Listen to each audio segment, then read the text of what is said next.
Something you wish to report? Go on. You have my undivided attention.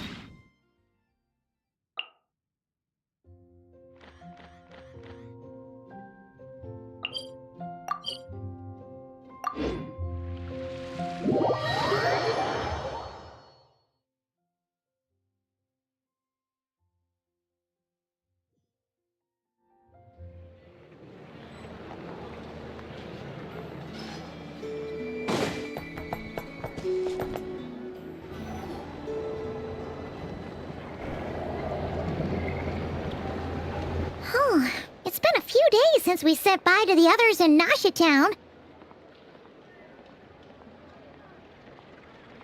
Still no news about Rarer, though. Where could he have slunk off to? If only he was gone for good. But with all the trouble he stirred up before, there's no way we've seen the last of him.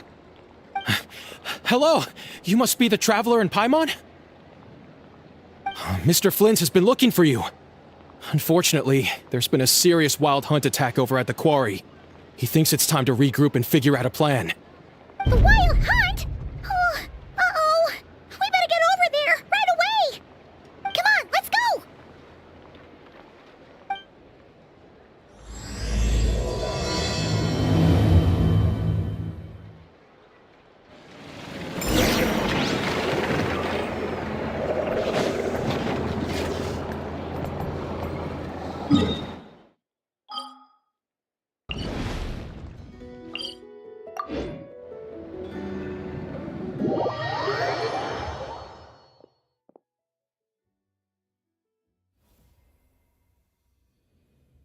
Staring into my eyes is ill-advised.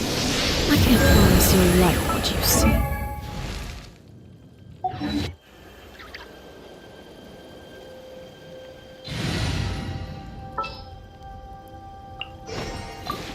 Just what will we come across this time?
No need to fret. I shall handle this.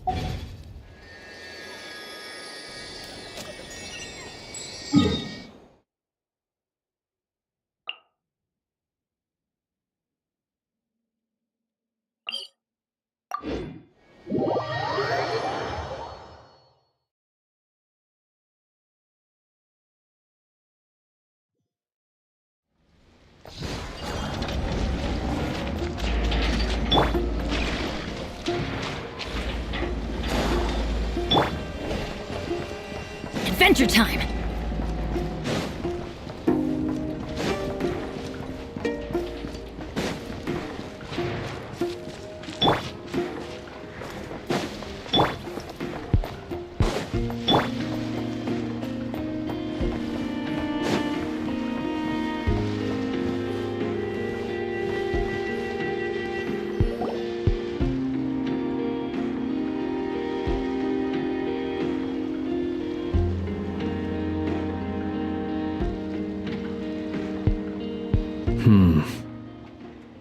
I can barely sense any Kuvaki at all.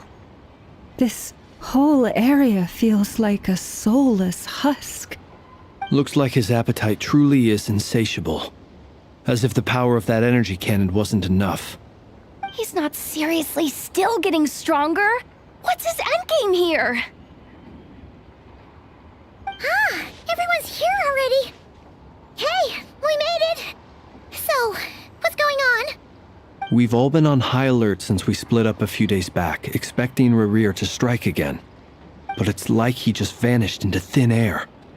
No one has seen him nor found any trace of his presence. That is, until this morning, when a ratnik found signs of wild hunt activity while out here on patrol. As you can see, the crystalite itself is physically intact, but the Kuvaki it contained is all but completely diminished. And we're sure that Rerir did this. Who else? He's the only one who could pull off a stunt like this. Kuvaki loss has reached critical levels. Reikir of Solnari set to maximum threat level. Warning, unless de-escalation measures are taken soon, he will pose a threat beyond our ability to contain. The consequences could be catastrophic. Traveler, do you remember when we encountered Rerir just after regaining his body? There wasn't a shred of sanity left. Nothing but madness and rage. Yeah, didn't he shout out a bunch of names? Then he started raving about how nothing in this world mattered to him.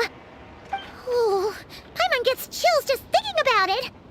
Oh, but the thought that he's still out there, lurking somewhere in Not Cry, waiting for his chance to strike? Oh, even chillier. Last time we fought, we were already at a disadvantage.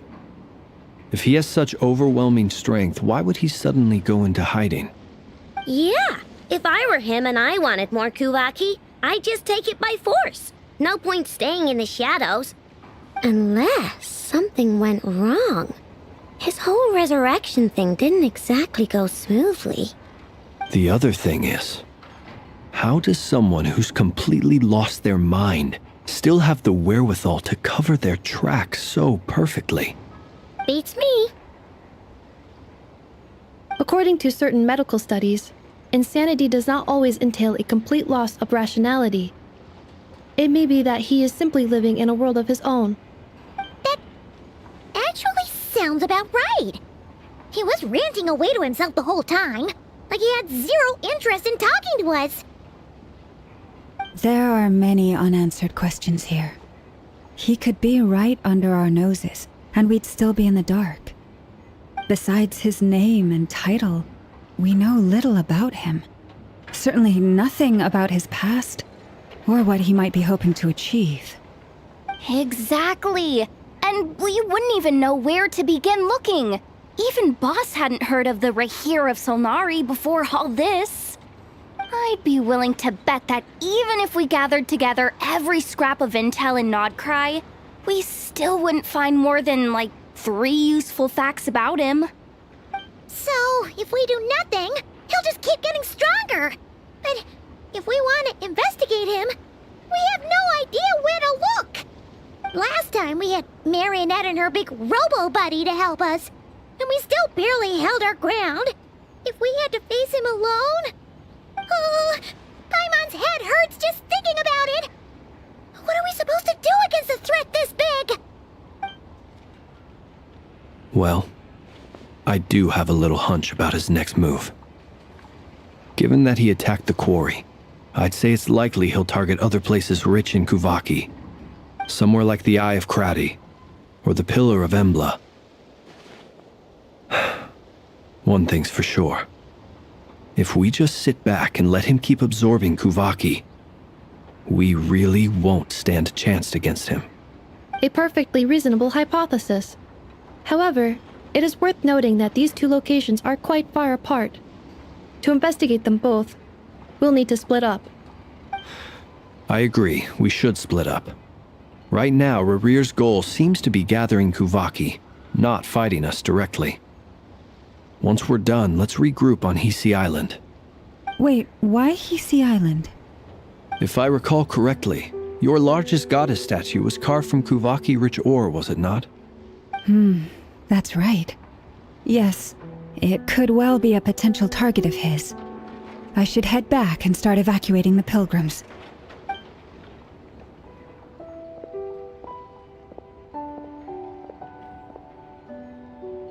Splitting up's always gonna be risky.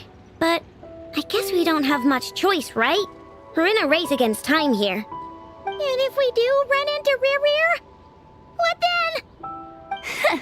That's when you follow the third rule of treasure hunting. Run like the wind.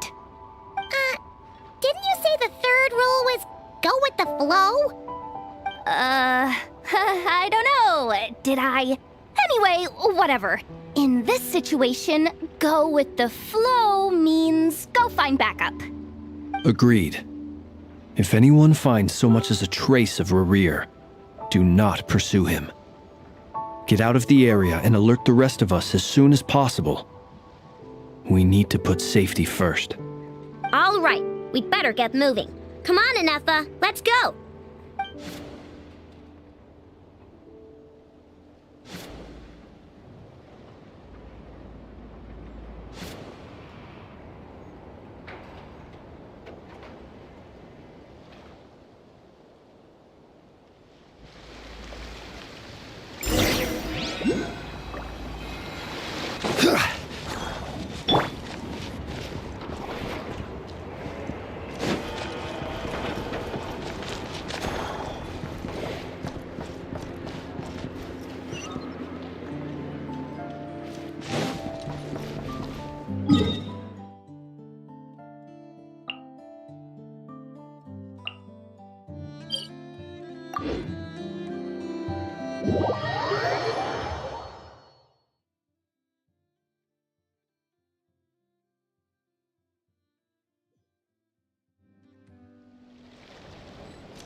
Any leads?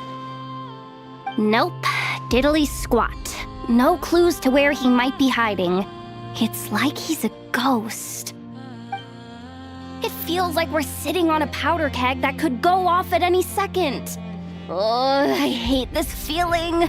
I'd rather face him head on than be left hanging like this. So, you guys didn't find anything either? Not loving the word either. How about you, Flints? I questioned a few Ratniki and eventually narrowed my investigation down to one suspicious individual. But by the time I got to his place, he was already gone. Almost as if he knew someone was on to him. Either that or he's just extremely cautious and doesn't stay in one place for long. He's been biding his time for a while now. The question is, where or what is his next target? No idea. Since regaining his body, he seems to have lost all interest in the fragment in my possession. If he did still want it, he's had plenty of chances to take it. All we can do now is hope that Aino and Anefa turn up some leads. Darn it, Rear. If you've got the guts, come face me one-on-one! Wait, he's actually here? I didn't mean it, I swear! No, it's coming from Silver Moon Hall. The Lady Kutar might be in danger. Let's get over there, quick!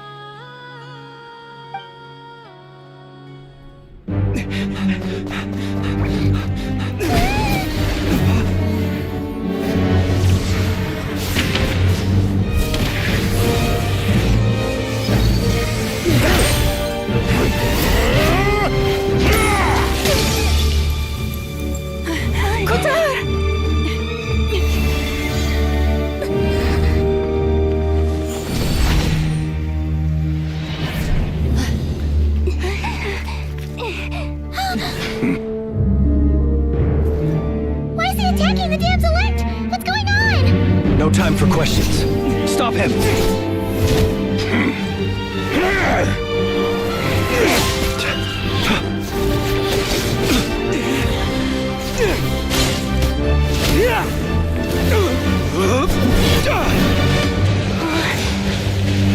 This is insane.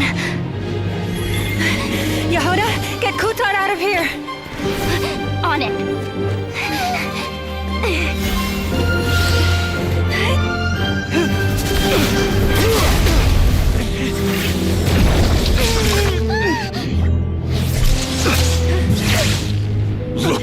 Your feeble light has gotten you.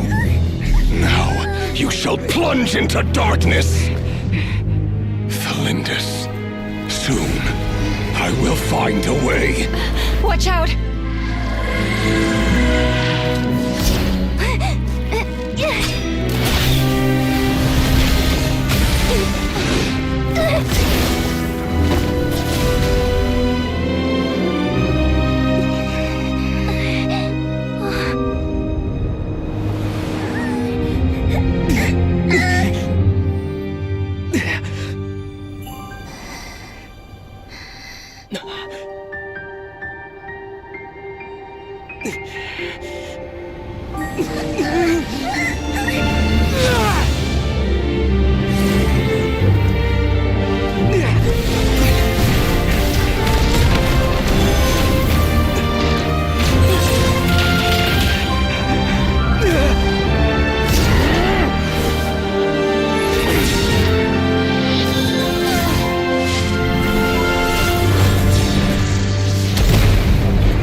That was too close!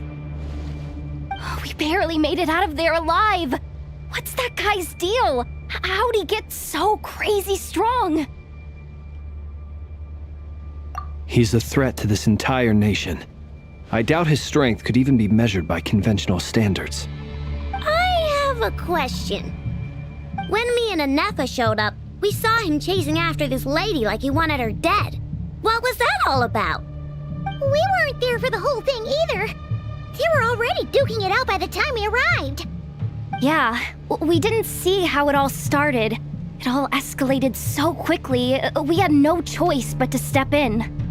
Kutar, can you shed any light on the situation? Kutar. Cross-checking database. I see. So you're the one that the Frost Moon Scions refer to as the Moon Goddess? Wait, she's the moon goddess? Oh, no wonder she looks just like all those statues.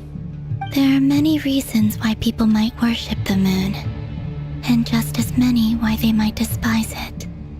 I've never met that person before, but there was no mistaking his deep-seated hostility towards me. Why he holds me in such contempt, I cannot say. But since he hunts the power of the moon, it's no surprise that I am a target. Kutar. There are many potential motives. For instance, you help the traveler escape his grasp.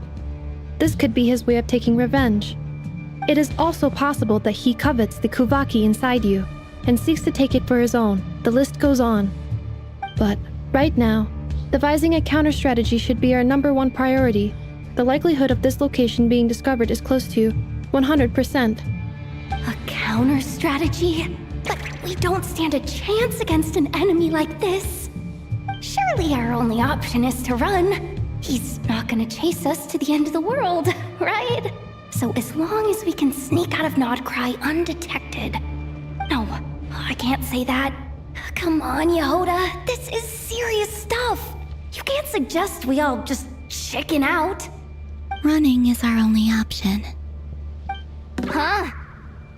You seem surprised, but what other choice do we have? We are facing an enemy we cannot possibly defeat in battle. Well, I mean, yeah, but still. It's not too late. I can distract him, so you'll have plenty of time to make your escape. Wait, what? You're gonna act as bait?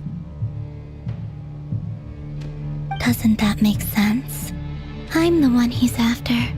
There's no need for you to risk your necks on my behalf. A coyote doesn't stop for bypassers while it's howling at the moon.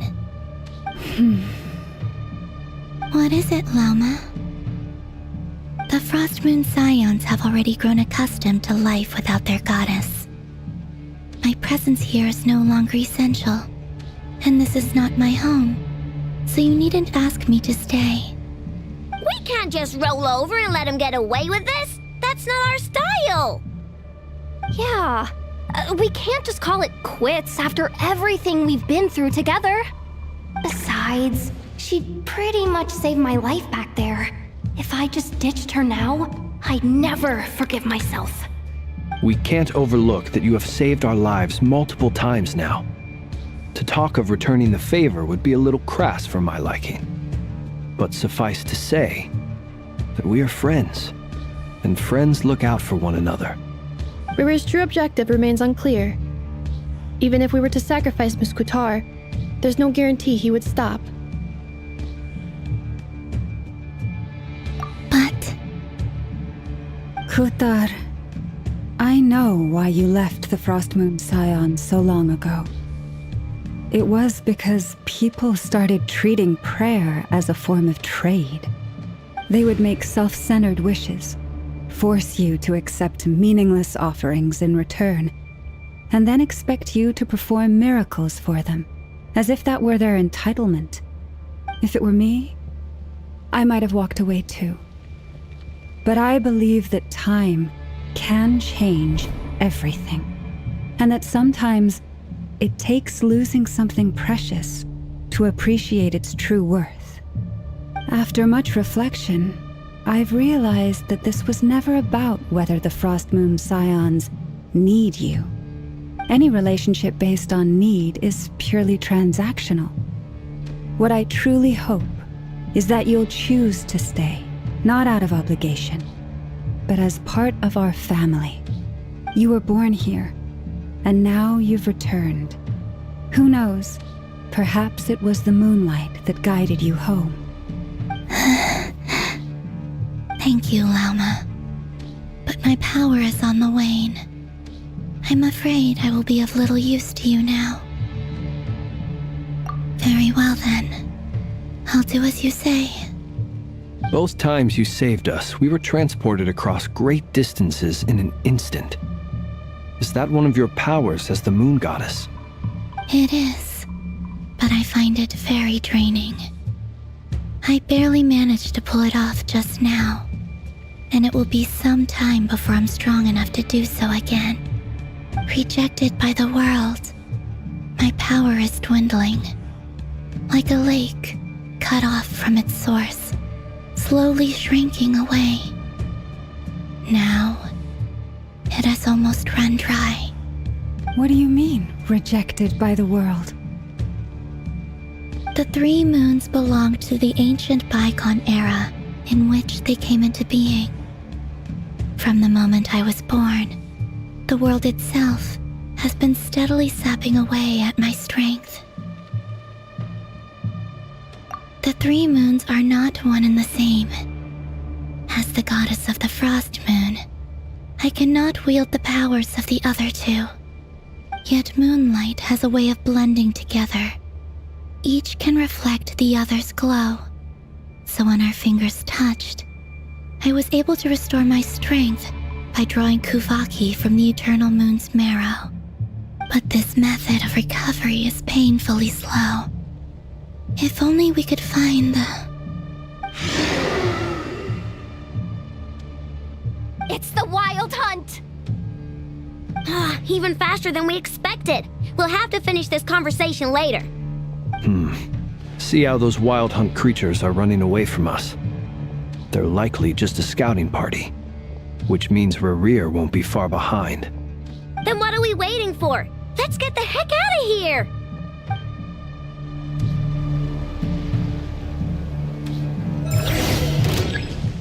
Hey, lost lamb. Close your eyes.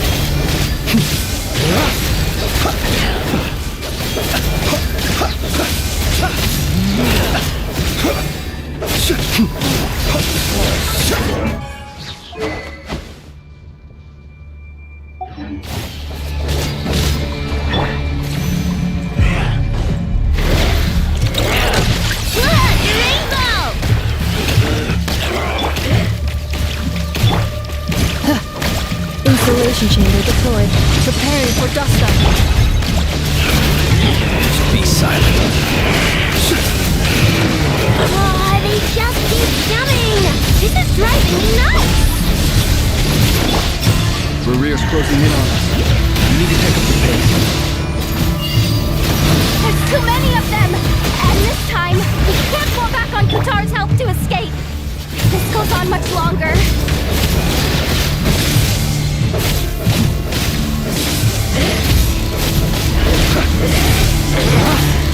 Close your eyes to dust.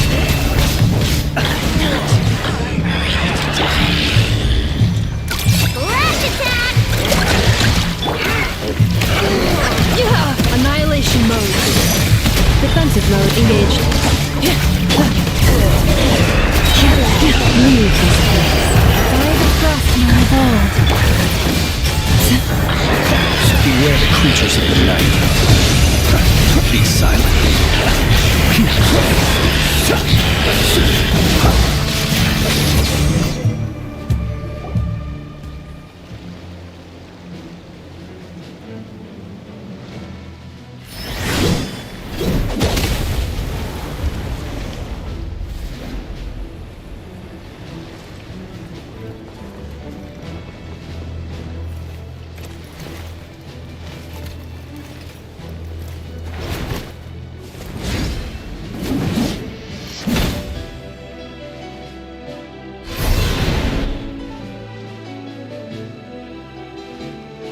What's the matter? Bit off more than you could chew? Who are you? Uncle Varka! You're back from Amsvartnir? Whoa! You're Varka? Grand Master of the Knights of Favonius? We could save the intros for later. Right now, let's get you all out of this hellhole. Follow me. I know somewhere you'll be safe. Oh, is that where I think it is? That's the one. Come on, move! There's no time to waste.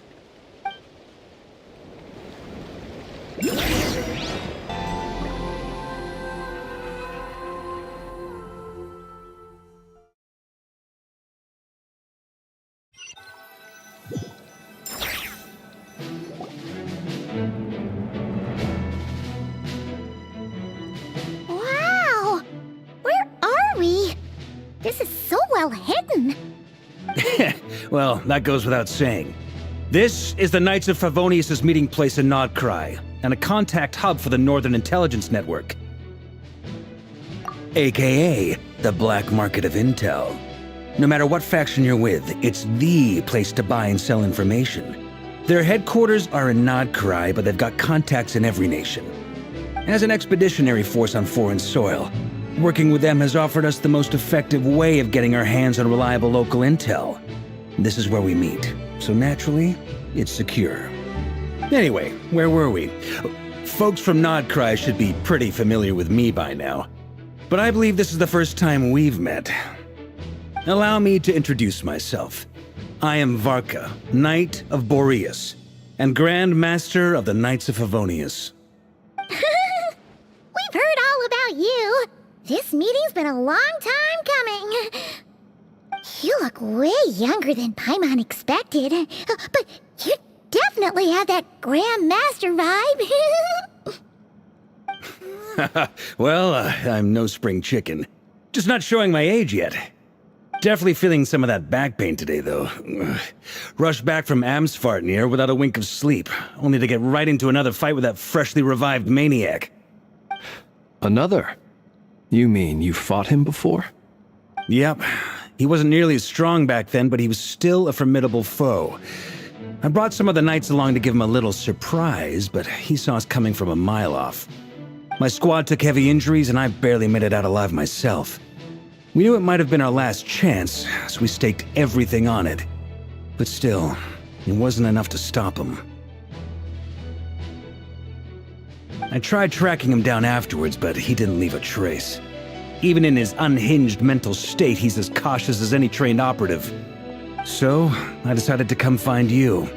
And as luck would have it, turned up to find you being ambushed by the Wild Hunt. The rest, you already know. Is that why he's been frantically absorbing Kuvaki these past few days? Because he sees you as a threat? Maybe I'm part of the equation, but even if I weren't, I'm sure he'd still be gathering power. He's clearly working up towards something. Note to self, Uncle Varka's strength rating officially upgraded. Guess it's my turn to ask questions now. So, what exactly has been happening in Nodcry? Why has the Wild Hunt returned in humanoid form? And why is it after you? That's a long story, but I'll try to make it quick.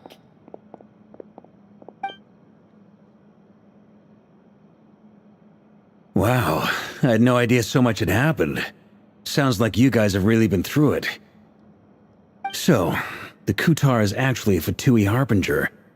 And all this Wild Hunt activity in Nodcry is the work of the Raker of Solnari, one of the 5 sinners. That's a lot to take in. Need some time to wrap my head around it all. I'm truly sorry, Mr. Varka. You stood with us against the Wild Hunt and did everything you could to stop it from escalating into a full-blown catastrophe. And then, the one time you're away, it all comes to a head and all your hard work gets undone. You've got nothing to apologize for, Miss Moonchanter. You can plan 100 steps ahead and still slip up. That's just life. No one knows what tomorrow holds. You can't predict which way the wind will blow next. And, to be perfectly honest, I can't say I'm surprised. For all the times we've defeated the Wild Hunt in the past, we've never been able to completely wipe it out. Turns out, we were just delaying the inevitable. But now that a new variable has come into play, fate may well take a different course. A new variable? You mean us? Who else? And in a strange way, I think his resurgence might not be an entirely bad thing. The Wild Hunt is like an unrelenting force of nature, but Rerir is an individual with an agenda. He's gotta have a weak spot somewhere. That said, while I was explaining everything just now, some of the points that Mr. Flint's added caught my attention. You mean about our mystery ally? That's right. From what you've said, not only did they lead you straight to some key files, they also shielded Hisi Island from a lethal Kuvaki blast. I don't know who or what could pull something like that off. Heck, even Miss Columbina doesn't have a clue. I hadn't heard the story about those files. Would you mind repeating their titles for me? Wild Hunt Phenomena Log, a Nodcry and Ratnik's Field Journal, and Kuvaki Survey Log. Oh. No. Still doesn't ring a bell. Another dead end. Guess all we can do now is hope that our mystery ally keeps showing up when we most need them. Still, it's safest to assume they won't be intervening again. From here on out, we'll have to resolve this crisis by ourselves. Your intel also explains something else I've been wondering about. The reason I led my team to Amsfartnir was because we'd had reports about a possible source of the Wild Hunt showing up there. But once we looked into it, it turned out to be a red herring. I don't know who was behind it, but clearly, it served its purpose. I doubt it's by chance that he happened to make his comeback while my attention was diverted. And from everything you told me, it sounds like his scheming began well before his return. So maybe luring me away was all a part of his plan. But is it even possible that he orchestrated all of this by himself? The Moon Maiden and the Raker of Solnari, Nodcry of all places. The way everything is unfolding, it can't be a coincidence. So, what do we do now? Got any ideas? Right now, we've got at least 3 things to consider. Let's go through them one by one. First, we need to figure out how to take down Rerir. If we can't beat him in a straight-up fight, the rest won't even matter. To my knowledge, the bulk of Nodcry's fighting force is already gathered here. But even with everyone united, we're still no match for Rerir in his current state, let alone with his power still growing. What if there was a way to tap into a new power of our own? How so? Have you thought of something, Columbina? 3 moons once watched over this world. The eternal moon was the largest, the frost moon was the brightest, and the iridescent moon was the most mysterious. They say that back then, the 3 moon goddesses wielded immense power, enough to shape the workings of the world itself. I now bear the frost moon's power, and the eternal moon's marrow resides within the traveler. Hold on. Are you suggesting... The iridescent moon, the last piece in the puzzle. That's right. If we can find the iridescent moon's marrow, I will be able to regain my strength much more quickly. The 3 moons are said to stir the tides and illuminate all things. Perhaps they hold further secrets beyond our understanding. According to my analysis, the solution is feasible. However, it is subject to one major condition. How do we locate the iridescent moon's marrow? I know a way, but we will need to visit the Fatui's Experimental Design Bureau. The Experimental Design Bureau? Are you saying we need to involve Marionette? Yes. I must speak with Sandrone. It's a long way from here to the Experimental Design Bureau. There's a high chance you'll be spotted. You shouldn't go alone. Then that's settled. Next up, our second priority. Somehow, we need to figure out Rarir's end goal. As you saw for yourselves, when he was still in his wild hunt form, everything he did was for the sake of recovering his body and resurrecting himself. His first act since then, after laying low for a while, was to try and assassinate this young lady. People's obsessions often reveal their greatest vulnerabilities.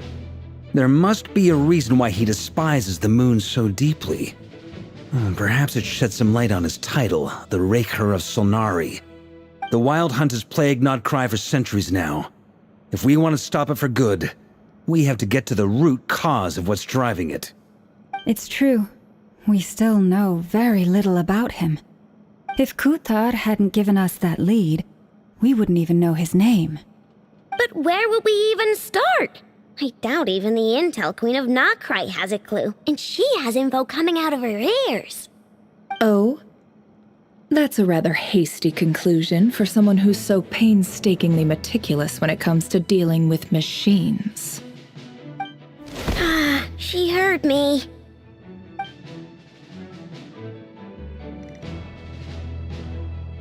Boss!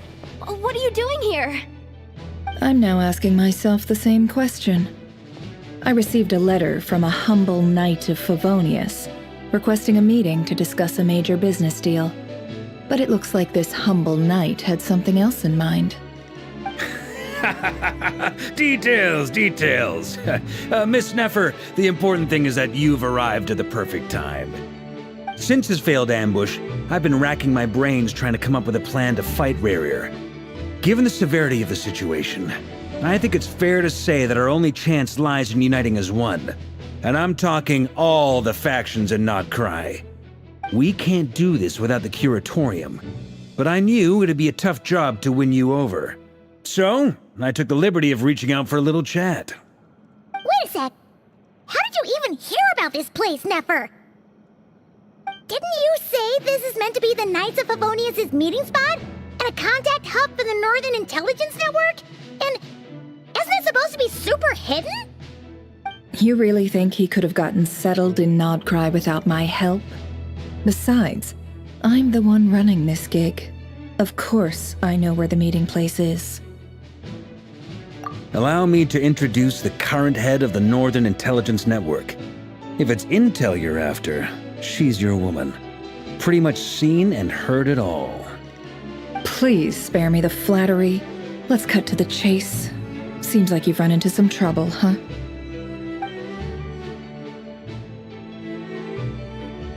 Well, this certainly qualifies as an unforeseen crisis. On behalf of the Curatorium of Secrets, I wish you all the best of luck. So you're just going to sit this one out? Why should I get involved? What could possibly be in it for me? What if we told you we can't do this without you? Oh? Then I'd say, You'd better make it worth my while. I don't work for free. I can't put a price on something like this. It's just not in my nature.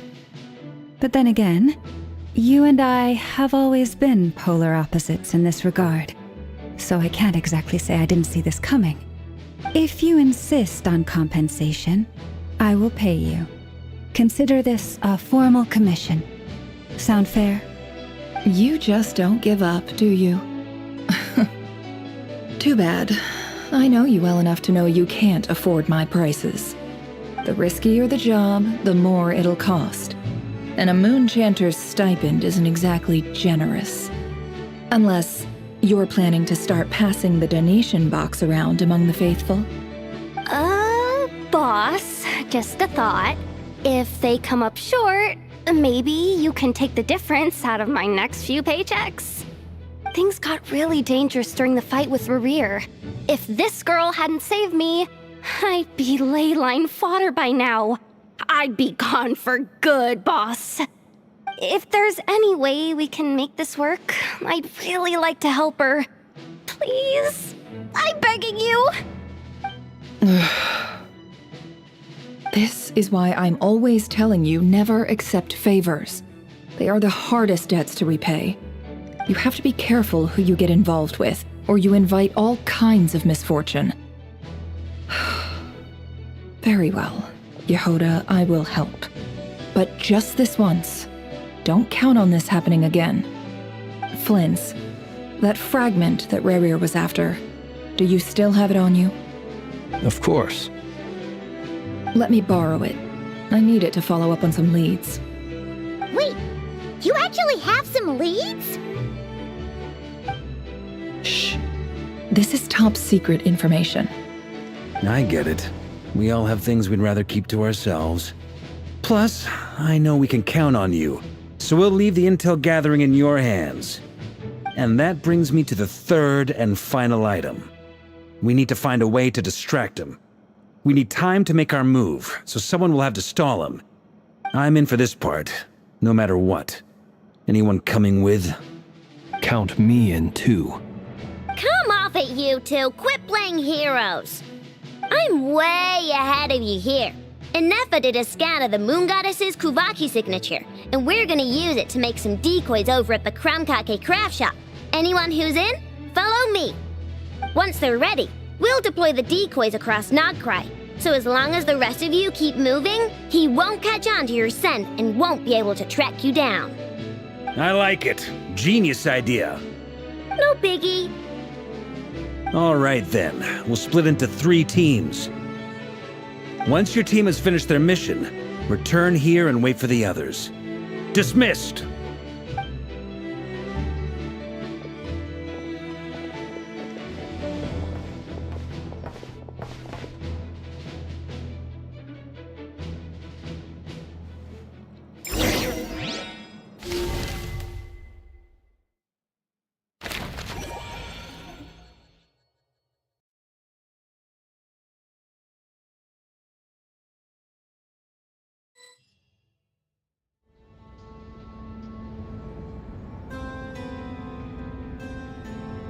Lady Damselette. Wait, and you two? What are you doing at the Kuvaki Experimental Design Bureau? We've been doing our best to mind our own business lately. But if you're just gonna waltz up here like this, you're seriously pressing your luck. Don't blame us for doing what we have to. Huh. You really think that's gonna scare us off? We're not looking for any trouble. I just want to see Sandrone. Do I need to remind you that you're still a wanted fugitive for deserting us? Out of consideration for our former ties and the crisis we're all up against, we'll let you leave in one piece. But don't even think about trying to get inside. Let them in. But... Are you going to make me repeat that? No, my lady. Sandrone seems to be in a good mood. Must be maintenance day.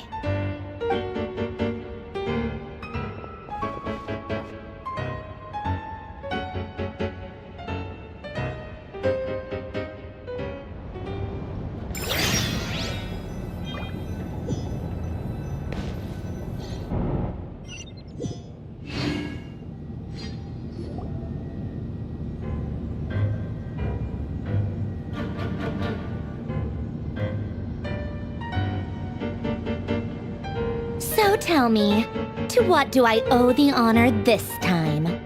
Actually, before you answer that, just so we're clear, we're not colleagues anymore, Columbina. I don't owe you anything. I promise it's nothing big. It seems like you've gotten the wrong idea here. The only reason I let you in was because I was bored. It seemed like a way to kill some time and satisfy my own curiosity. Whatever miscalculations I may or may not have made in the past, I haven't lost the plot enough to even consider sticking my neck out for your sakes. I'd like to speak with Arlecchino. What? Huh? You mean the knave? I'd like to speak with Arlecchino. Is she in Nodcry? No, she's not. Once the work on this facility was completed, she went back with the rooster and Regrator. The only ones in Nodcry are me and... What is it you need to speak to her about anyway? Rerir is hunting me. If I'm going to face him, I must first retrieve the lost moon.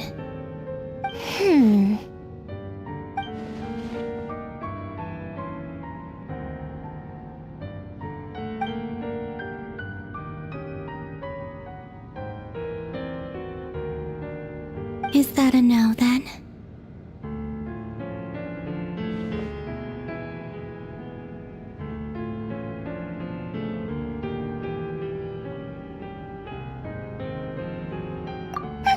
As if I need reminding.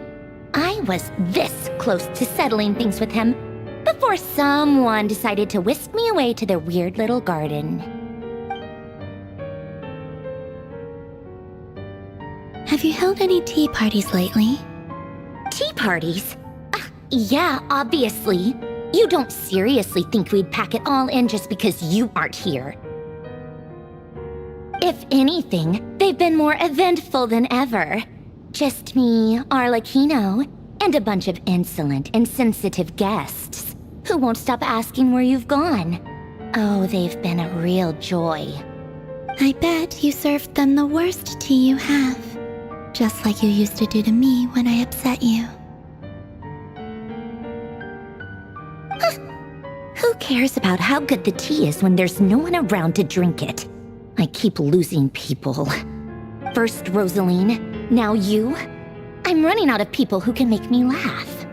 Honestly, what could be more ridiculous than the multi-centenarian goddess, who's only ever had the plain herbal tea she received as offerings? You'd always brew a different type of tea for me each time. Was it really just to see how I'd react?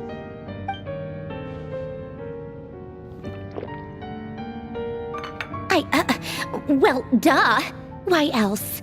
Watching you squirm was practically my only form of entertainment.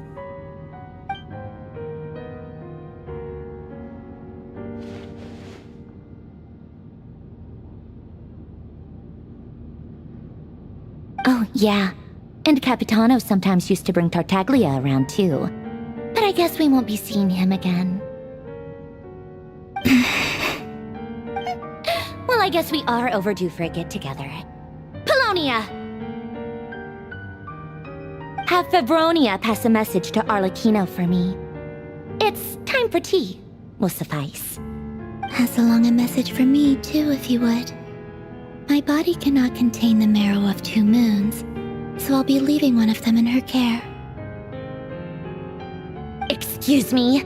Who said you were on the guest list? If my tea meant that much to you, maybe quitting the Fatui wasn't your brightest move. Back when you were under the Tsaritsa's protection, no one would have dared come at you so openly. But that protection didn't come for free. In fact, I paid dearly for it. At the end of the day, it was just another transaction. I just got tired, that's all. I never wanted any part in their grand ambitions, and I've had enough of being treated like a bottomless supply of power. It brings back memories from the old days, when I was still worshipped as the moon goddess. Centuries on, it may be a different group of people, but I see the same greed in their eyes. I figured you'd leave eventually. You didn't have as much of a reason to stay as I do. The Tsaritsa gave you shelter and protection, but that was it. Nothing more, nothing less. Meanwhile, the Fatui demanded everything from you in return, until it was more than you could bear. I get why you left. And frankly, I have no interest in dragging you back just because the higher-ups told me to.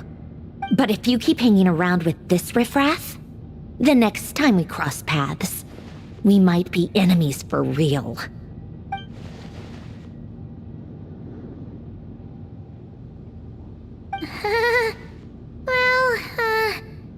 Guess that's our cue to leave.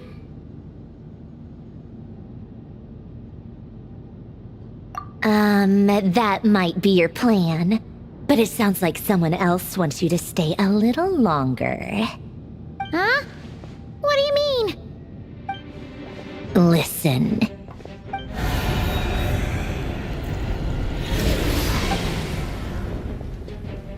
My lady, it's the Wild Hunt! A horde of monsters is headed straight for the facility! Another uninvited guest trying to crash my tea party. Clear the area! I'll handle this. Wait, what? You want us to leave you here by yourself? Huh, you'll be lucky to make it out of this alive. You really think you can afford to worry about me? Go on, get out of here! You may have stopped Polonia from crushing him last time, but I've made sure that won't happen again. The entire Experimental Design Bureau is rigged for war. Stay and watch if you want, but it'll be at your own risk. You're not flagged as friendlies in the weapons system. Don't tell me what to do! Look, if you're leaving, make it quick. Or you'll just get in my way. There's a secret passage on the second floor. It'll take you right to the plains out back. Stare all you want, Columbina. You're not getting another invitation to my tea party. I know. But thank you anyway, Sandrone. This is exactly why you shouldn't hang around with those people. All their melodrama and sentimental nonsense is rubbing off on you.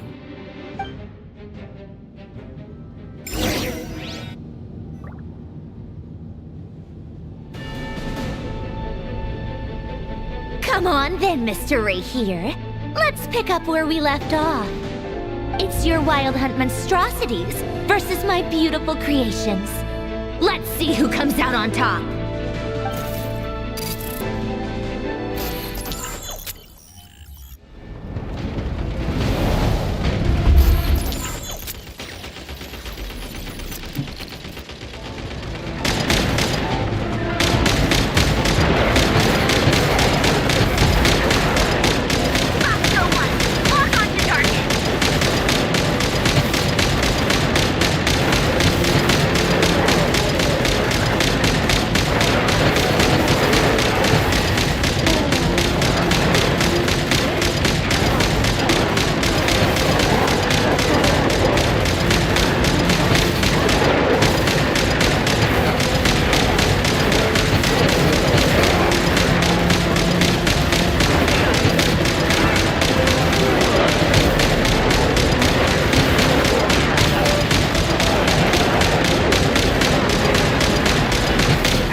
pinned down.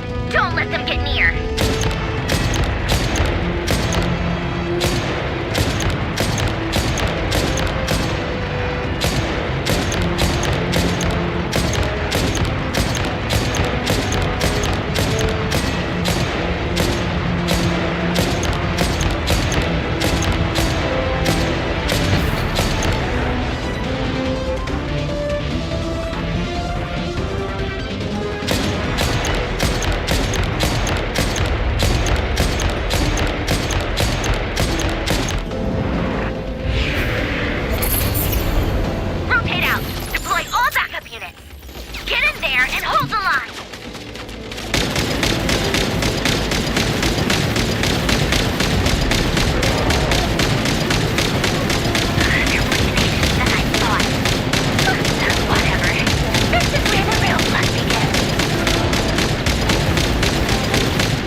Get him!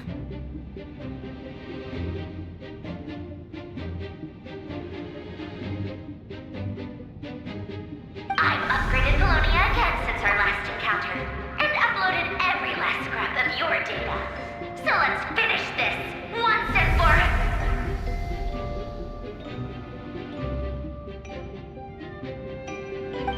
She's not here.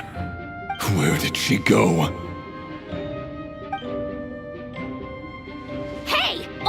You big...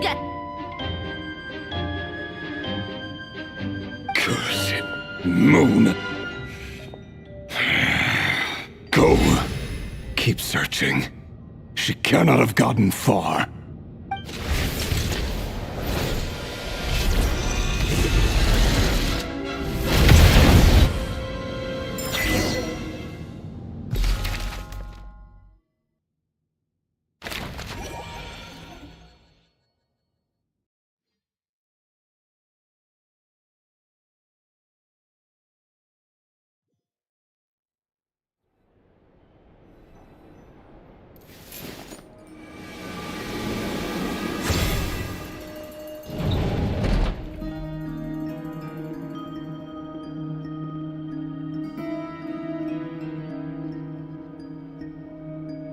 So this is your method for investigating Rarir's past.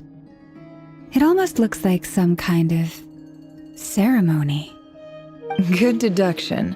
But it's quite a different affair from what you're used to with the Frostmoon Scions. Whoa! First time I've ever been in here. Boss always said it was off limits, so I pictured some kind of creepy dungeon. But it's actually kinda nice. Oh, I guess this must be Sumero decor? That's where Boss is from. And that nice shopkeeper who sold me my treasure compass. I'm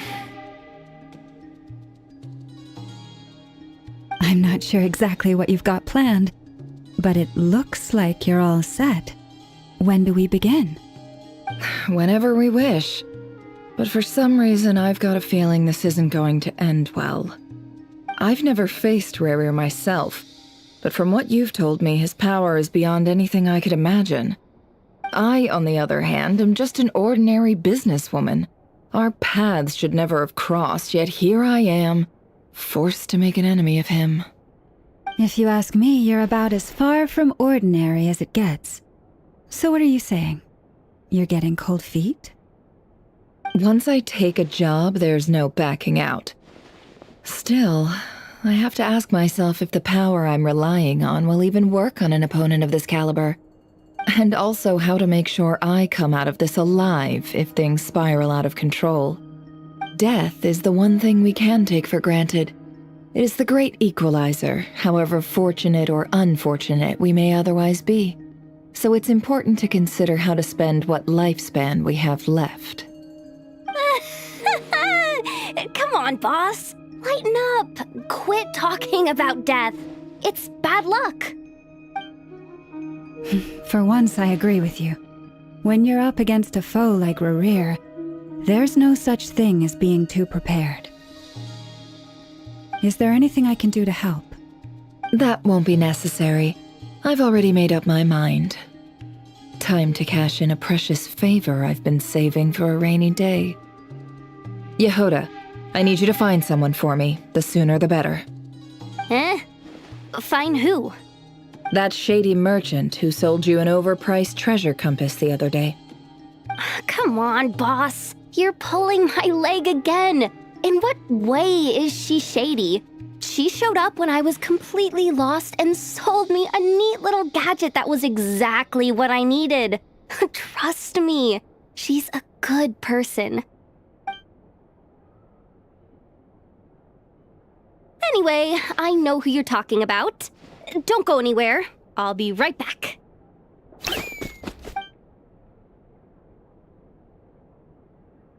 Quit dragging me. I genuinely can't run any further.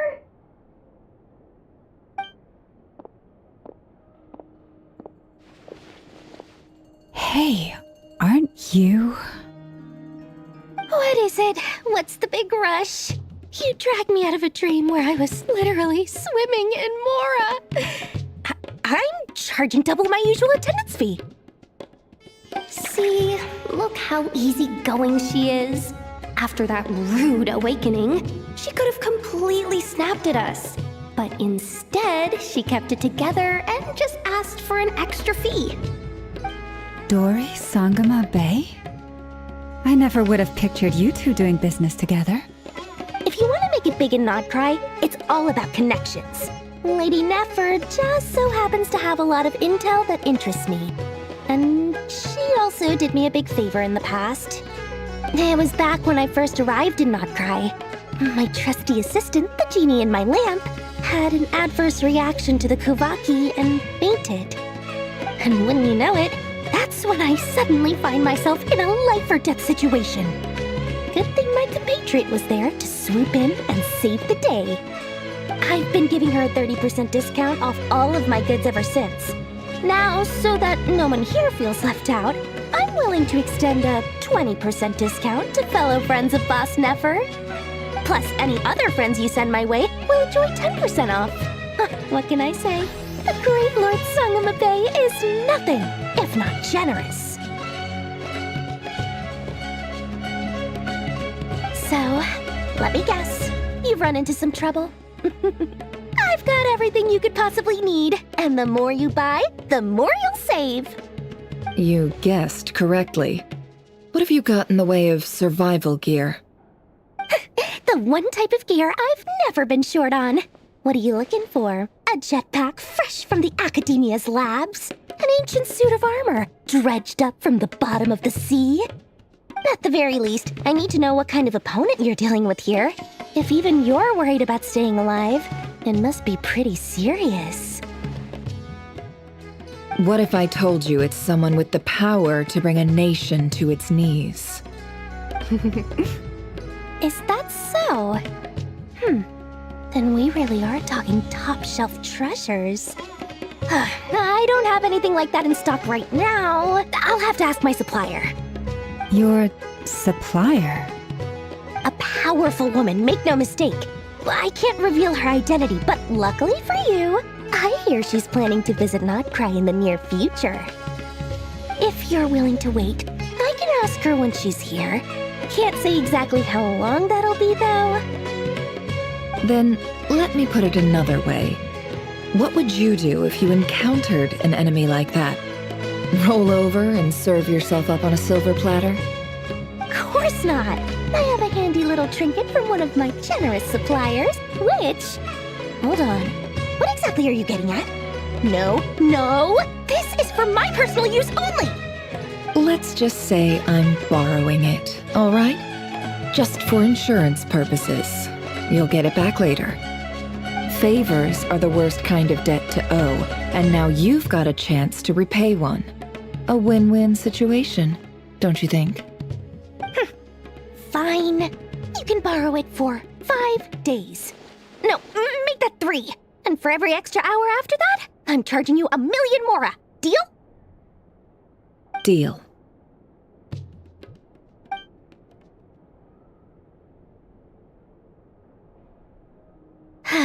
What a way to start the day. Now, was there anything else you wanted? Or can I go back to bed now?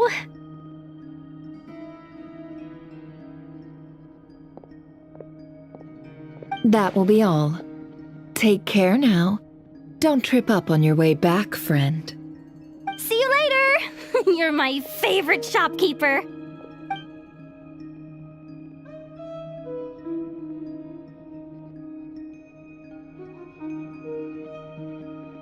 Excellent.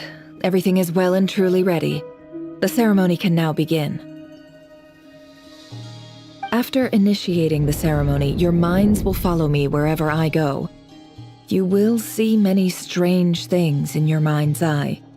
So remember, don't be frightened, and don't make a sound. Now then, let us peer into the Raker of Solnari's past.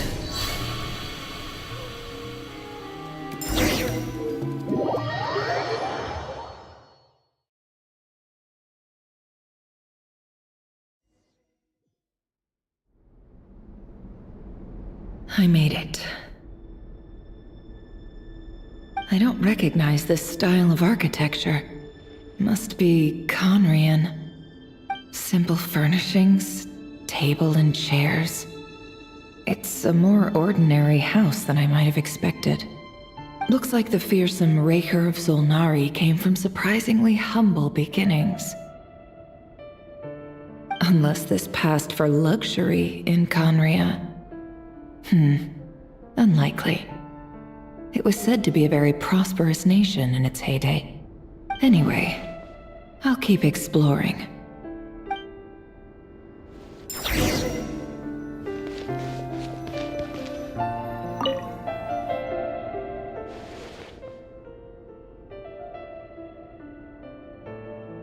Hi, River.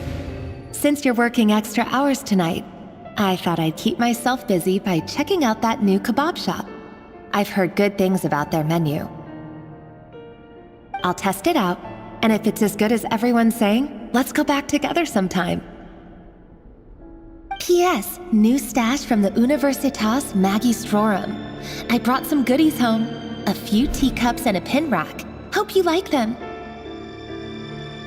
They didn't sign their name, but they must have been close. Sounds like they were living together.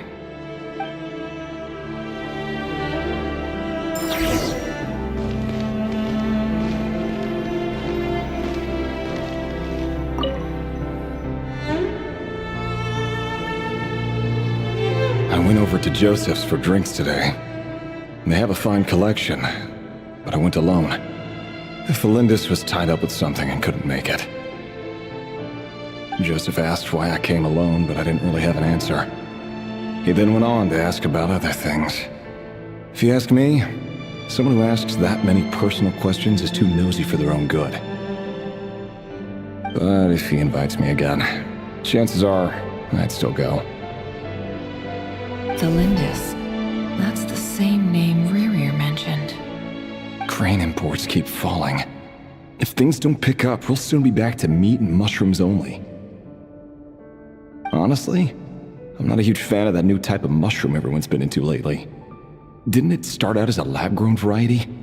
I heard it's even mildly corrosive. Seriously, why would you even eat something like that? I don't care if it's an impressive feat of alchemy. That just isn't the kind of thing I like to eat. Grain has to be imported, and they're eating a diet of mostly meat and mushrooms. Could it be because Conria is underground, so it doesn't get much sunlight? That would explain why they use so much stone in their buildings. They even use alchemically modified strains for food. Seems like the people of Conria don't have many options when it comes to dining. I've just about saved up enough now. Time to buy it and keep it somewhere safe. Making a big purchase. I wonder what it is.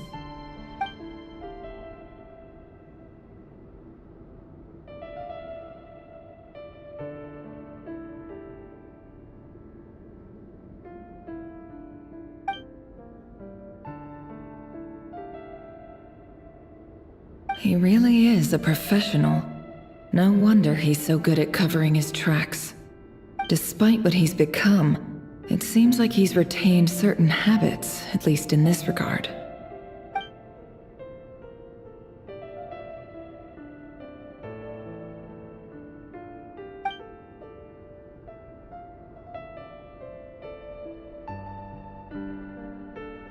Did Rary rip it out himself?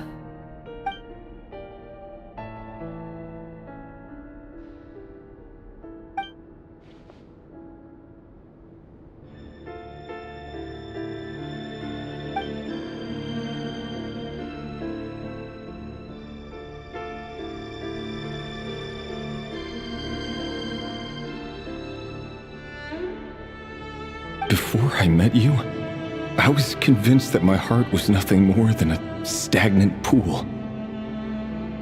The burial place of a fallen moon. A withered, windless grove where the waters rested forever unrippled. It was you who helped me see that my heart hadn't entirely withered away. That it could still beat to the rhythm of love. This is just trivial sentimentality from the looks of it. Why would he go to the trouble of hiding that? The burial place of a fallen moon.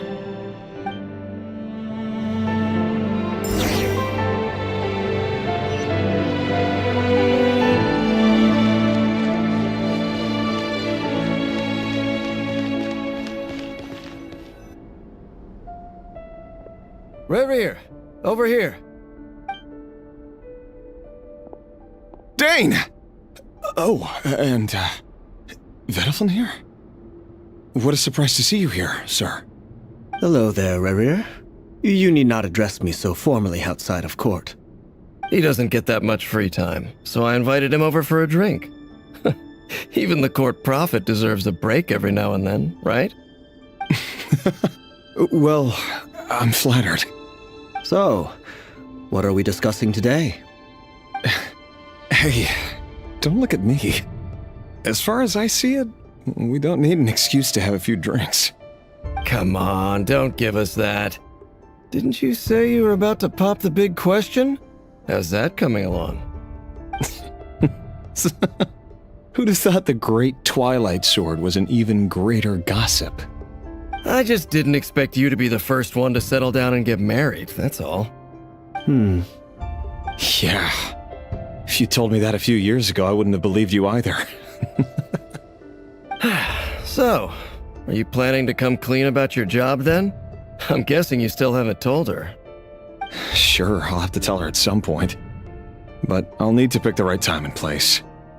To be honest, I have no idea how she'll take it. Come on, stop being such a pessimist. For all you know, she could be thrilled. I bet she'll be much more impressed by your actual job than the one she thinks you're doing now. A member of the King's Guard. Quite the cover story. Does the king himself even know? Of course he does. Anyway, enough about me. How have you been? Me? Same old, same old. Nothing much to... Huh? What's up, Ved? It's nothing. Vedifulnir, Dainslif's elder brother. Renowned throughout the court of Conria as the Visionary, and said to possess a wisdom far beyond the reach of any ordinary man. And yet, despite the gulf between us, he seems to have something to say about me. Does he even know me? Does he see me as a friend of his brother, or just another of the Vinster King's blades? Why did he react so strongly? Was it really to do with what we were talking about? Brown, curly hair and brooding blue eyes. So this is what Rerir looked like back in the day. Perfectly normal. No different from anyone else. As frightening as this monster is in the present, there's something even more unsettling about seeing the human he used to be.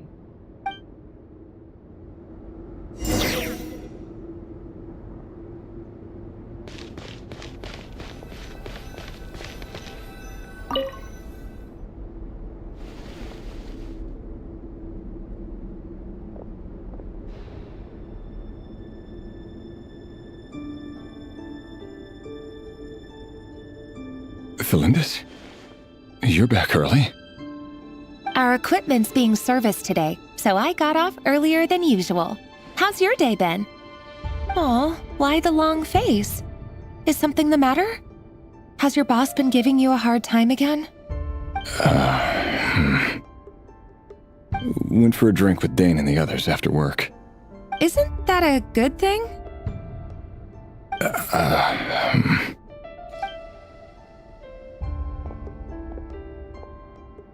Vedifulnir showed up today, too. You know, Dainslif's older brother. Ah, Mr. Vedifulnir. Yes, I've heard of. They say that everything he says ends up coming true. He overheard Dainslif mention that I'd recently proposed, and seemed to have an issue with it. But when I asked what it was, he kept it to himself. So, you're worried? You could be such a child sometimes, Rerir. We're nobodies. Why would the Visionary be concerned about us? I'm sure someone in his position has much bigger fish to fry. Maybe you're right. You worry too much, Rerir. We've been together for ages now, and everything's been going so well, has it not? You've even proposed to me. So, you do remember. Tell me then. What's your answer? Like I said, I need some time to decide. You can't just rush into things like this. We may be nobodies in the grand scheme of things, but if we want things to work out, we've still got to plan ahead. All right. Take your time. Just don't keep me waiting forever. Nobodies. Sounds about right. In the eyes of people like Vedifulnir and Dainslif, what do we matter? Can someone whose gaze is so fixed on a far-flung future even see the present clearly? Besides, the dynasty's fate rests with the king and his inner circle. Whatever I do, it won't make much difference. Meanwhile, every idea they come up with and every decision they make, it affects everything.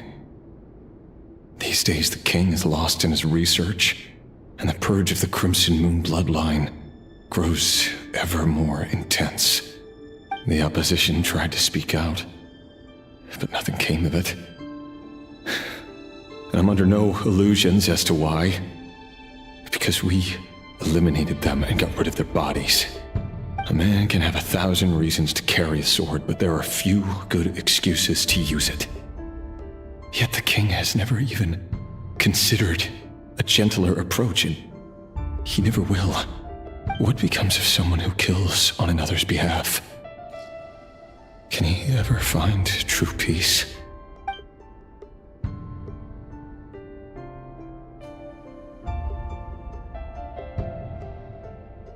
Felindis?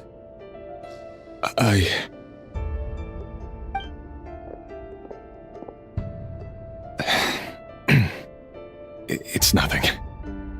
You were right. Fate has never smiled upon nobodies like us.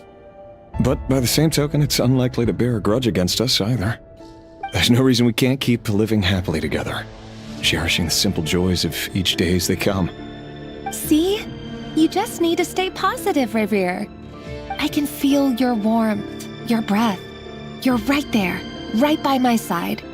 Just seeing you makes me happy in a way I can't explain, and that's something that no one could ever take away from me. So smile, my love. Let go of that frown. You're right, Thelindis. I've just been overthinking things. That's better. Getting caught up about things like this will only ruin our evening. Speaking of which, all set for the ball tonight? I need to go get ready. You go ahead. I just have a few things to take care of, then I'll come join you. Even busier than the big shots, huh? Fine, I'll go get started. But don't be late. If you keep me waiting too long, I won't be a happy bunny. Relax. I'll be there. Seriously, though, you drive a hard bargain. You're really gonna leave my proposal hanging and still expect me to take you to the ball? Well, that goes without saying. I already told everyone I'd be coming with a dance partner. Besides, they're two completely different things. Let's take it one thing at a time, all right? All right. White outfit it is. It seems like Rerir was deliberately hiding his ties to the intelligence services by giving the impression that he was just an ordinary member of the Venster King's Guard. He clearly doesn't want his would-be fiancé to know about his other life. Then again, that's hardly surprising. People in the intelligence trade rarely do. Who'd have thought we were in the same line of work? Let's dig a little deeper.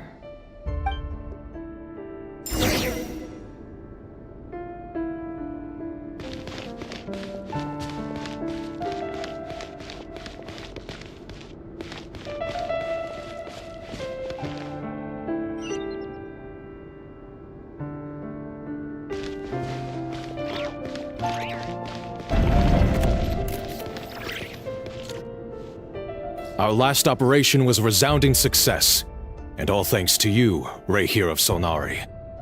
In total, we apprehended 32 dregs of the Crimson Moon, and 67 accomplices.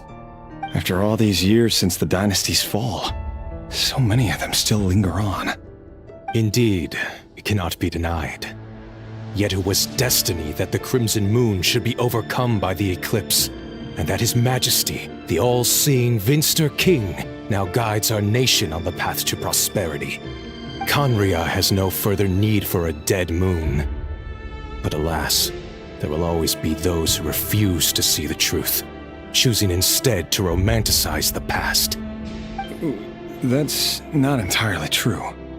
Much about the Crimson Moon era was worthy of remembrance, and that's exactly why they keep trying to see it restored. Many of its secrets remain unsolved to this day. As it happens, that's precisely the field of study my partner is devoted to. You still haven't told her what you really do for a living. Where would I even start?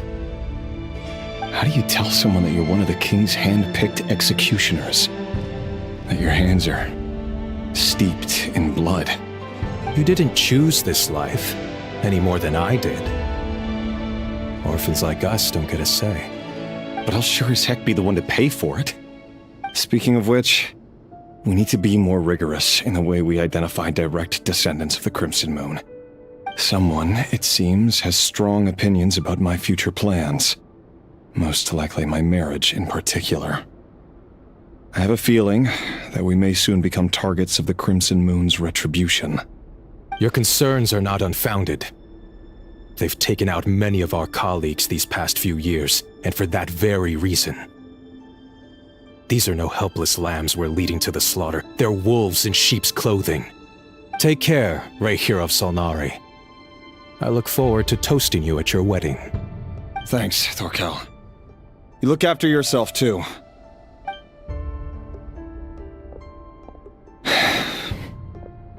Thelindis, I never wanted to keep this from you. You're the last person I would ever want to lie to. But that's exactly why I can't tell you everything. There are things you shouldn't know. Things you cannot know. The moonlit dynasties are a thing of the past. Yet even now, with the sun shining high in the sky, there are those who would call forth a dead moon's ghost. Could that be why Vedalfnir held back? Or was it because of some court secret he's not at liberty to share? I have to get a clear answer from him. No matter what happens, I will protect the Lindis. Rerir seems to be very concerned by Vedalfnir's reaction. Vedalfnir and Dainsleif, the Visionary and Twilight Sword. So that's what they were really like. I've investigated this whole area now. There doesn't seem to be any other memories here. Should I try somewhere else? Wait a second. What's this black smoke?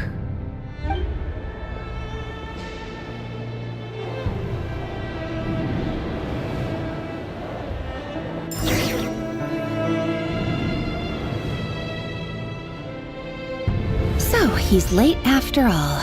Just you wait, Rerir. You're in for it. Big time. Are you waiting for someone, ma'am? Could I tempt you into buying some flowers? Oh, sure. Pick me out a pretty bunch if you would. Thank you. But I'm afraid none of them are as pretty as you. For someone so young, you sure have a way with words, don't you? I'm only telling the truth. Look me in the eyes. You'll see I'm not lying. May we have a word in private? Who are you? And what do you want? It doesn't matter who I am. Too many of our kind have fallen lately, so I decided to take the risk of reaching out. Not long ago, the Ray here of Solnari led an assault on one of our strongholds. We suffered many casualties, and many who came to our aid lost their lives as well. Sorry, I don't know why you're telling me this. And I don't want to get involved. Wait, hear me out.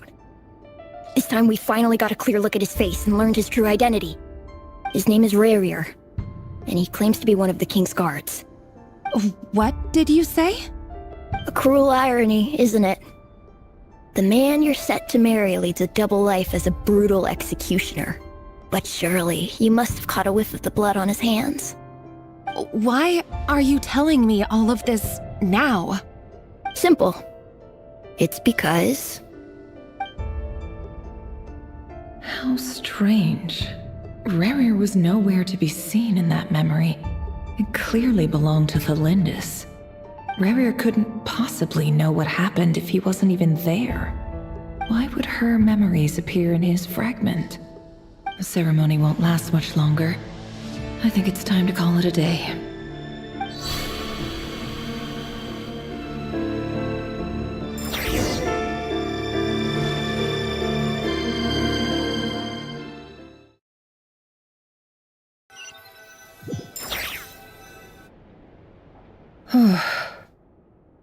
So that was your doing? Did you just pull us inside Rerir's fragment to spy directly on his memories? Any more questions, and I'll have to start charging. I had no idea you could do that, boss! Seriously, that was amazing! We're not worthy. We're not worthy! I gotta admit, though, I'm itching to see what happens next. Feels like we barely scratched the surface. I'm just as curious as you are, but the ceremony only allows for limited time inside. That's all we can see for now. Luckily, we managed to learn quite a lot. So far, so good. I just hope the others are doing okay too. Especially the group with the Traveler. Their mission is a risky one. Let's hope it's all going smoothly. If you're worried about them, go see how they're doing. If I know boss, she's gonna need some time to write up all the details and make sure it's all coherent. I'll stay behind to lend a hand, but feel free to head back and meet up with the others.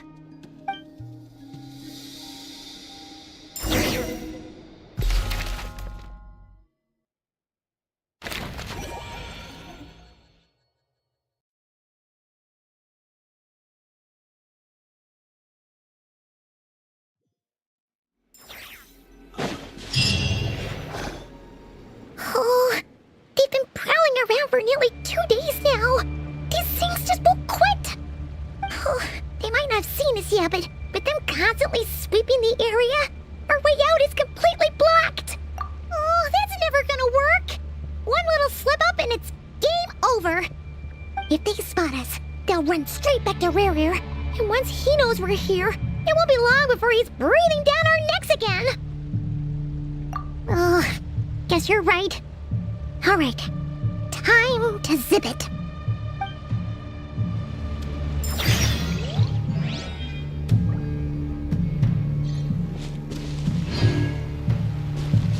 Hide! We almost got spotted! Phew! That was a close call.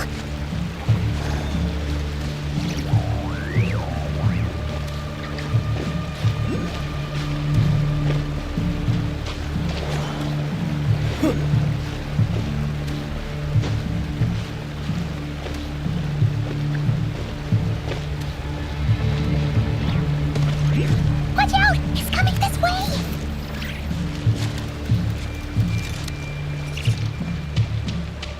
Keep going. We're nearly there. This is the final hurdle.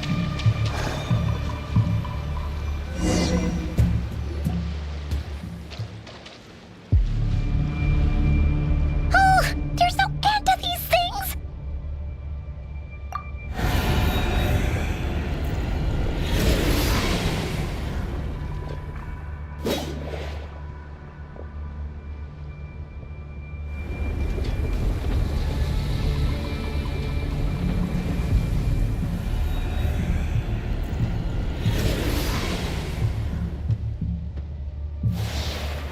Fire.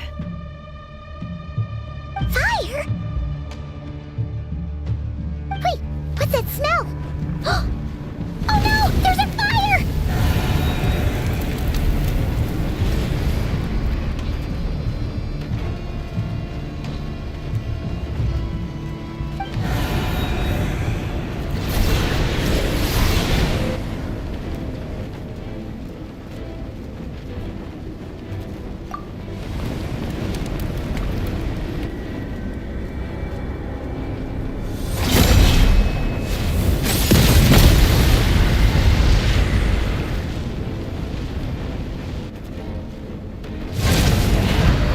Sandrone was right. You look weak, Columbina. The old you would never have let such lowly creatures bar your way. Word has it that you did something for the Tsaritsa, and that's why you've lost most of your power. Freedom comes at a heavy price, doesn't it? It's Arlecchino! You came! Hello again, Columbina. And greetings, guests of the House of the Hearth. It's been a while, Arlecchino.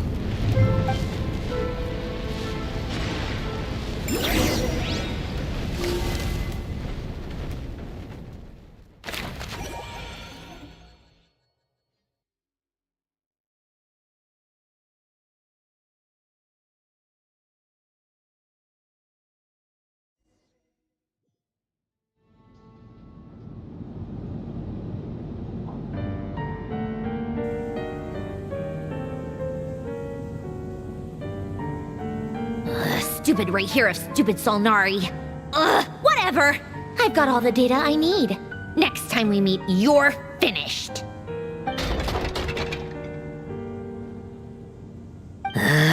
He sure doesn't pull his punches. Excuse me, do you need a hand?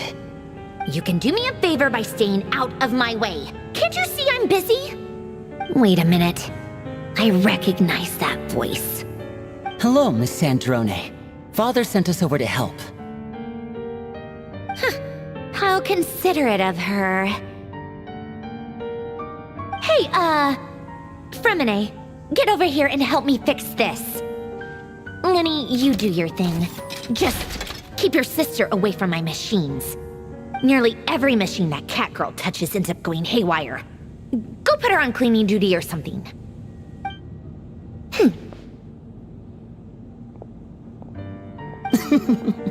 Then let's start downstairs. Fremine, we'll leave this place to you. You've got it.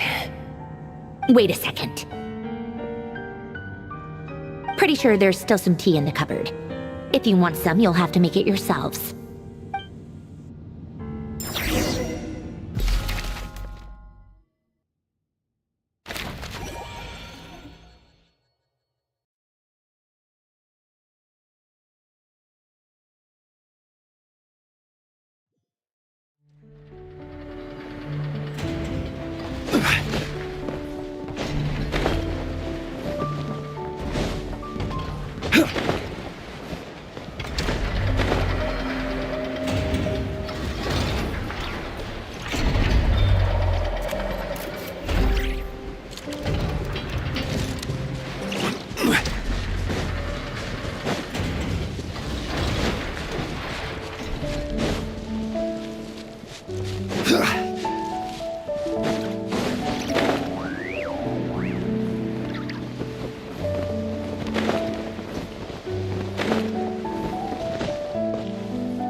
It's a relief to see you all made it back in one piece. Huh? Feels like there's quite a few people missing. Where's Flint's and the others? And what about Nefer? I returned ahead of them. Flint is helping Ino and Anefa to set up the decoys and buy us some time. As for Miss Nefer... Boss is still wrapping things up on her end. She sent us back to fill you all in on the top secret intel we've been gathering. I see. Then let's get right into it. But first, who do we have here? You brought someone else in to help? Greetings. I was invited here to help as a longtime Tea Party companion of Columbina's. You may call me Arlecchino. Surely it can't be. Those eyes. Oh, where have I seen them before? Wait, of course. In those memories we just saw. The only Arlecchino I know is the fourth of the Fatui Harbingers. So either you share a pretty uncommon name, or you're more than just a Tea Party buddy. You're well informed, Grandmaster. A man from Mondstadt living all the way out here in Nodcry, and yet the people and affairs of Snezhnaya seem to hold a special place in your heart. Oh, the feeling's mutual. Sounds like you know all about who I am, too. A Fatui Harbinger. The atmosphere in here just got really tense. Guess we can't just start trusting Fatui Harbingers, even at a time like this. I must admit, though, I'm a little curious. Seeing as the moon goddess no longer belongs to the Fatui, what makes you so willing to put your neck on the line here? Nor does Nodcry belong to Mondstadt, Mr. Varka. Yet still, you're fighting for it all the same. Things don't always have to have a tangible payoff. Sometimes, stopping things from spiraling out of control is a higher priority than chasing the spoils of victory. Of course, I can't say there's nothing in it for me at all. But that's between Columbina and myself.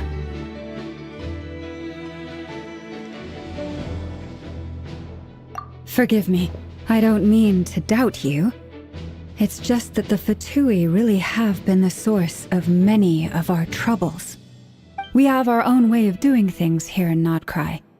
But ever since they arrived, the Fatui have treated us with nothing but hostility. I know there's been a lot of bad blood between us in the past. I've done my utmost to avoid friction whenever I could. But sometimes fundamental conflicts of interest simply can't be settled amicably. That's why I'm here solely in a personal capacity. This has nothing to do with the Fatui. As a gesture of good faith, I'll be frank. I can help Columbina track down the iridescent moon's marrow, which will help her restore more of her power. Anyway, what else is on the agenda? Let's begin. She says she'll be frank, then completely skips over the details. Looks like she doesn't want to give away too many secrets after all. But she clearly wants to change the subject. It'd be awkward if I tried to bring it up again now. I guess we'll just have to go along with it. She's the fourth of the Fatui Harbingers, after all. One look and you can tell she's not someone you'd want to mess with.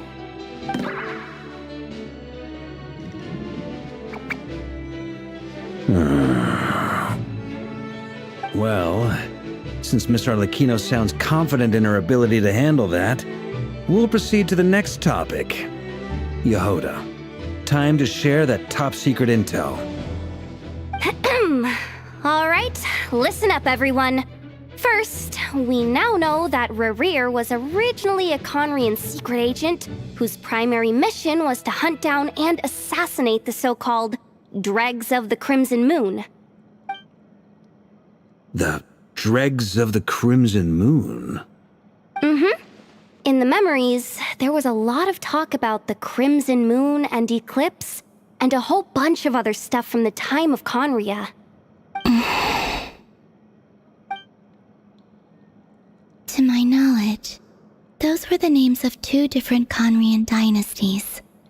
Long, long ago, it is said that the people of Conria worshipped the Crimson Moon, drawing a mysterious power from its reflection. But one day, a coup saw the Crimson Moon eclipsed, hence the name of the new dynasty that replaced it, and how it became the new emblem of Conria. Still, long after the Crimson Moon dynasty had fallen, the last ruler of the Eclipse dynasty, the Vinster King, still coveted the secrets it left behind. So, he sent the Rehir of Solnari to secretly hunt down the Crimson Moon's few remaining followers. In those days, Rerir showed no signs of madness. In fact, he was as normal as any other person. Oh, and he had a fiancé, or at least a would-be fiancé, called Tholindis. What's the matter?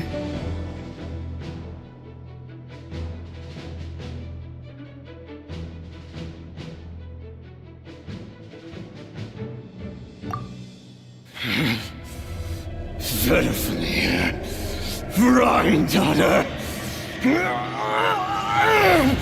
Flinders!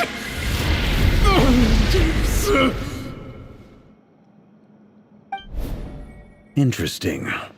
Anything else? What about this would-be fiancé of his? Do we know anything about her? Well, she was a researcher at the Universitas Magistrorum, but it felt like she was hiding some kind of secret. Oh, and one more thing. For some reason, Rerir's fragment also contains some of Tholindis' memories, though only a very small portion. Well, no shortage of potential leads, I'll give you that. In any case, it sounds like we can conclude that while Tholindis was still around, Rerir appeared to be lucid and quite normal. Tholindis, it seems, must have been the one thing in this world that he couldn't let go of.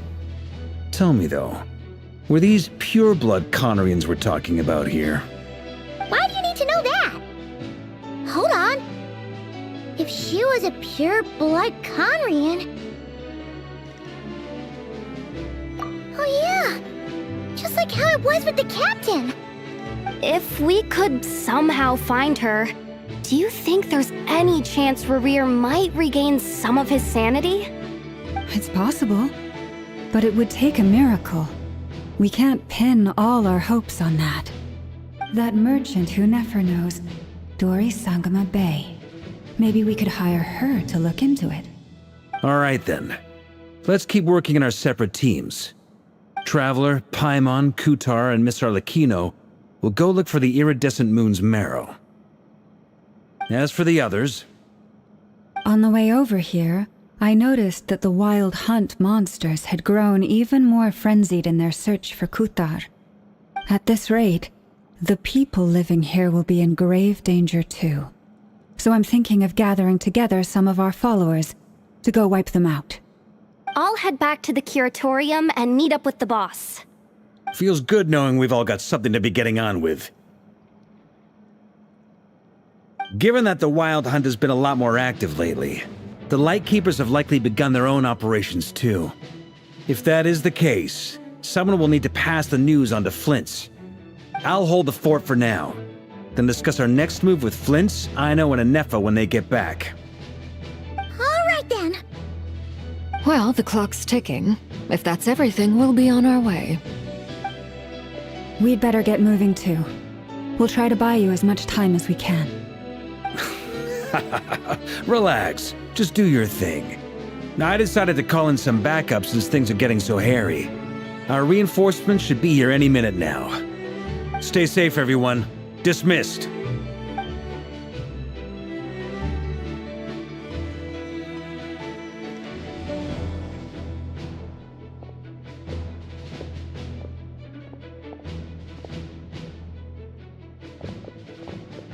We're back.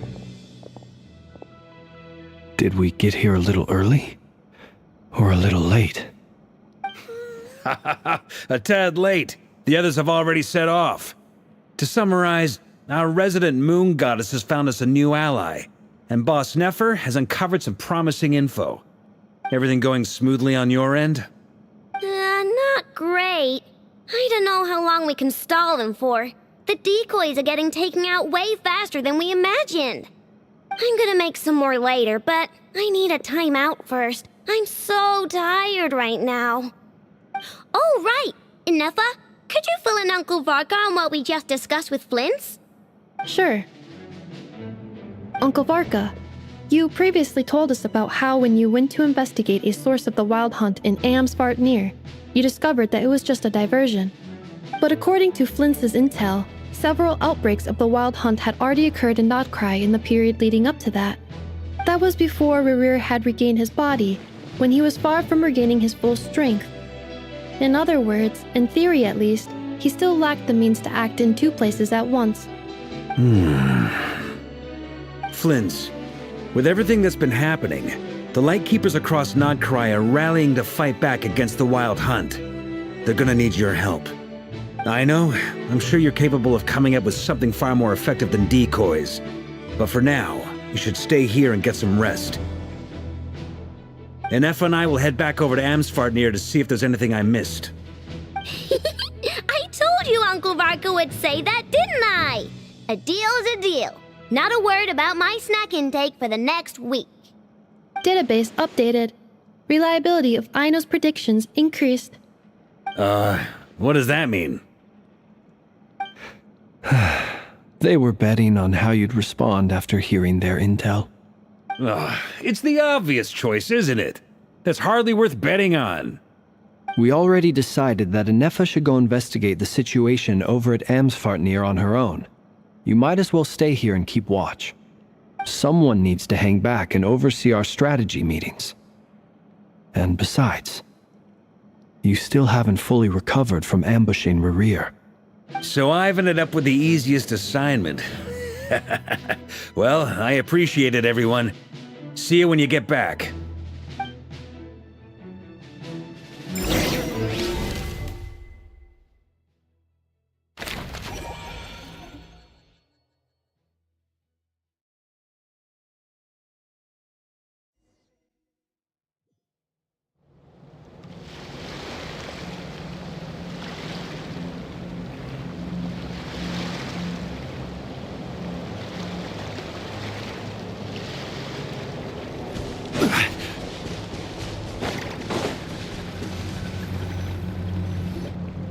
Here, this will serve as a good spot to cross over. Arlecchino, hold up a second! Since you brought us all this way, would you mind telling us what you've got planned? We still haven't got the slightest idea what's going on here. And if even Columbina doesn't know where the iridescent moon's marrow is, how do you? Simple. Because I am an inheritor of the royal bloodline of the Crimson Moon, and one of the last surviving embers of the Two Worlds' flames. Huh? Are you serious? Isn't you're a descendant of that Crimson Moon dynasty we were just talking about? The one from ancient Conria? Your surprise is understandable. I was also taken aback when I first learned of it. But the more I thought about it, the more I realized the signs had been there all along. When I was young, I discovered I could wield a very special kind of fire. It coursed like blood through my veins and smoldered away inside my nerves. What's more, whenever I experienced strong bursts of emotion or drew too deeply on this power, it was like some kind of presence within the fire would begin to gnaw away at me, consuming me from the inside out.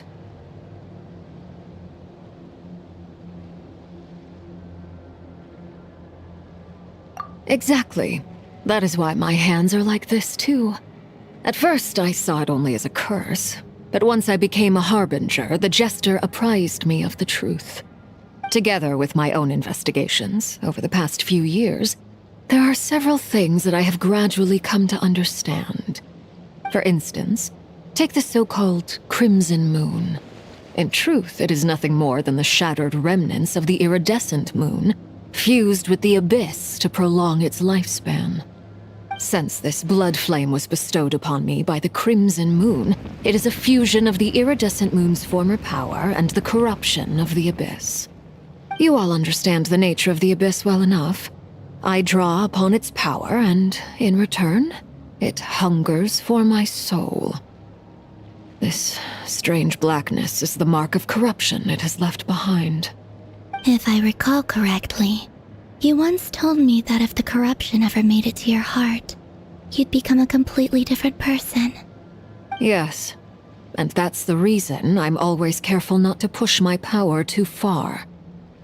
It's essentially a never-ending tug-of-war. Whew. Sounds intense. Anyway, the rest of my story can wait. Is there anything else about the Crimson Moon or the Iridescent Moon that you're unclear about? Paimon has a question! So, the Crimson Moon that the Karians used to worship was actually the Iridescent Moon, right? Which was one of the three Moon Sisters. Does that mean that the Karians were to the Crimson Moon as the Frost Moon Scions are to the Frost Moon? So much of that history has been lost. We have no way of knowing exactly what they were like. But I would suspect that the Conrians weren't as devout in their moon worship as it might appear. The iridescent moon's remains simply served as their link to the Abyss. Later on, perhaps someone discovered a way to make direct contact with the Abyss. Or maybe there was some kind of ideological divide. Either way, a dissenting faction staged a coup and drove out the royal heirs of the Crimson Moon dynasty. Still, even with the dark sun looming high overhead, the Crimson Moon's glow never truly faded. If you want living proof, it's standing right before you. The first time we met, I sensed something familiar in your presence. When I looked at you, I felt I could see that mysterious red moon in the corner of my eye. In your flames, I saw its broken image, surrounded by a strange black aura. Well, I appreciate that you kept it to yourself. Much about the Crimson Moon is still a mystery, and I'd prefer not to end up as the object of an insane research project. Anyway, time is against us here, so if there's any other questions, they'll have to wait. I just want to make sure I've got one thing straight. In her letter, Sandrone mentioned that since you are unable to contain the iridescent moon's marrow yourself, you intend to leave it in my custody. Correct? That's right. For now, it's the only way I can pay you back for your help. The iridescent moon is already part of who you are, so with its marrow in your possession, you'll be even more powerful than before. Deal. Then let's get started. Get what started? What does this place have to do with the Crimson Moon? When I first became a harbinger, the jester gave me a book called Parenheri, also known as Leobranto Inamorato. You should be able to buy a copy next time you're in Fontaine. It's a love story set in the Crimson Moon era, but setting aside the tangled romances of its characters, it also records a few interesting details. In the Crimson Moon era, or so the story goes, there was an orphanage that received children from beyond the bounds of this world. and subjected them to a peculiar induction ceremony. Beyond the bounds of this world? For real? And what kind of induction ceremony? The Crimson Moon Sages looked beyond this world for beings with powers that surpassed the gods. But fearing they might lose control, they subjected these children to a process of refinement. They made these children crawl up a fireplace and kept asking them, "Have you died? Did you see it?" Until they finally admitted to having died and seen a crimson moon. The adults embraced the children who passed the ritual, telling them, "Within the fireplace, you have traversed the flames between two worlds. Here and now, you are born anew." The book leaves much unsaid, but I suspect that this was their way of branding the children they had enrolled, leaving an indelible mark upon them so that they would forever live in the Crimson Moon's light. That explains why I can't sense the Crimson Moon's marrow in this world. It makes sense that it would be sealed in a special space that can only be accessed temporarily through some kind of ritual. But there's no fireplace here. Do you see a chimney anywhere? Oh, are we supposed to build it ourselves? Okay, fine. Paimon will go find some bricks. That won't be necessary. The fireplace is purely symbolic. The key to the ritual is crossing the flames between two worlds. In other words, the flames that burn within me. Those burned away by such flames leave behind a kind of ghostly afterimage in the world. In the days of Conria, people believed they could be used to bridge the gap between the two worlds of life and death. In short, I can open a passage to that space for you. That's the easy part. The catch is I'll need to stay on this side to keep the passage open, so I won't be able to come with you. Once you're inside, you'll have to find your own way. Very well. Then I'll open it up. Traveler, spare me a little more moonlight if you would. I may need it.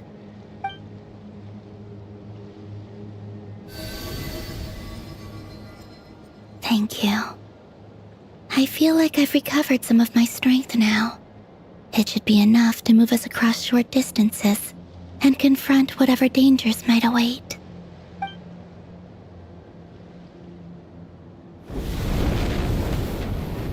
Mistress of the seven hues of ages past, great mother of the present, crimson-clad sovereign of the two realms, by fire severed, by fire renewed, I offer myself now and beseech your descent.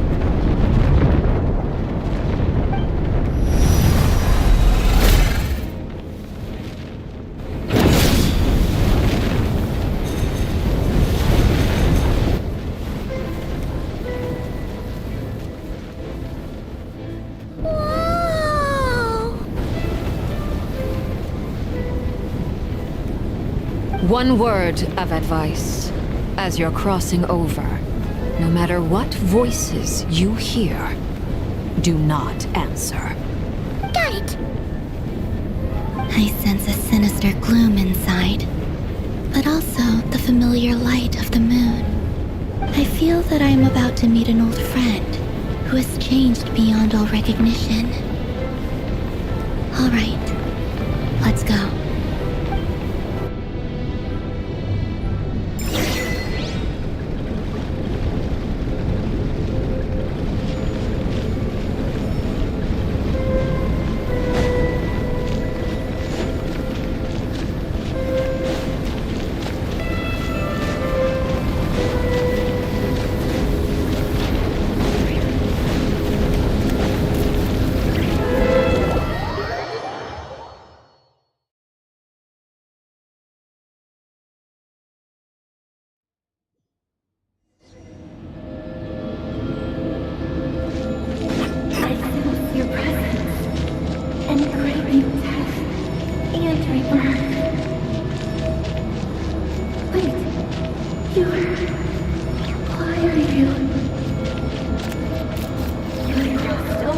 other world, transcended fate itself.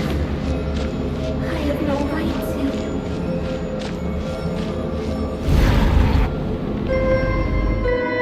Hey! Look up at the sky! A red moon! This must be the spot, right? Is that the abyss? It's practically filled the entire place! What now? What a tragic sight. Fragments of your broken body, seized by the abyss and hung up aloft like mummified remains. Iridescent moon, was this truly what you wished for? Careful! There's something spooky about this place. Feels like something is lurking in the fog. Paimon's right behind you.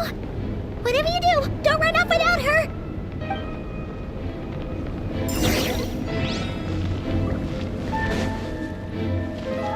By the way, Columbina, didn't you tell us that the iridescent moon had shattered into pieces? The moon up there looks pretty whole to Paimon. How is that possible?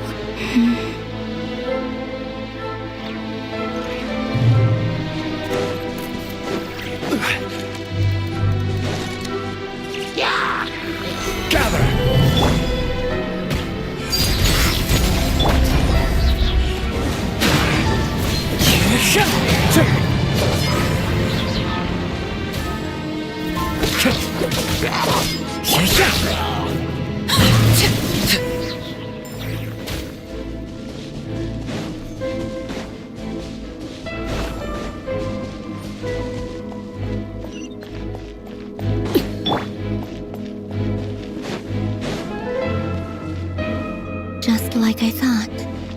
It was only a facade.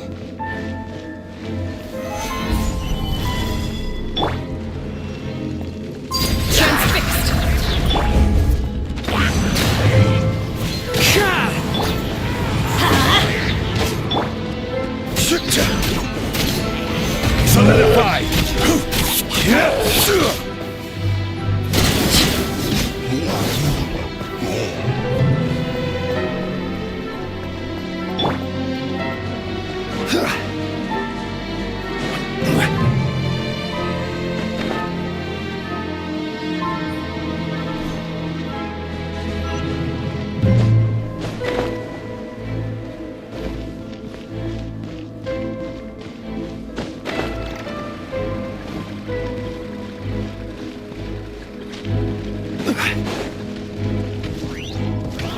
Gather!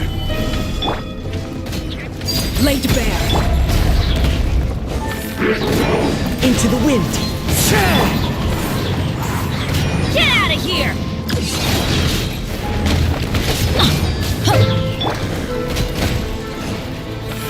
Solidify!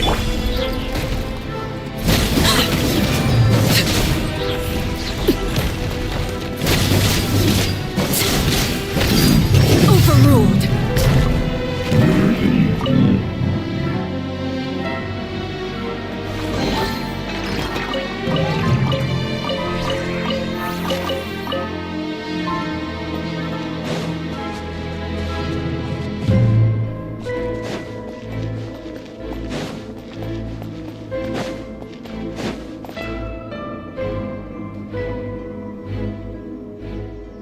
Huh?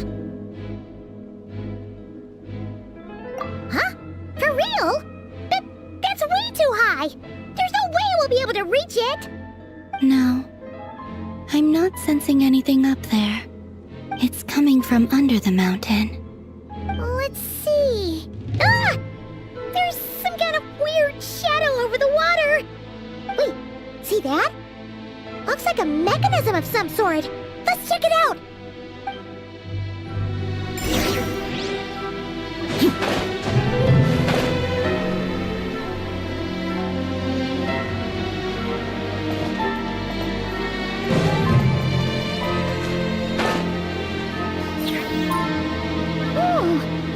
Looks like a device from the time of Kalia. Maybe people once came here to study the Crimson Moon's domain, and they left this behind.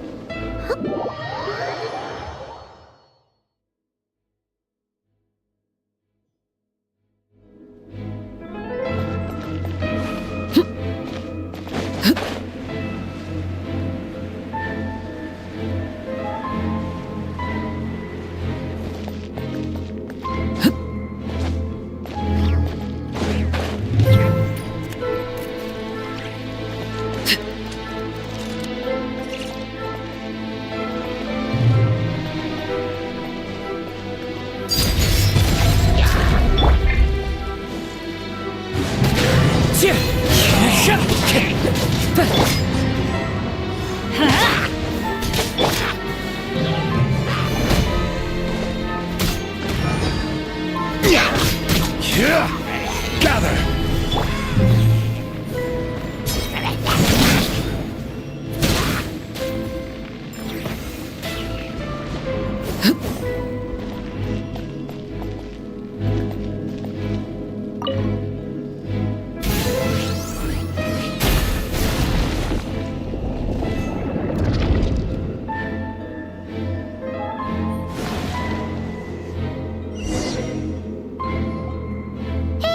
Look at that! Now that the mechanism's running, the shadow in the water looks different. Do you think these mechanisms might be the key to unlocking the secret? Let's try to find more of them! Felindis, we'll leave the rest of the research in your hands. We'll be heading back now. I hope this isn't ruining date night. Ugh. Mind your own business. Just leave me some snacks on the table. Felindis? Is that Rerear's girlfriend? How come we're hearing her voice here?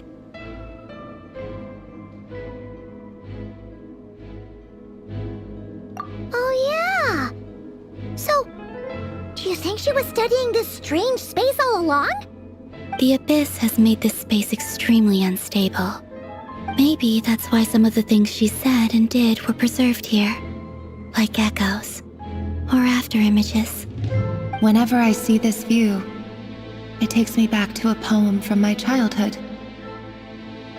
Waning moon, oh lifeless damsel, weeping on the mountain crest, mourning still in wistful tone, her fragile soul now laid to rest. For me, of all people, to be here investigating the mysteries of the Crimson Moon space. Is it a coincidence? Or something more?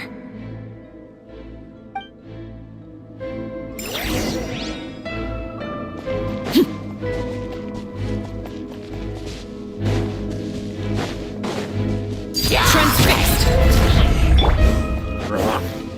The range knows me.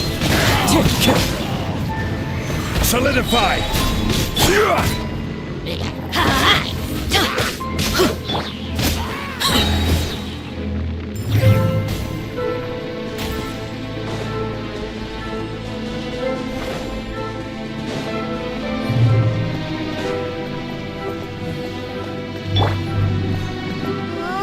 Looks like the Abyss has messed up this mechanism. We need to find a way to get it working again. Let's see if there are any other devices nearby.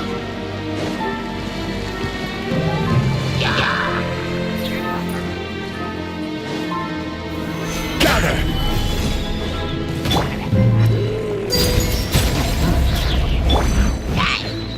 One with nature.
So the moon marrow, or rather the power of the 3 moons, is the key to unlocking.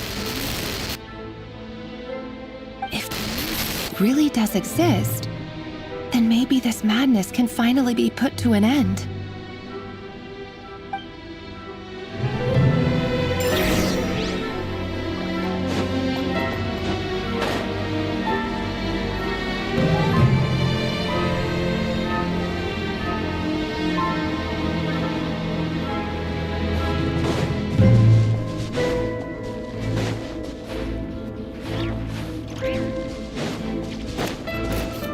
Take cover behind the rocks!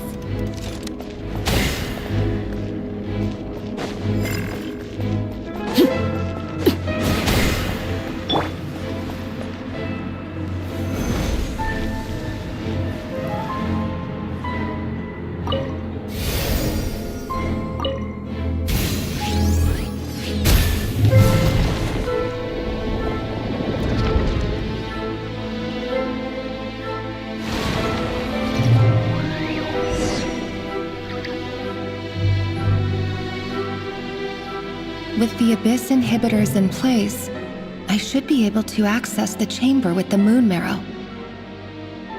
Oh, Rerir, with every step you take, you're drifting further from what you truly desire.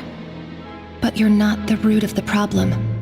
Ever since that outsider set foot in Conria, the Vinster King has sunken deeper into madness. If only I could get my hands on that outsider.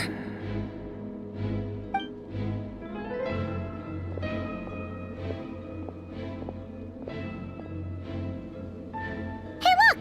The moon's reflection is back to normal! Elendis' voice mentioned a chamber with the moon marrow. Do you think maybe it's hidden in the moon's reflection? It must be. For within it, I sense the fragile aura of a dying soul. Then there's no time to lose! Let's go!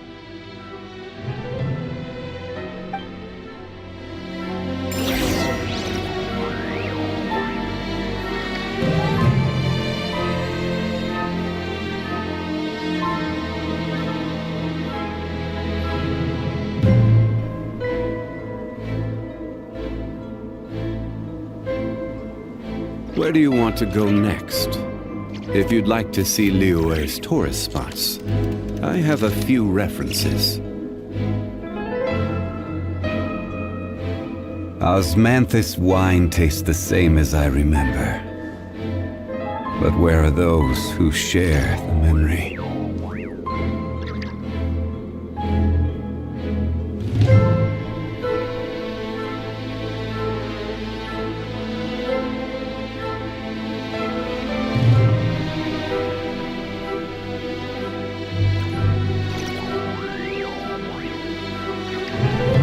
Boats are made for transferring commodities back and forth, and those that come across Liyue tend to stay a while, so it is where many things come to settle.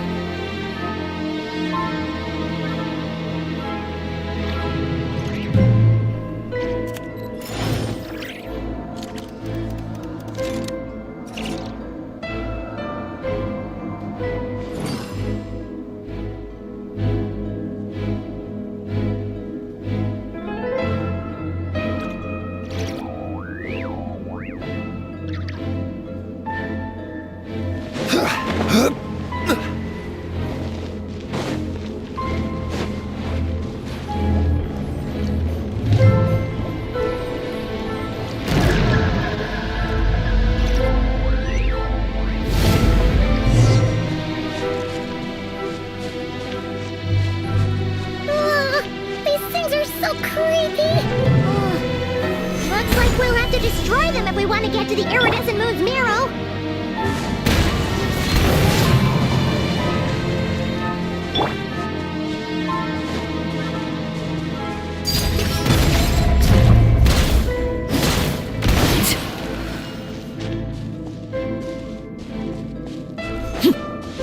That must be the iridescent moon's marrow! Oh, we'll need to destroy these things before we can reach it!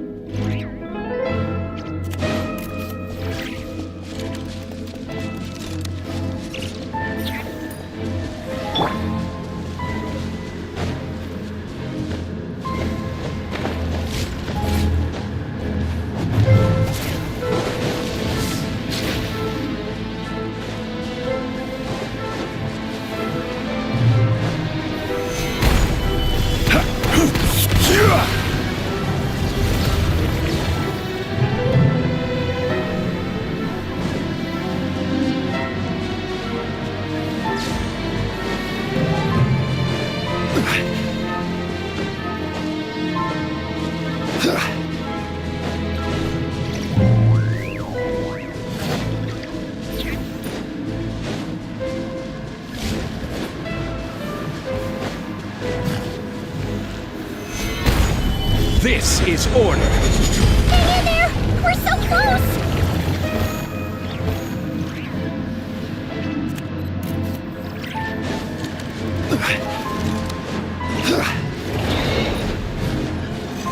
Gather!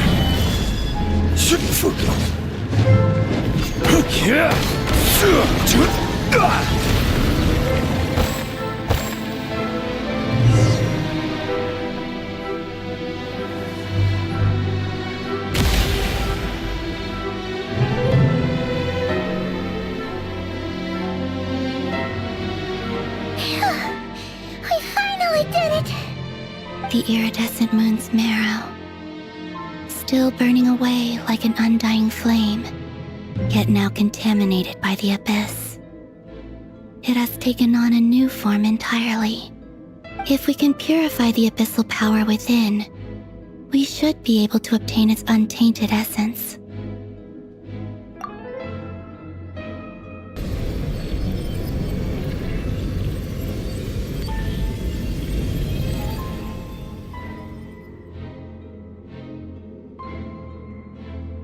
It's so cold.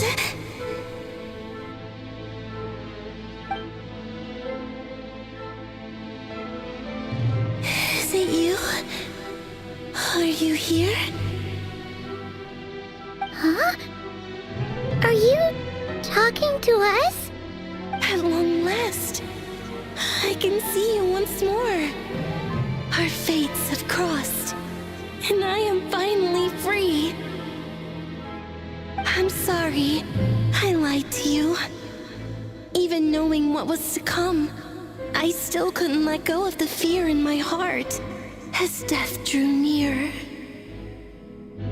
The moment the moon shattered, my body began to split apart piece by piece. Like I was being cut into pieces by 1,000 blunt blades.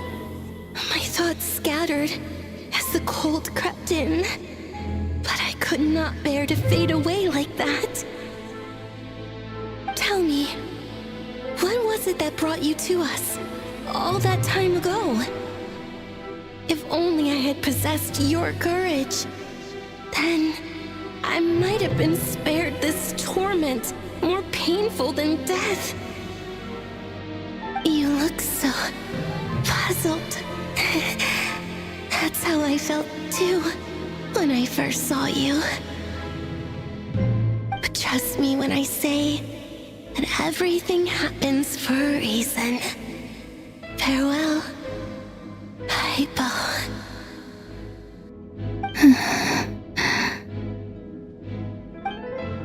What was that all about?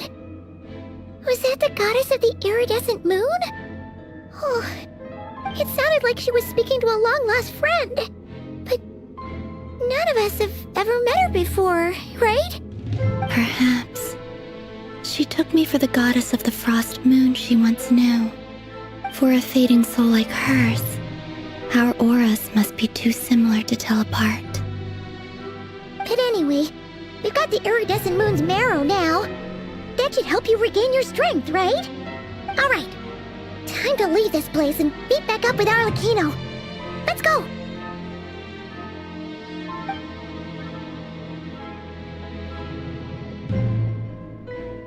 That's odd. This place looks different than when we came in. Waning moon, Huh? oh lifeless damsel. Oh.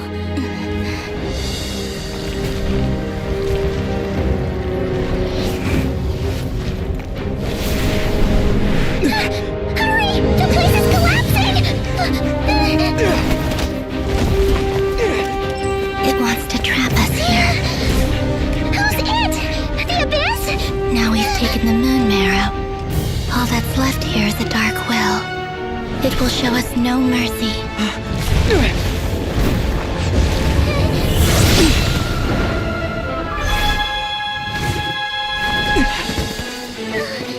Give it back!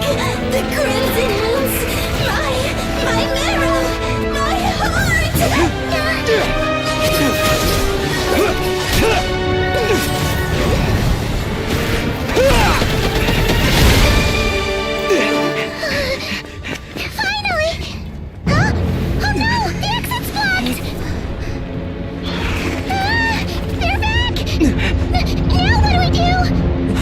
is where you fall. Witness my rise.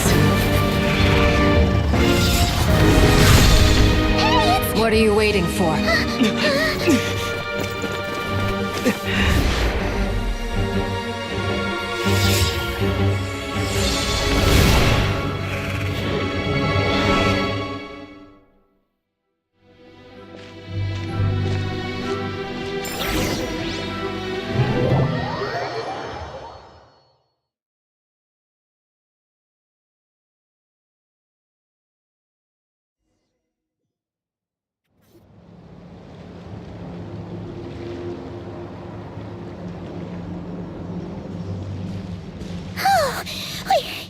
We made it! Was that you, Arlecchino? Did you save us? Wait, your hands! They're... Oh, this? Don't worry. It's a small price to pay. The Abyss wanted to trap you inside, and I defied its will by bringing you out. No wonder it's a little angry.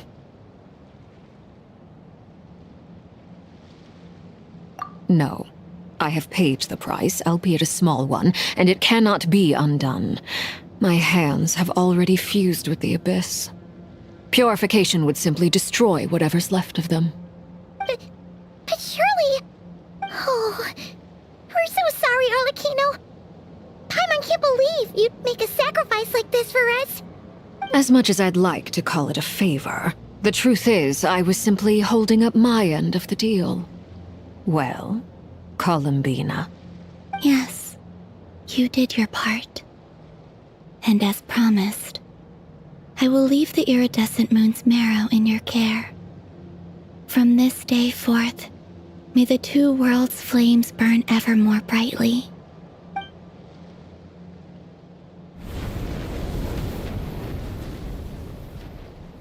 I'll take that as a blessing. Now, Columbina, give me your hand. Accept this moonlight I offer in return.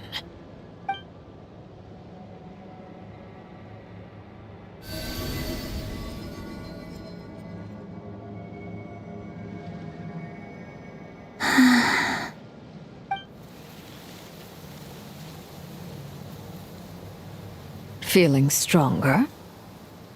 Hey, Columbina, are you okay? I'm fine. Our powers are a little at odds, that's all.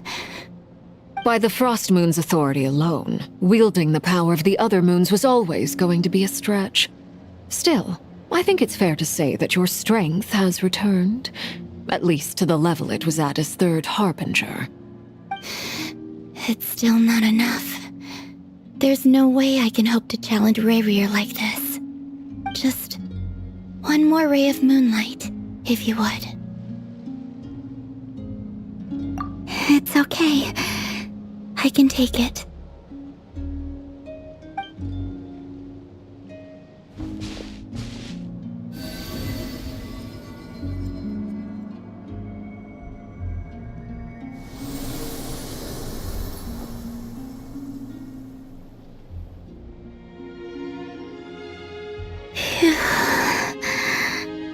How about now?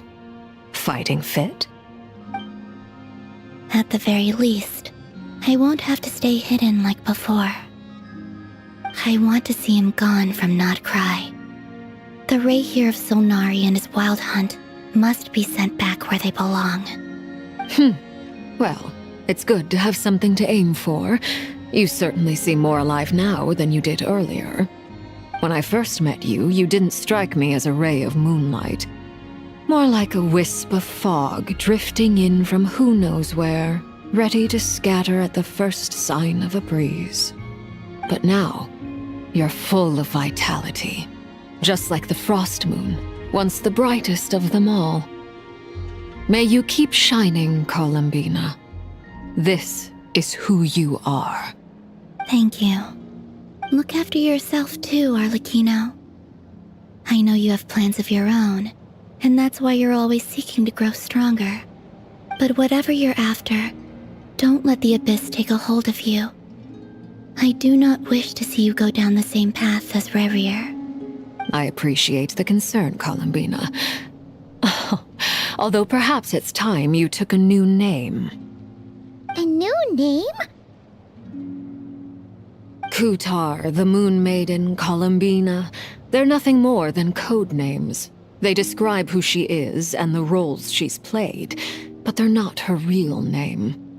We often use code names in the House of the Hearth, too. But it's knowing your real name that keeps you grounded. Up till now, you've been living a wandering life, so you've probably never really cared. All I'll say is this. Once you've defeated Rerir, give it some thought. All right, that's it from me. I'll get you back safely first, then go meet up with Sandrone. You're the best!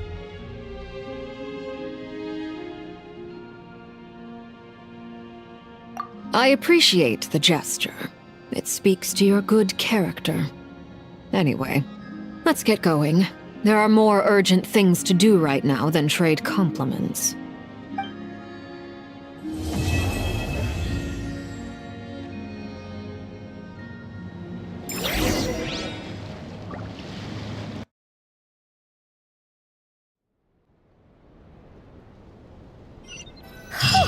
It was a close call, but we got the iridescent moon's marrow and restored Columbina's strength, and that's all that matters. In other words,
do you think the others are making good progress?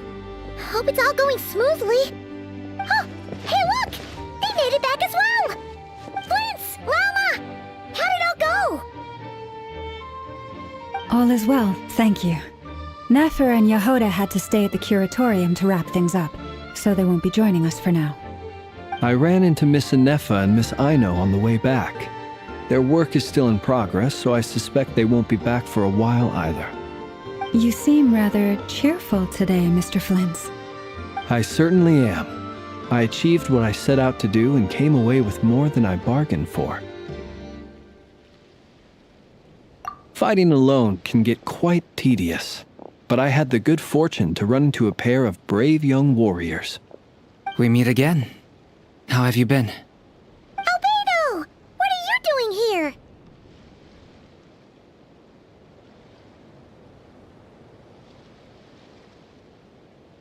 That would be a natural assumption to make. It's also the correct one. These two courageously lent me a hand while I was fighting the Wild Hunt.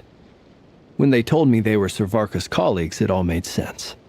And given how people of outstanding talent tend to cross paths, it's no wonder you're already acquainted. So, who's your travel buddy, Albedo? Why don't you come and introduce yourself?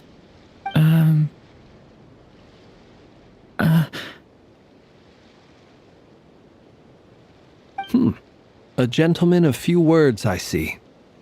And a rather stern countenance. I presumed you were acquainted with him. Is that not the case? It's nice to meet you. Again. We've technically met before. Wait a sec! You're Minnie Durin! That's right. It's me. I'm glad to see you again. By the way, he says it's okay if you drop the mini. Yeah, I'm not as mini as I used to be. Interesting, isn't it? The first step towards blending into human society appears to be reflecting on whether one's name really reflects who they are. Wow! You look so different! In a good way, of course. It's great to see you looking so healthy. Thank you, Paimon. And although you're as mini as ever, I understand that diminutives don't always convey endearment. I'll be sure to simply call you Paimon as a sign of my great respect for you. Wow! You're such a smooth talker now. Paimon could get used to this. From now on, you may refer to her as your esteemed guide, Paimon. Personally, I think our little Paimon is the perfect size. When people call her Little Paimon, it's just because she's so adorable that they can't help themselves. If that's not a sign of endearment, what is? You're absolutely right, Miss Lauma. My brother still has a long road ahead of him when it comes to understanding human relationships. Anyway, speaking of long journeys, didn't Columbina, leave with you? How come she isn't back yet? She's been catching up with old friends. Wouldn't be surprised if she stopped for a cup of tea or 10 on the way back. Uh-oh. People are talking about me. Hope it's nothing negative.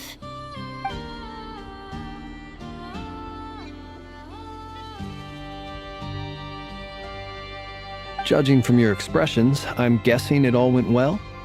It's getting crowded here. I'll go grab some chairs. No need. This is a job for an alchemist. I'll whip some up momentarily. Thank you for your hospitality, ladies and gentlemen, but I was merely escorting my friends back. I'll be meeting Zandrone shortly, as we still have some things to discuss. It's been a pleasure, everyone. But this is where I'll say goodbye. We really appreciate your help. Oh, come on. Spare the formalities. I'm just glad I could help out some true friends. I understand. Well, bye for now, Harlequino.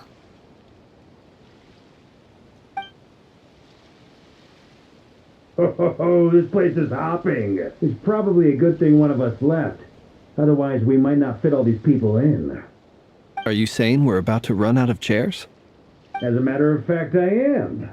Come on in and see for yourself.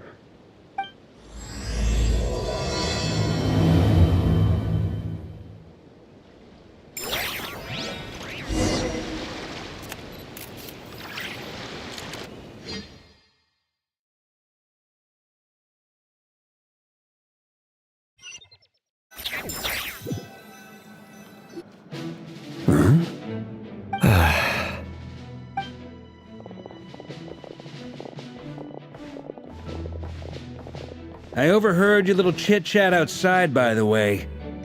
With Miss Columbina's colleague gone, we should be back to the original crew plus the other colleagues I brought in. Though, it looks like we have another new face. Someone else managed to rope in a colleague too? Frankly, you and Paimon are the only people I know here. This here is Dainsliff, colleague of Tevyat's greatest guide, Paimon, and greatest adventurer, the Traveler. Well, not exactly colleagues, more sort of friends. When someone else jumps in to do the announcing, you know you're speaking to someone important. Let's hear what he has to say. Note to self. Once Paimon knows your name, the rest of the world will soon follow.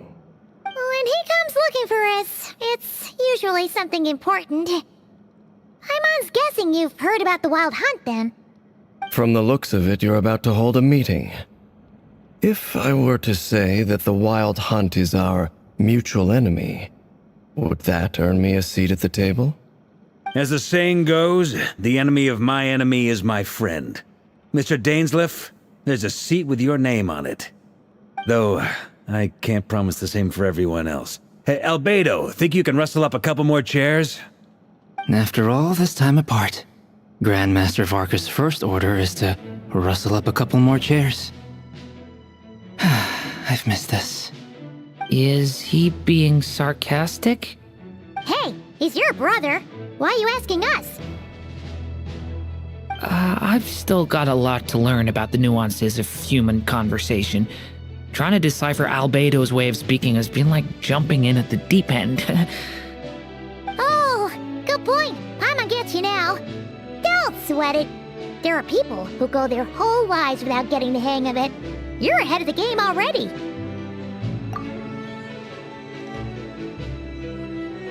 I wonder what's taking Nefer so long.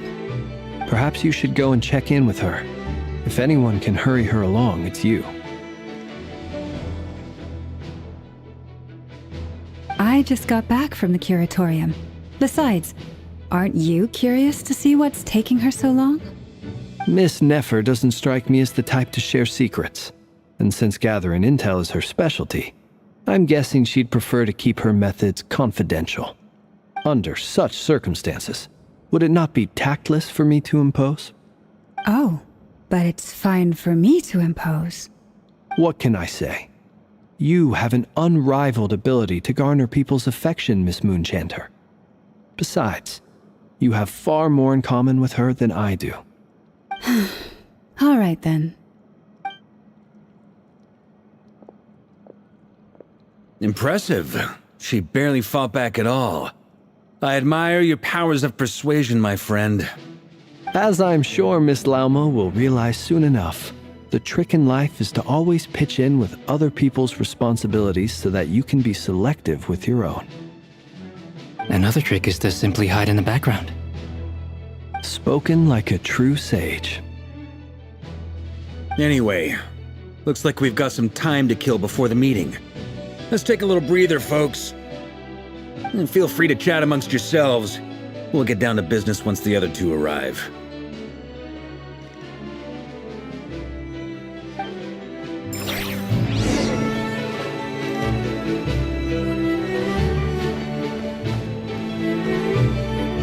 Is there something you'd like to say to me?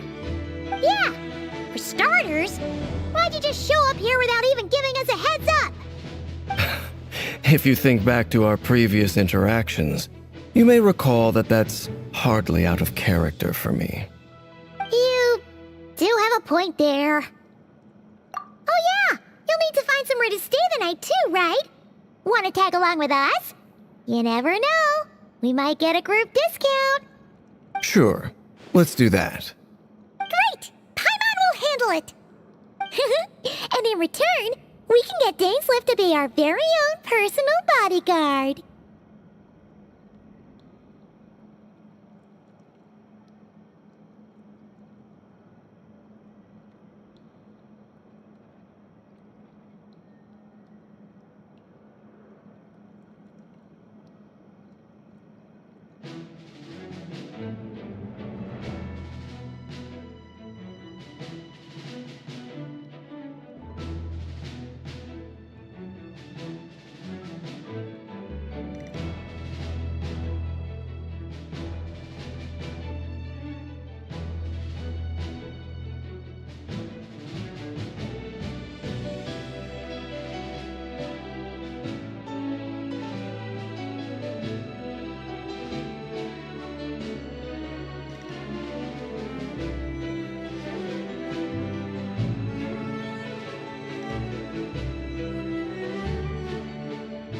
If that's what you had in mind, you should have said so sooner. I'd be happy to help. Oh, okay then. Paimon was only kidding, but good to know. Anyway, since we're all here together, we might as well watch each other's backs. That's just what friends do, right? Indeed. Thank you.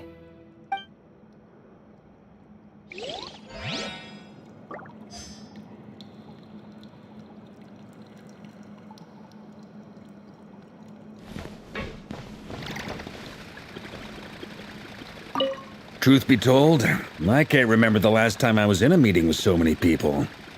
You're not alone there, my friend. The Lightkeepers also struggle to bring everyone together for a serious discussion. I don't doubt that. I've only ever met two Ratniki, one being you, and the other being that young guy, Eatlua. Eatlua is a good apple. I'll give him that. He's kind, honest, and regularly delivers supplies to my lighthouse. A true ratnik to the core. In that sense, he puts me to shame. So you're what? A fake ratnik? That's what it sounds like you're saying. But I get the feeling that's not quite what you meant.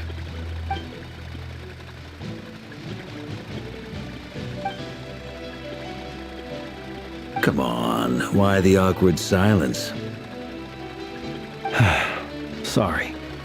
I'm not even gonna bother trying to hide it. You've known all along, haven't you, my friend?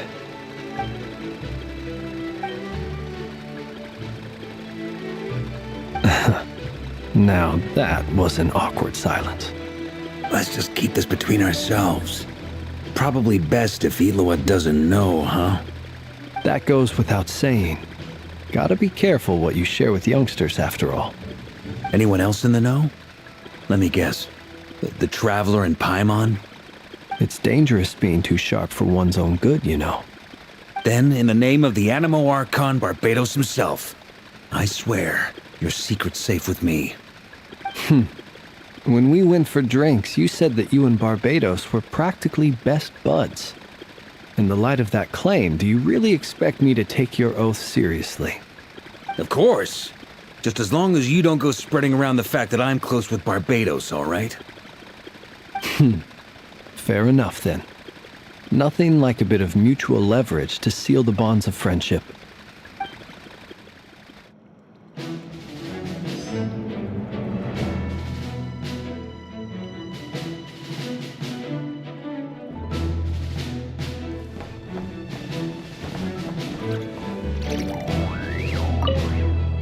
You're both awfully quiet.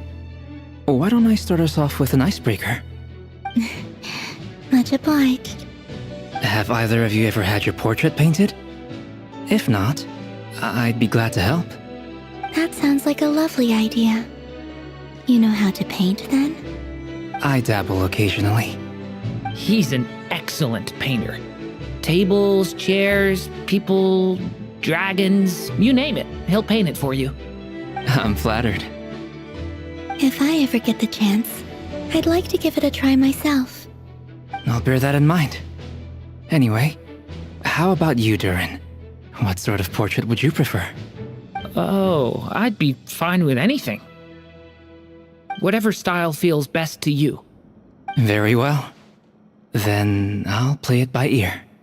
You can replicate any style I want? I can try. If you show me a sample, I'll do my best to match it. Thank you. In that case, I'll dig up some reference material for you.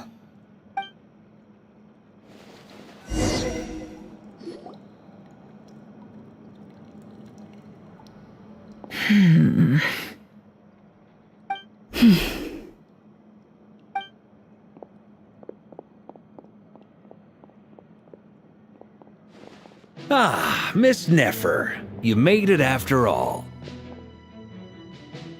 But what about Yehoda?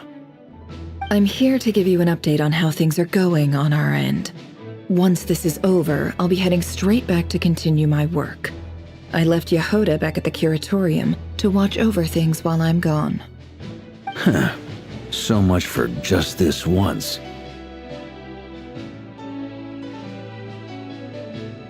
Shh! Not so loud! We're on a roll here! What if she remembers and suddenly decides to back out? Did you say something, Mr. Varka? Huh? I didn't say anything. Right, Flints? Must have been a frog. They get so noisy around here at nighttime. It's like they're putting on a concert in the background.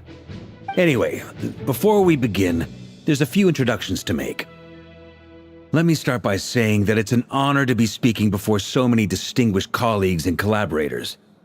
First up, we have Miss Lauma. As Moon Chanter, she's the leader of the Frost Moon Scions, a local religious community in Nodcry.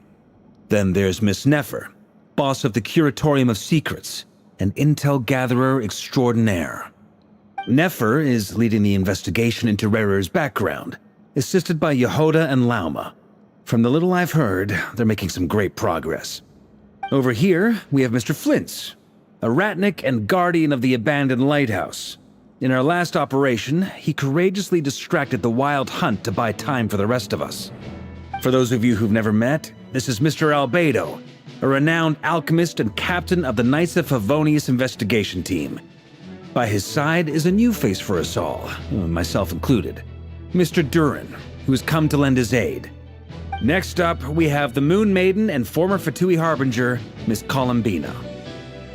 Then we have the Traveler, who's earned more titles than I could possibly hope to list out, so I'll spare you the rundown. And Paimon, the ultimate travel companion and quite possibly the best guide in all of Teyvat. Whoa! That's a lot of people! Great turnout! Miss Nefer, it looks like you might have another job coming your way, so, congratulations on the booming business, I guess. You think I haven't got enough on my hands as it is? Who's looking for me now? That would be me, Miss Nefer. I have a commission for you. And you are? Who I am doesn't matter right now. What does matter is that I'd like you to gather more intelligence about the Recher of Solnari. Well, it's not as if we never take on anonymous commissions, but in your case, I'll have to decline. I'm gonna take a wild guess and say your job's probably more hassle than it's worth. Something about you seems like bad news. It's my eyes, isn't it? Conrian, I assume. And what's with the mask? Are you trying to hide your identity? In any case, the fact that you're even still alive raises an awful lot of questions for me. My name is Dainsleif. And yes, I am from Conria. As I'm sure you're aware, the Recher of Solnari's real name is Rerir. He was once an acquaintance of mine. Really? Then you must have been quite an influential figure yourself. You flatter me, but none of that matters anymore. My point was simply to clarify why I have asked Miss Nefer to investigate Rerir's background.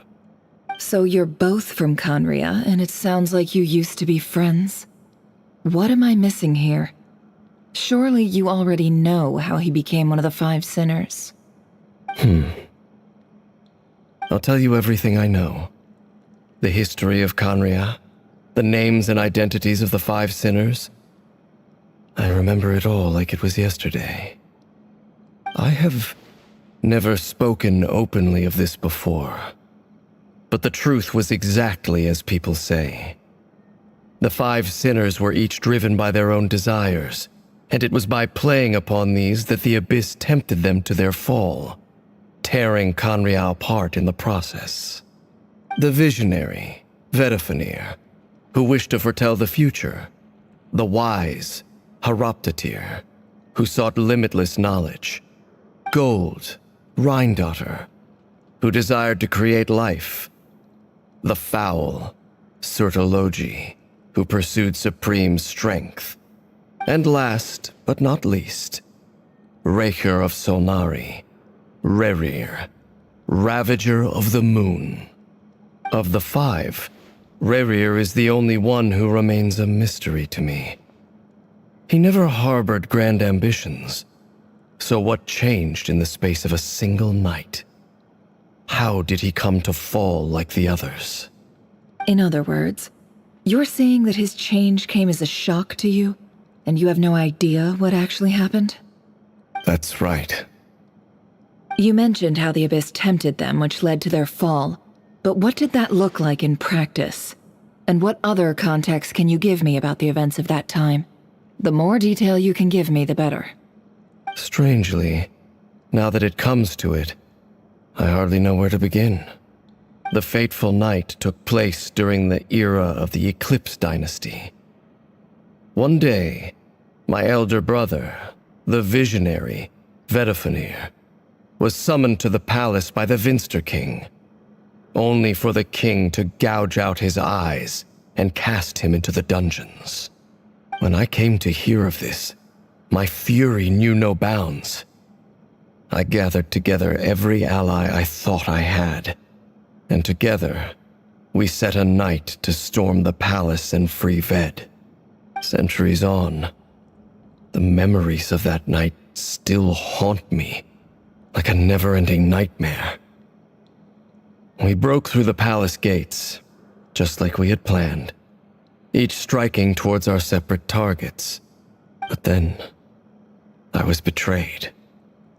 Even Vedafenir, the very person I had come to rescue, abandoned me and partook of the Abyss's power.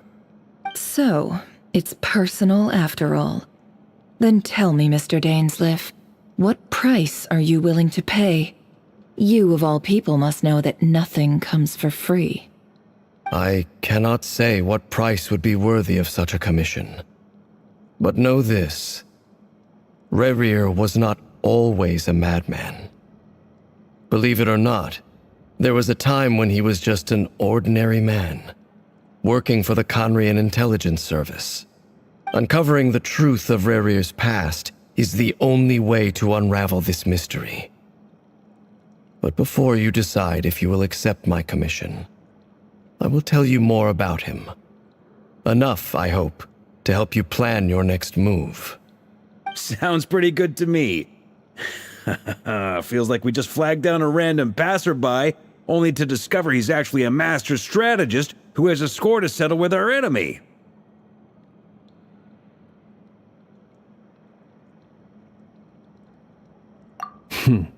Can I borrow your halo? It could be useful in the lighthouse. Hey, enough with the wisecracks! Besides, isn't that lamp of yours bright enough already?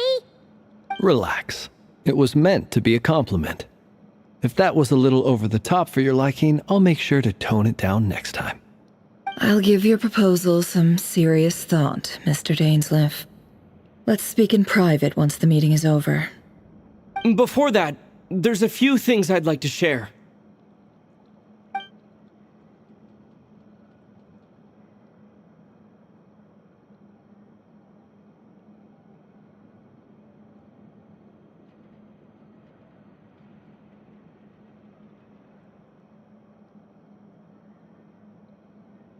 Now that we've united the hearts of the three moons, your power should be greatly enhanced.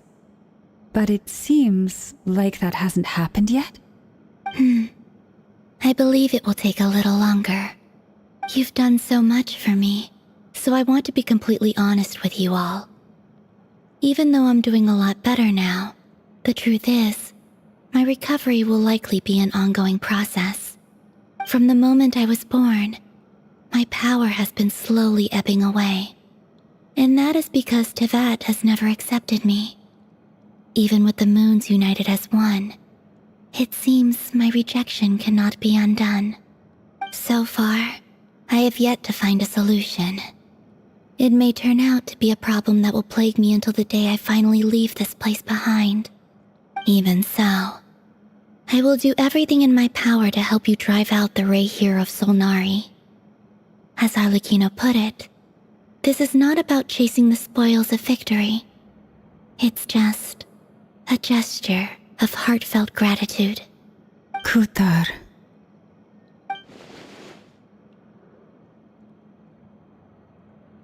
Defeating the Raihir of Solnari will be no easy task. While my strength slowly recovers, we'll also need to gather more intel. Naturally.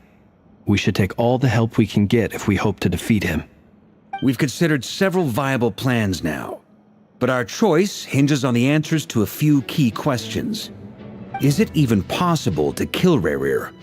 What experiences shaped the person or monster he became? And what's he really after? Given Albedo's expertise in alchemy, I think we should leave him to try and answer the first of these questions. Understood. As for the other two, I'm afraid we'll have to count on you again, Miss Nefer. Believe me when I say it's not my wish to burden you.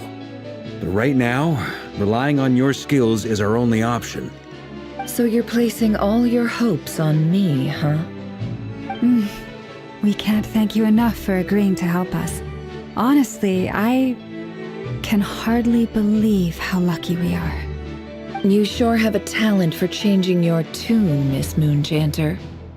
timid like Yehoda one moment, then flinches insincere flattery the next. Ladies, please. I must object to your portrayal of me. That's all. Feel free to keep bickering. Just pretend I'm not here. I almost don't want to leave this room. I'm curious to see how this plays out. I have faith in you, Miss Nefer. Something tells me you'll stand by us until the very end. Oh? And what makes you so sure of that? What if I suddenly decide that my compensation is insufficient? This isn't about the money. I can sense that you've got a deep-seated distaste for Rerir. And knowing you, that alone is motive enough. Look at them getting along so well. Like two peas in a pod. And I'm the one they accuse of insincere flattery. There is no justice. Miss Lauma, you have to understand something. Unlike you, I don't actually enjoy having everyone's hopes on my shoulders. Is that right? Well, maybe the fact that I'm willing to put my hopes in other people says more about me than you. But the fact is, I also trust you. And that's because I know that you're someone we can count on. Anyway, we've got our plan, so let's get moving. Mr. Dainsleif, let's talk. And Traveler, once we're finished, if you've nothing else planned, I'd like you to come with me. This whole experience is teaching me a lot. For instance, I now know that when other issues come up in the future, I'll have far more luck getting Lauma to convince Miss Nefer than trying to do it myself. Hate to say it, friend, but that's one of the funniest things I've heard in a while. Why? You think I've got it wrong? Quite the opposite. But what makes it so hilarious is how long it's taken you to realize.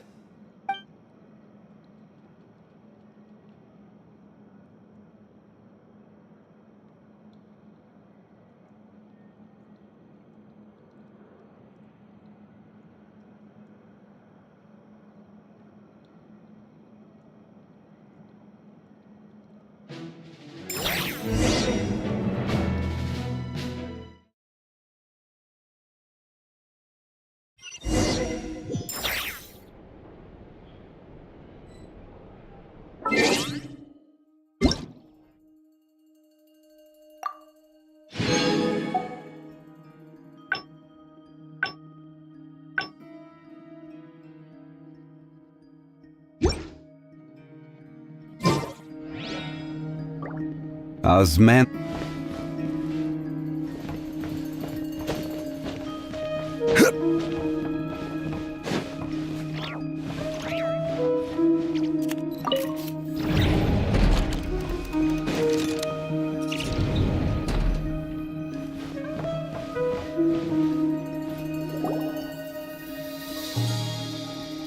Thank you for waiting.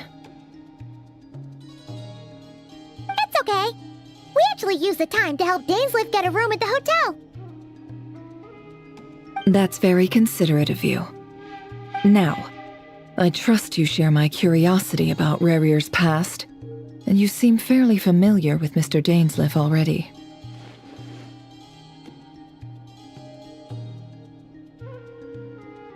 We spoke at some length after the meeting. He was the one who suggested I should invite you to join this operation. He feels confident that these secrets will be safe with you. Dane has a lot of faith in us, that's for sure. Likewise. I appreciate that you got right on board without interrogating me about why I invited you. It shows that you trust me to explain everything in due course. That's because we know what you're capable of. We appreciate you too, Nefer. You might have been forced to help in the beginning, but this time, it was your choice. That's one way to put it.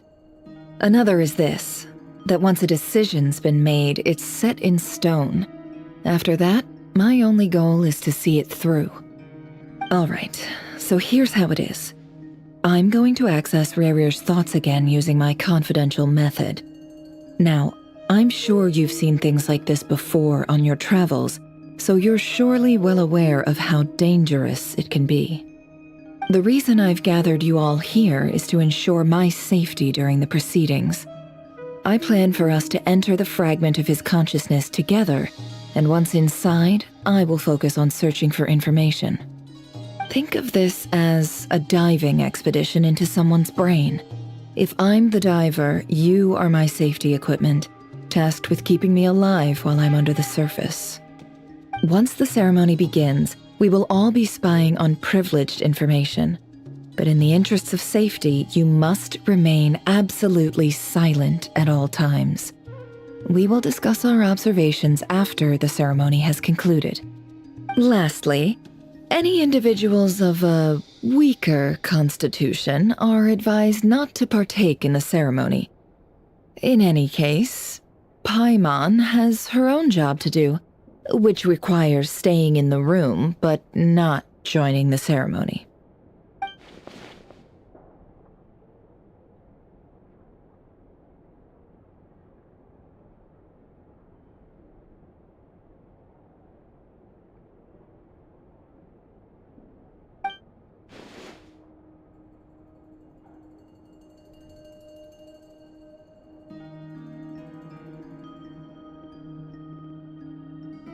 Well, good luck, everyone!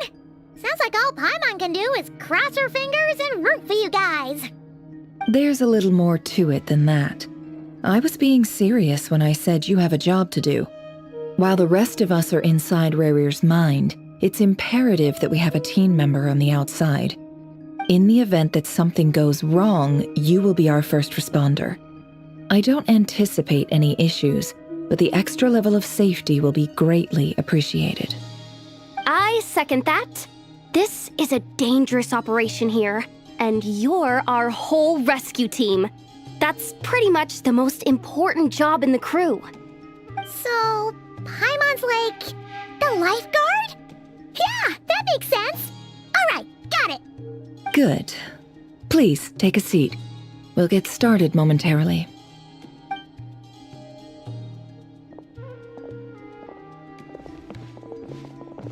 So, did Mr. Dainsliff tell you anything else? He told me that he believes Rarir kept some big secrets in his life. He's not sure that they were the cause of his eventual downfall, but he's asked me to uncover what those secrets were all the same. But surely you're not planning to go through with this, no matter the cost. If you think that, you'd be overestimating me. I'm a businesswoman, not a mercenary. But I do have my own professional reasons for taking this job. You think I'd turn down the opportunity to get a first-hand glimpse into Conrian history? No chance. Well, as long as you don't let morbid curiosity get in the way of safety concerns, we're good. We'll do whatever we can to help you. You're such a killjoy.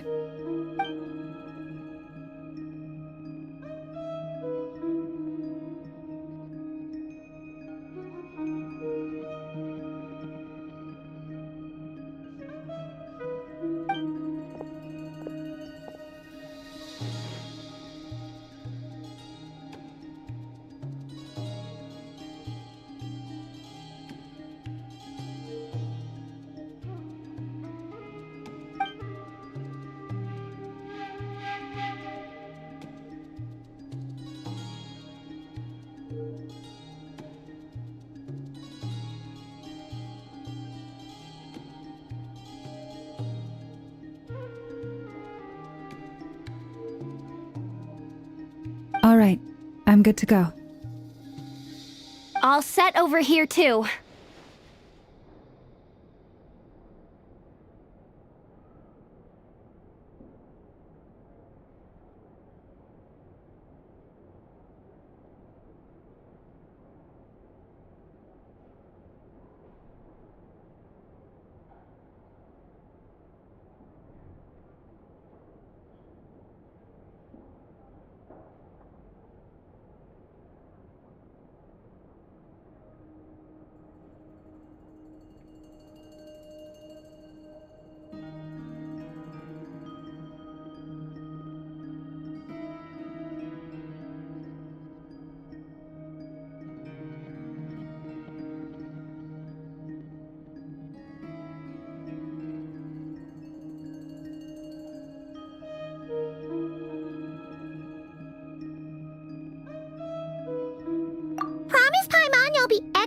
awful.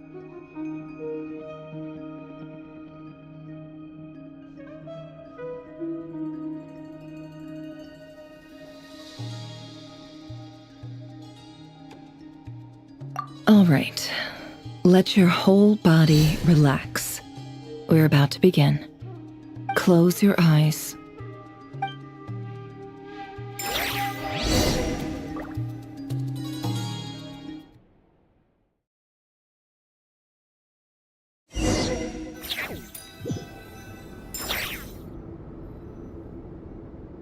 Phew. Could this be his office? Pretty standard setup. Bookshelves, paperwork, files. According to Dainsliff, Rerir used to be an intelligence operative. Chances are there's plenty of top secret intel stashed away in this room. Is this where you keep your secrets, Rerir? Can't say I'm not looking forward to this.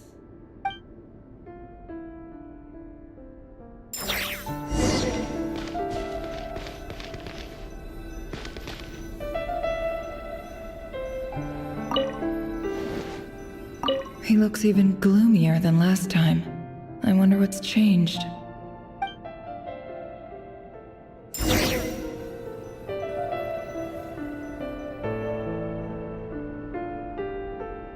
Today's files are in. Time to wade through them just like usual.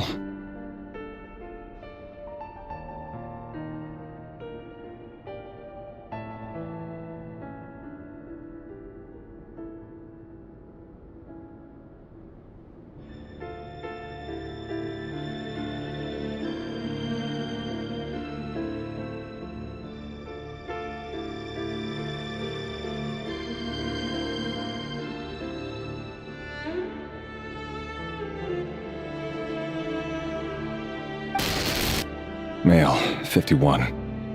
Occupation, cook. Confirmed Crimson Moon descendant. Has maintained frequent contact with other descendants over the past year. Poses a threat to the dynasty. Neutralized.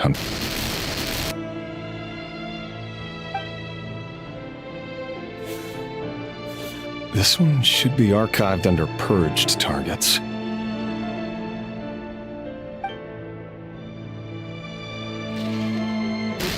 Female, 23. Occupation, office clerk. Confirmed Crimson Moon descendant. Has maintained frequent contact with other descendants over the past year. Poses a threat to the dynasty. Neutralized.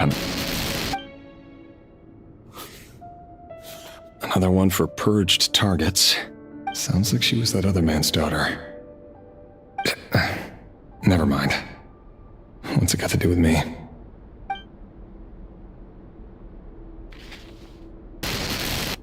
Male, 40. Occupation, teacher.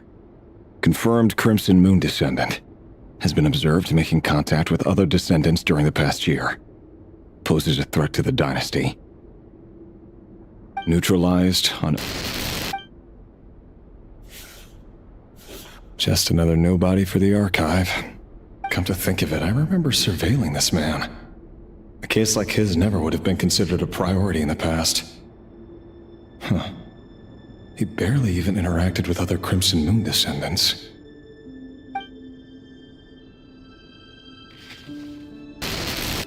Female, 16. Occupation, none.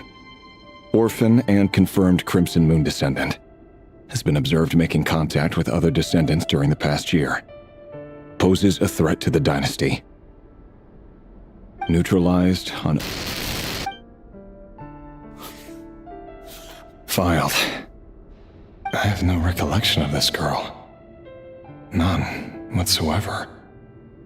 She doesn't seem to be anyone important, but then again, how many of them really are?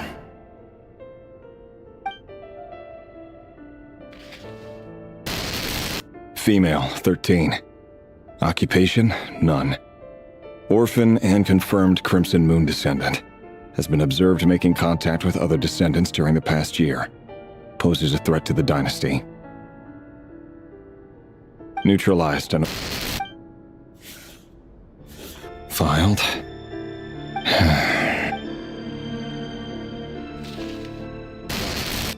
Male, 11. Occupation, none. Orphan and confirmed Crimson Moon descendant. Has not been observed making any contact with other descendants during the past year. Poses a threat to the dynasty. Neutralized and...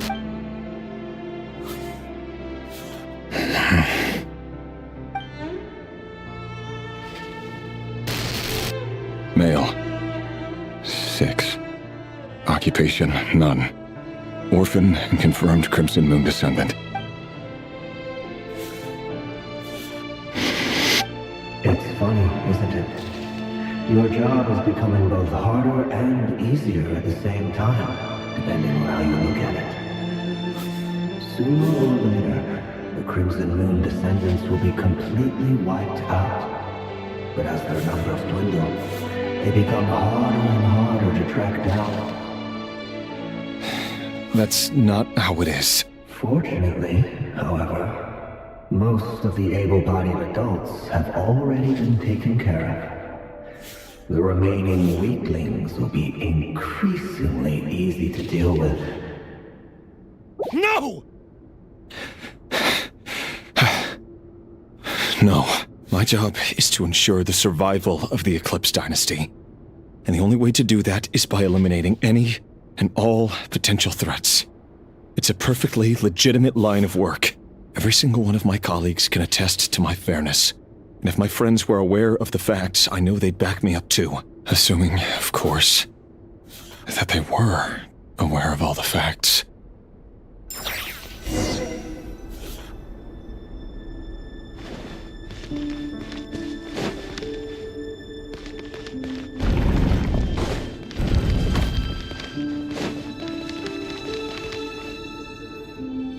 Mr. Vedifalnir, it's been quite some time since we last met.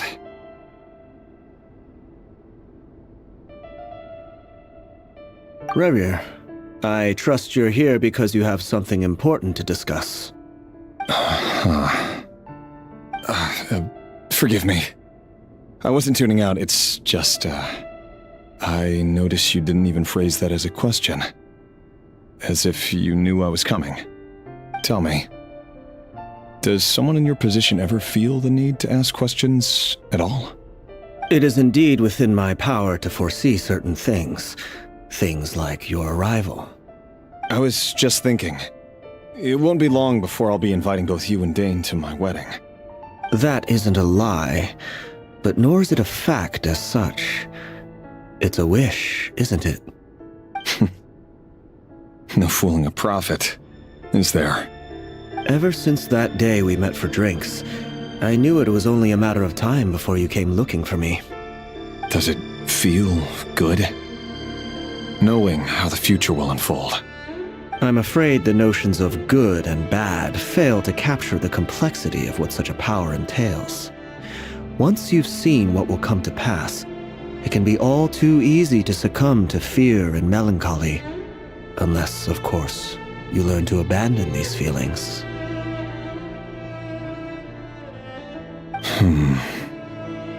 You fear my silence, and long to hear the words I left unspoken that day. That's right. You must have noticed my reluctance to broach the subject. And the reason is simple. Because the truth could never have lived up to your hopes. For both our sakes, such words are better left unsaid. The burden of prophecy was never meant for your shoulders. So who exactly do you deem worthy to hear your prophecies? None but our exalted king? Or rather, our king as he once was. You're closer to his majesty than I am. You must know better than anyone how much he's changed. You say that as though it is to my benefit. Yet precisely because of that, I dare not speak rashly. A king can turn out to be the most virtuous of rulers, or a tyrant more terrible than the most vicious of dragons. You are so wise and far-sighted, yet still you would have me live in fear of the unknown? You make a fair point. Especially given my silence alone was all it took to send you spiraling downwards. Very well then. Let me offer you some advice. And I say this not as a prophet or a visionary, but simply as the brother of your friend. For many reasons, there is very little chance of your marriage ending in happiness. If happiness is what you seek, you should find another fiancé.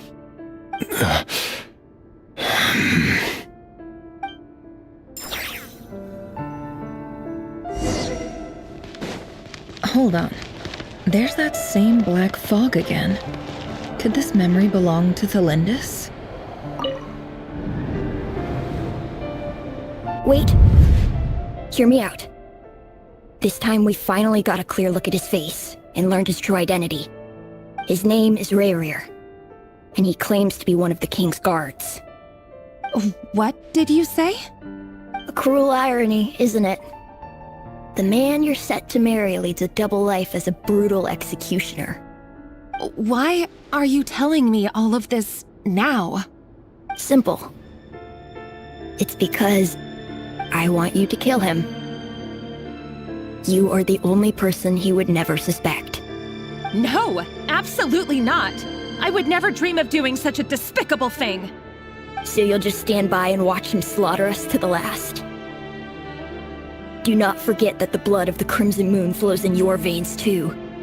The blood of the Crimson Moon? What does that matter now? The dynasty has long been dead and gone. You think that alone is reason enough for me to throw away everything I have? Why wouldn't it be? You two were once a child of the Crimson Moon, just like me. Don't tell me you've never felt so much as a flicker of fury for the way we were trampled into the dust. As long as you promise to abandon this pipe dream of restoring your dynasty, I can try to persuade him. Or have him persuade the Vinster King. Persuade the Vinster King? Do you even know why he's so obsessed with hunting us down? Why he keeps trying to force us to hand over our secrets over and over again? Or why we refuse to give up on restoring the dynasty? The Vinster King. A blind fool. His eyes clouded by powers from beyond this world. A petty little man with a miser's heart. And he dares to sit upon the throne? Mark my words. Sooner or later, Conria will fall. And it will be his doing. If you can't bring yourself to do it, so be it. Just you watch. It won't be long before calamity descends upon us all. The Reir of Solnari. That really is quite a secret you've been keeping from me, Rerir.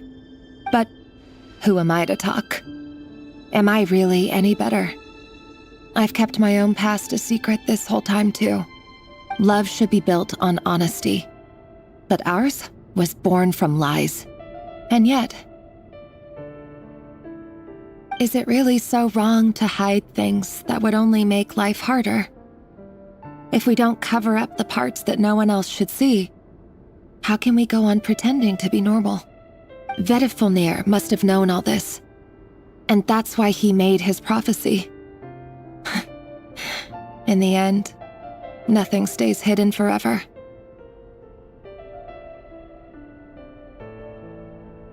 But I won't just sit by and watch this disaster unfold. I'll do everything in my power to protect what I cannot afford to lose, no matter who I have to face.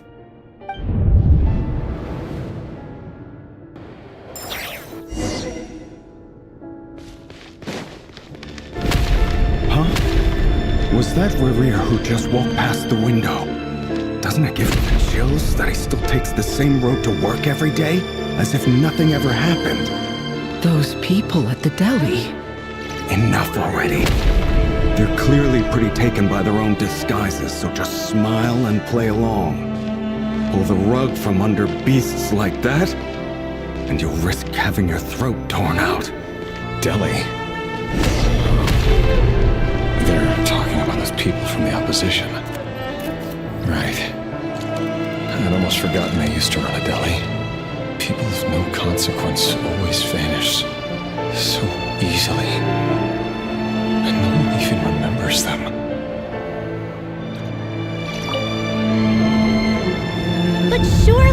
see he's not the man he pretends to be.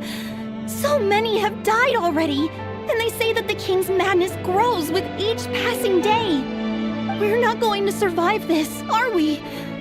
But why does it have to be this way? Do we really deserve to die just because of the blood that runs through our veins? Felindis, are you even listening? Sorry, Freether. My mind was off wandering. I heard you, though. You're talking about what Rerir said. He's just following the king's orders.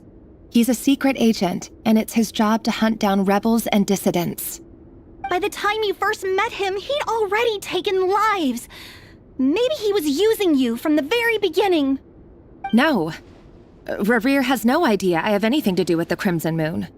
My family are only distant relatives of the main lineage, and besides, my eyes are perfectly ordinary. Truth be told, apart from my teacher, pretty much no one knows I have any connection to any of it.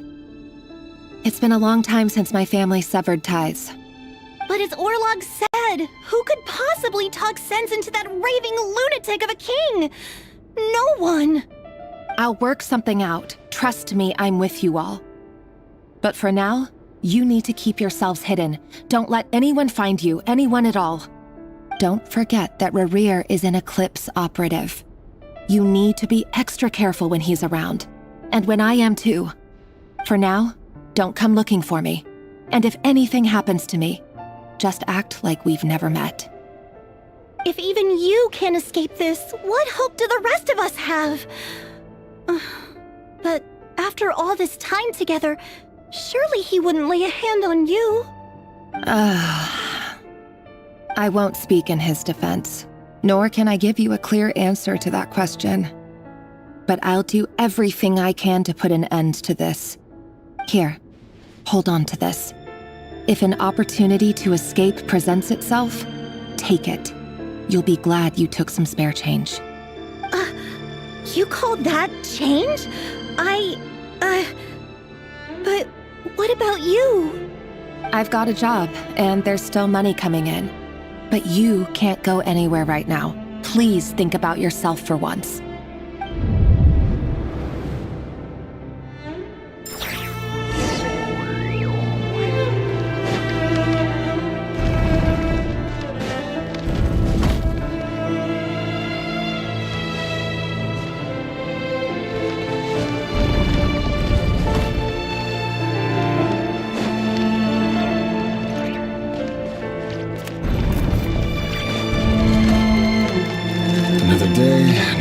Assassination training.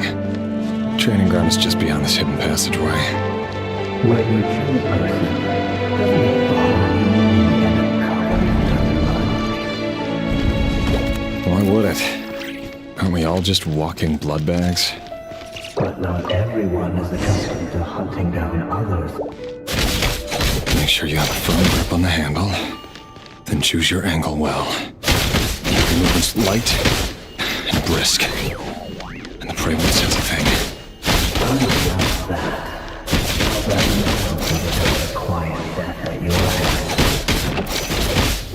I work clean. No traces.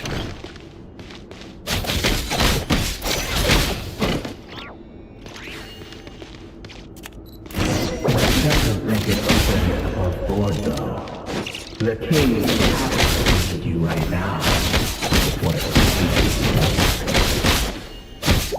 That won't happen. He's changed. Ever since he chose that power. In the beginning, he only had to take out a handful of the disease. But now... The ones I've dealt with have always been guilty. And I've carried out my work flawlessly.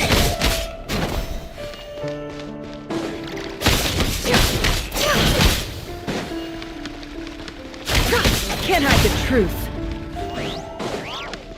No more lies.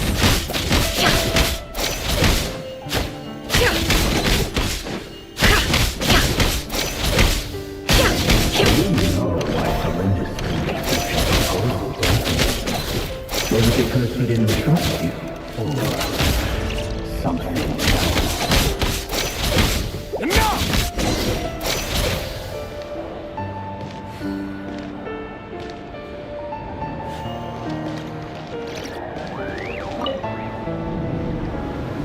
Lindis, do you still remember Orlog? Orlog. The boy who was pretending to sell flowers. You spoke for quite a while, didn't you? Yes, we did. What about him? He was arrested 2 days ago. Chances are he's already dead. He... I just don't get it! After everything he's done, why do you still stand by him? Or does it mean nothing to you that people keep dying? No, that's not... Just hear me out. I need to go now, Thelindis. They're looking for us. You take care too. If you ever need a place to hide, come find us.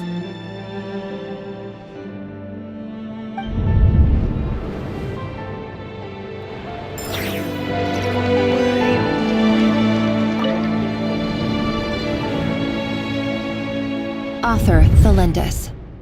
Over the course of this week, the research object was subjected to interference for a total of 47 hours for experimental purposes.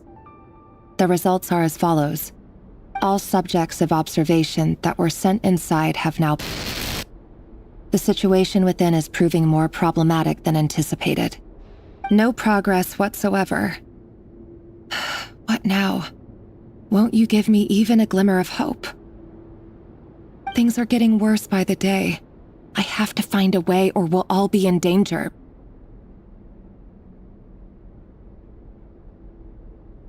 But I... If all this research comes to nothing, what then? Sooner or later, it'll be my neck on the line. But could he really bring himself to kill me? No. Surely he wouldn't have the heart.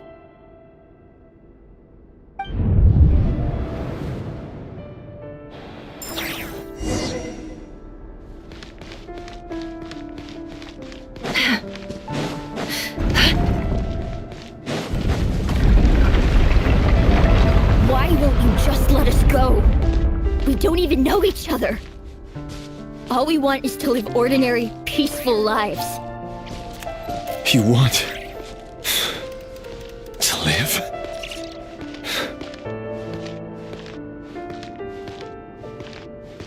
Yes. I just want to go on living. Is that really such an unforgivable crime?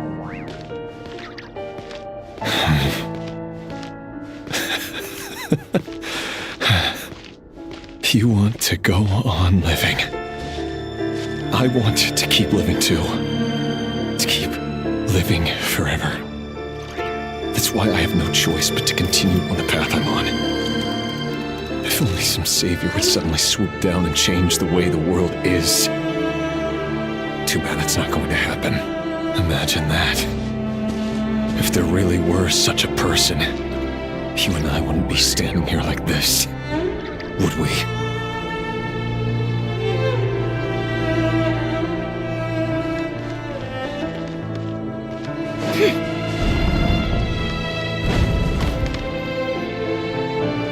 Today's files are in.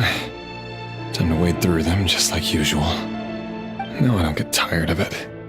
It's my job. And not only am I lucky to have it, I'm good at it too.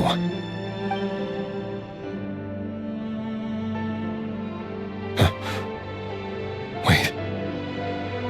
That's... Thelindis?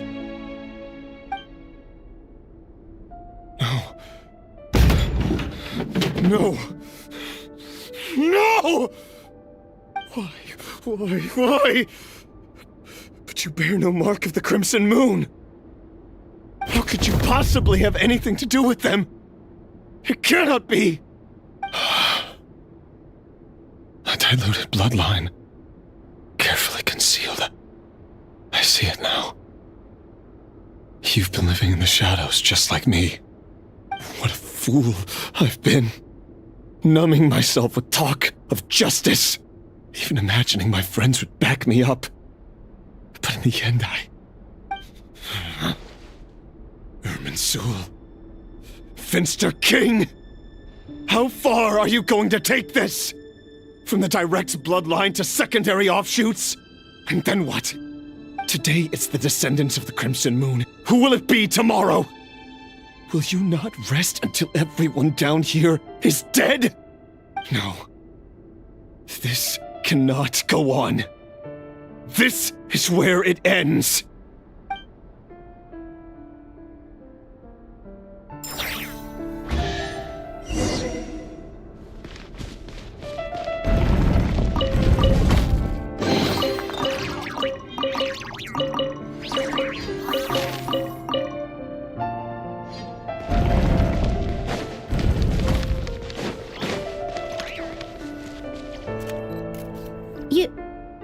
You're really letting me go?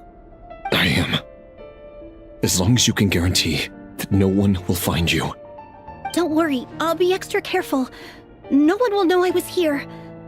But what about you? Me? If you let me go, you won't be able to complete your mission, will you? Good point. In that case, maybe you should stay. No, please! I just want to see the outside world again. To Go on living?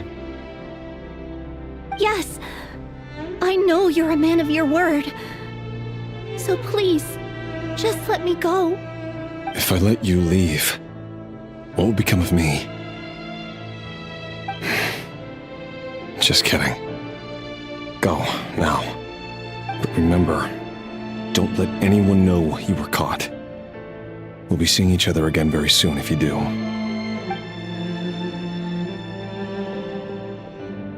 Even shadows in the dark must live by a code. But you can't save everyone. You've been whispering in my ear for days now, Vedifilnir. What are you trying to do? Break me down? I only say this because you long for an answer to your problems. Let her go, Rerir, or you risk losing everything. I will not abandon Thelindis. Then you'll need a little more vigilance and a lot more power. The world is changing, Rerir. Keep your eyes peeled for your moment of opportunity. That voice used to be so unclear. But now I know exactly whose it is. It's Vedifilnir. He won't tell me how to actually resolve any of this, but he keeps trying to manipulate me like a puppet. What's his game here? Tell me then. What will this moment of opportunity look like? And no answer. He's like a ghost. Always disturbing me when I'm on edge, but never answering when I need him most. So, the Eclipse Dynasty was purging, well, massacring the descendants of the Crimson Moon. And it seems like it was all connected to the Finster King's research. The King's obsession with abyssal power left the future of Khaenri'ah hanging in the balance. No wonder every aspect of Rerir's life was so unstable. And it looks like this Thelindis, Rerir's would-be fiancée, herself belonged to a sub-branch of the Crimson Moon Dynasty's descendants. It almost defies belief that a couple like them could hide the truth from each other for so long. If the Finster King hadn't intervened in such a drastic way, they might have gone on deceiving each other for the rest of their lives. And why does Vedifilnir, Daneslif's older brother, keep talking in Rerir's head? This guy kept more secrets than I ever imagined. The human mind is like a vast desert of shifting sands. When you follow the flow of someone's memories, you only ever see the parts they're willing to let surface. Time for something a bit more creative. We've been inside Rerir's mind this whole time, building up a picture of his psyche. There's already enough clues on the board to start reading between the lines and mapping out the rest. Now, we can finally begin to put the pieces together. Sure, it'll only be a reconstruction, part simulation, part reasoning, but it's usually pretty accurate. Once we've built up a cognitive profile, we just need to cross-check the logic behind his actions. And then we'll be able to take a sneak peek at whatever it is that Rerir has really been hiding.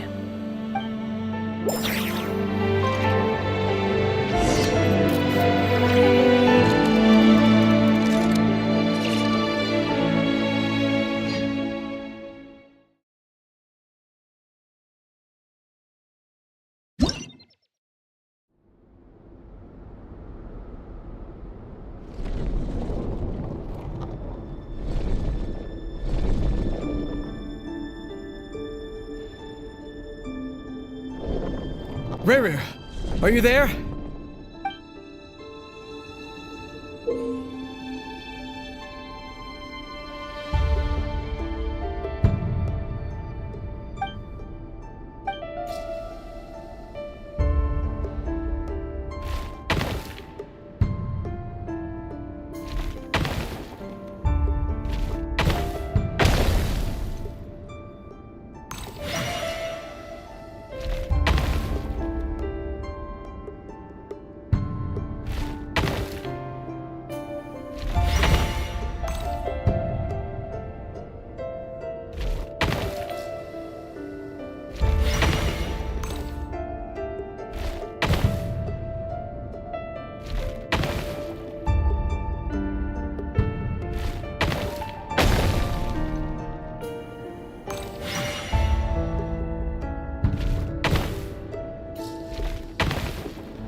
Rerir!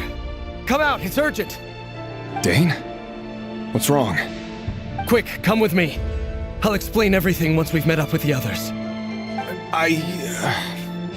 Okay. I'll come. But the Lindis is still over at the Universitas. I'll need to leave her a note. All right then, but make it quick. I've never seen Dane so worked up before. Whatever this is, it must be big trouble.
Well, this is a nice change, meeting you all at this hour.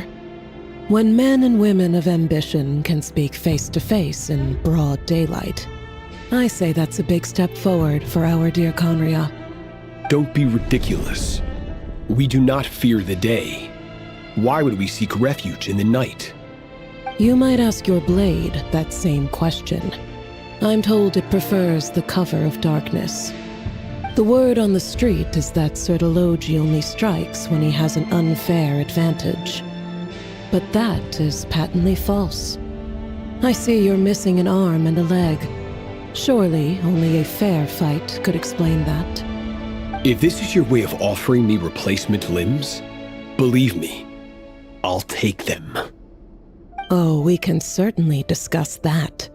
With bioalchemy, anything is possible. Assuming I have your full support in my research. Lunatic. Robtatir, what brings you here? Why, Dainsleif, of course. He invited me. Please, cast aside your apprehensions, Miss Rhindaughter. Whatever the rumors may say, I am but a humble servant of the king, and I can assure you he affords me no greater convenience than he does you. Well, the Universitas Magistrorum won't stop fawning over you, so at least some of the rumors must be true. You're clearly doing well for yourself, so drop the humble servant act. It endears you to no one. You're president of the Universitas Magistrorum, the chief royal mage known as the Wise by royal appointment, and by far the most favored among the 4 pillars of Conria. Vice President Veet doesn't even try to hide his envy when he sees you. My success is the product of hard work and good luck. It's as simple as that. Were the king not such an extremist, I hardly think I would have received a senior post at my age. Of course, no job is without its gripes. Serving a king like ours can be a challenging task, as I'm sure you can imagine. And as for Efterveet, in missing out on the presidency, he's dodged a mountain of stress. Like everything else in life, it comes with pros and cons. You're all here. I apologize for the short notice, but it was an emergency.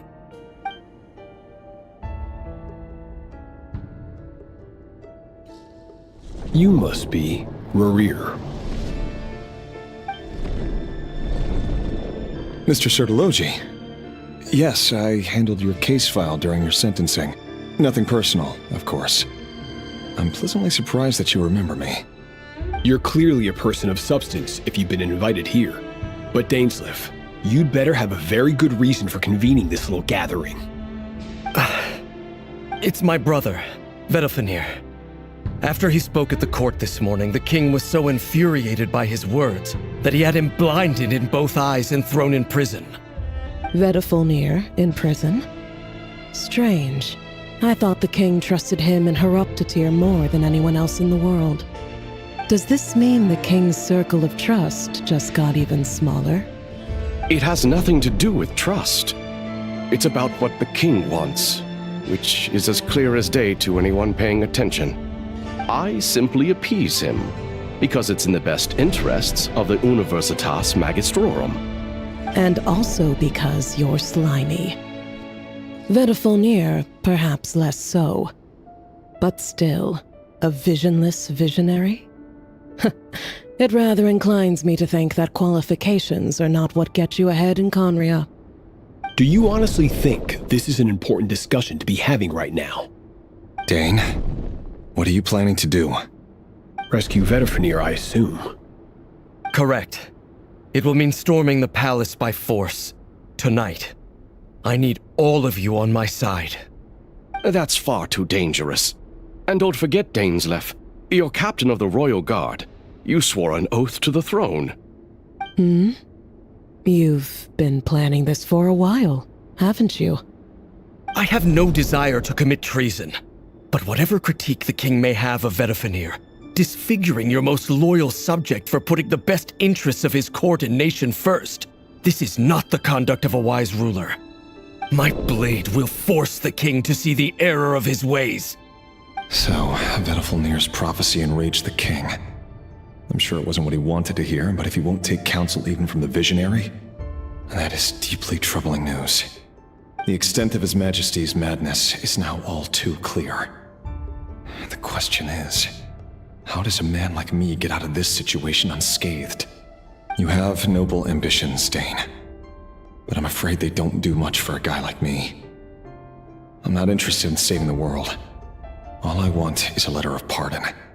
A letter of pardon? For whom? Thelindis? The chances of the Vinster King issuing a pardon for anyone connected to the Crimson Moon seem vanishingly slim.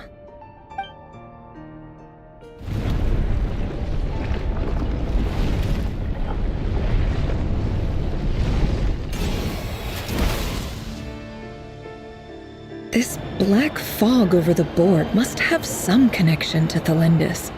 But why is it taking this form? Does it have something to do with Revir's past? Another mystery I'll need to unravel.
Author Thelindis. Over the course of this week, the research object was subjected to interference for a total of 60 hours for experimental purposes. The results are as follows. Research dating back to the Crimson Moon Dynasty has established 2 points regarding moon marrow. Firstly, its origins have something to do with a god's power. Secondly, it serves as a portal to an as-yet indeterminate location. Moon marrow can thus be defined as a spatial gateway. However, there are a number of hurdles to overcome before we can answer the question of where it leads to.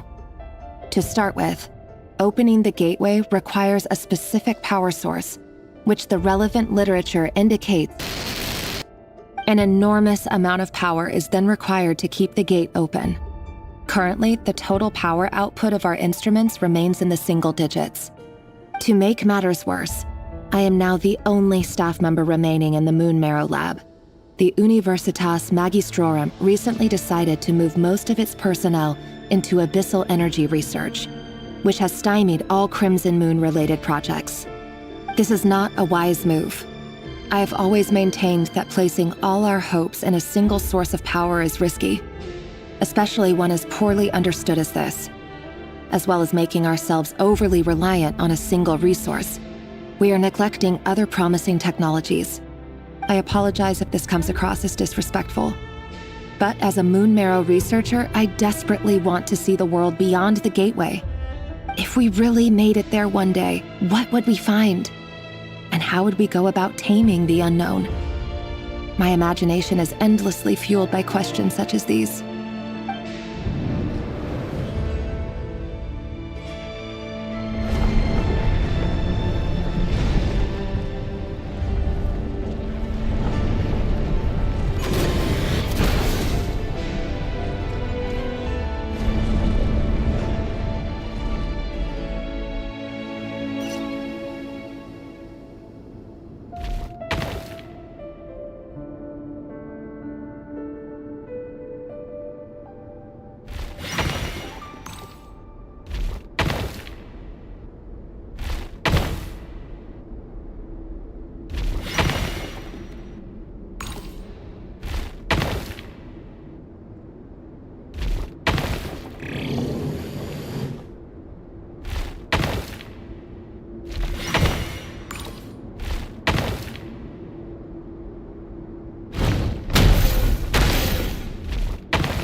This is for you.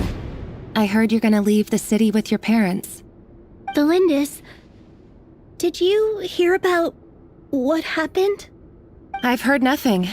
Rerir got back very late last Friday, and he was acting a little unusual, but he slept pretty well, so I'm guessing whatever he did was a good deed.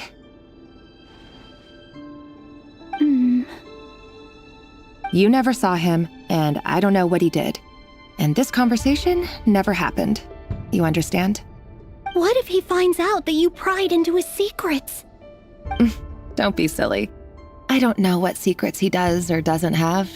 All I know is he's just a normal guy who happens to run some errands for the king. Are you scared of him? I don't know. The Rerir I know doesn't match the person you all describe. Logically, I should be scared of him. And yet, I don't want to lose him. But enough about that. You should get going, and be careful with the package I gave you. Keep it secret. Keep it safe. What's in it?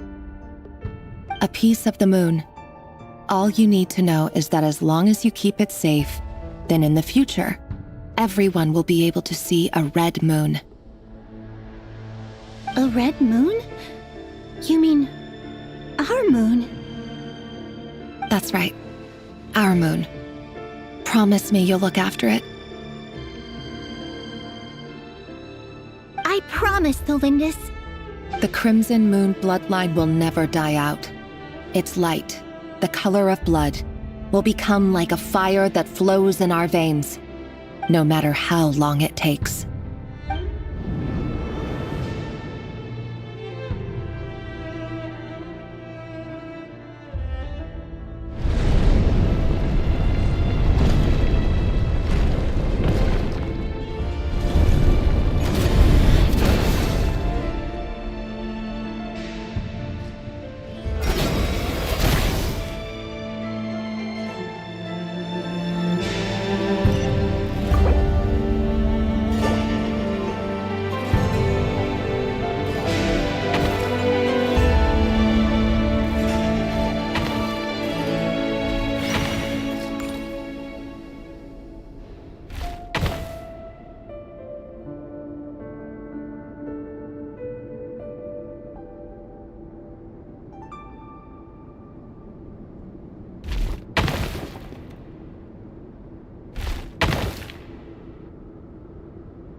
Hurry, everyone, and stick to the plan.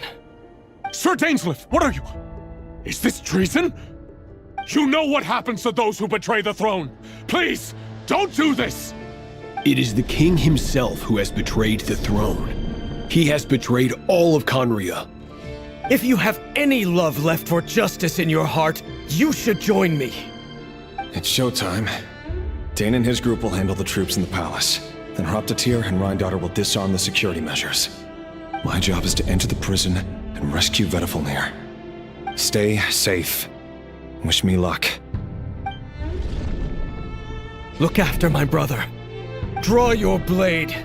It is time for justice to prevail.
And the smell is abominable.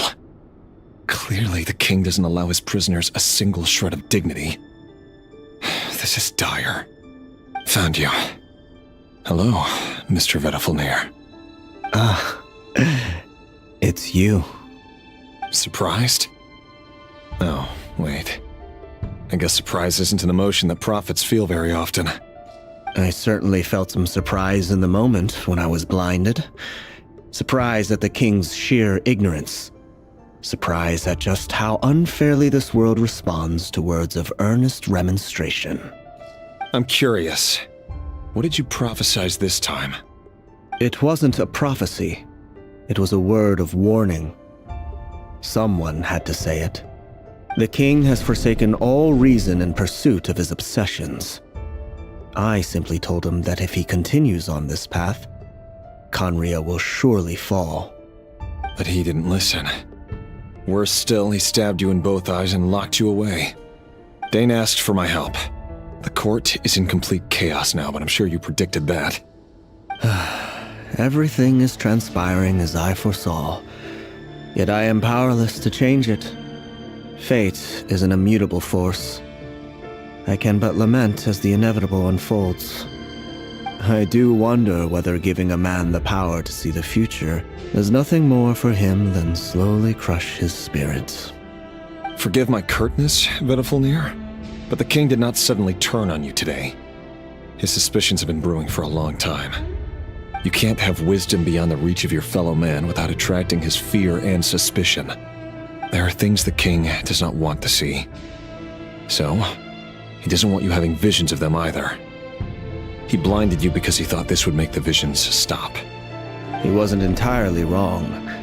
I did indeed lose my power to see the future. Right up until... Until what? Just now. I believe I saw something new. Well, tonight could go a lot of different ways. 5 of us banded together to storm the palace, also we could rescue you.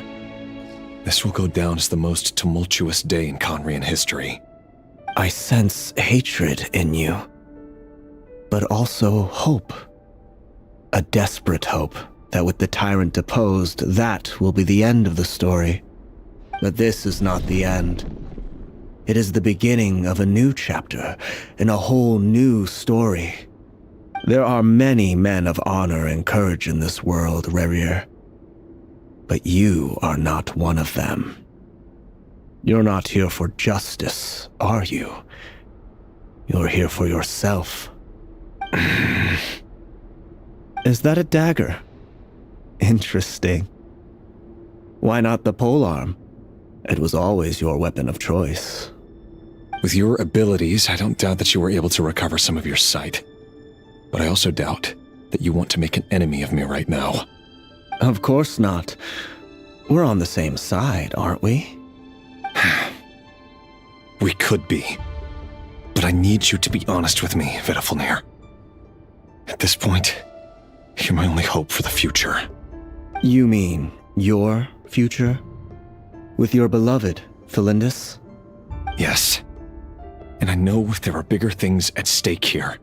A dynasty, a nation, maybe the entire world. But forgive me, I care first and foremost about myself. I can't abandon the one I love to save myself. I just can't do it. But you see a broader picture of the future than I. You see the solutions to the biggest problems of our age. So tell me, what is my solution? What's the answer? In matters of fate, answers are either right or wrong. What will be and what will not.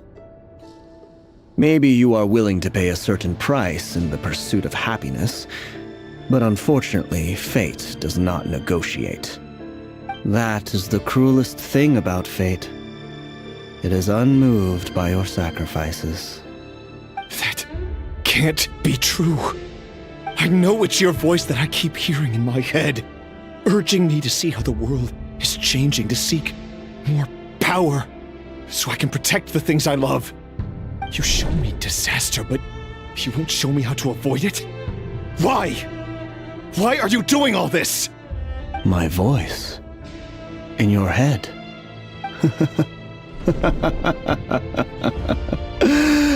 So, you hear it too? The voice that steals your mind, gains your trust, and drives you crazy. It turns out that we are not so different, you and I. Vedifalnir just broke into the strangest smile I've ever seen in my life, as if he'd discovered some monumental secret. But then he suddenly switched to looking extremely weary. Very well then. My advice to you is as follows. You must persevere. Whatever trials and tribulations you may face, be steadfast in the belief that they are your path to the future. For as long as you live, your story with Thelindis shall not come to an end. That is the only chance you have of fighting back against fate. It is up to you whether you believe my words. Regardless, that is all I will say on the matter. I have no right to intervene any further. I will hold you to your word. Thank you for setting me free. In return, I will tell you one more thing that you cannot afford to ignore. Just then, a strange wave of energy rippled through the city. We had no idea what it could mean. If I were you, I would head to the Universitas Magistrorum. The Universitas? Oh no! I'm sure we'll be seeing each other again very soon, Rerir. Whatever Vedifalnir said, I didn't catch it. I didn't even help him out of the prison. There was no time to lose.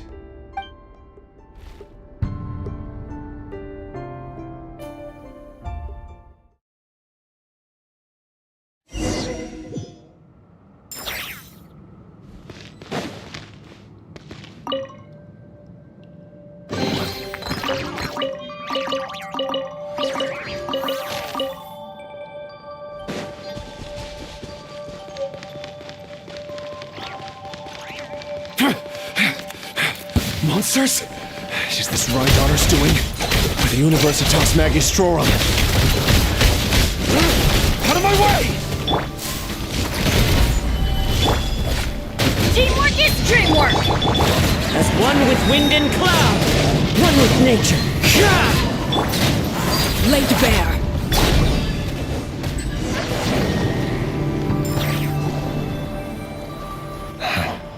The Universitas. That reminds me of a rumor I once heard. Allegedly, the king installed secret mechanisms in the palace and around the city.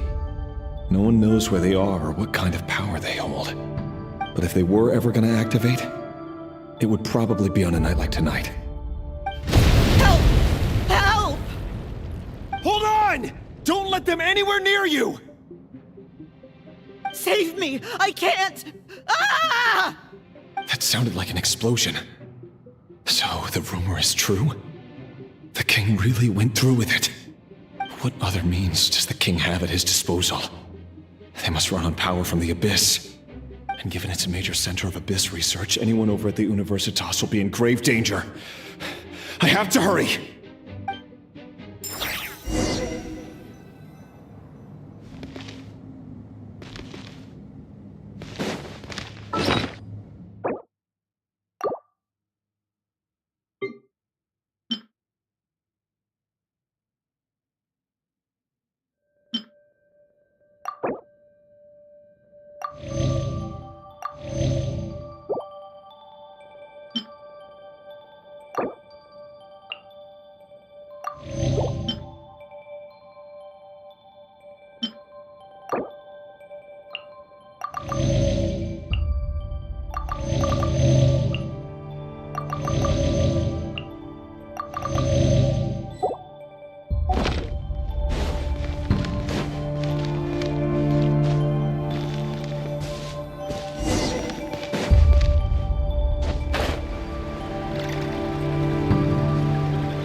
Can't hide the truth. I will have order!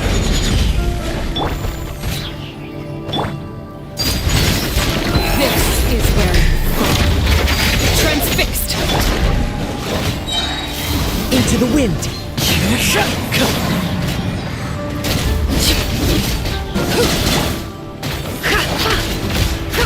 No more lies. How farcical. The mystery unravels. I'm going in! Overruled.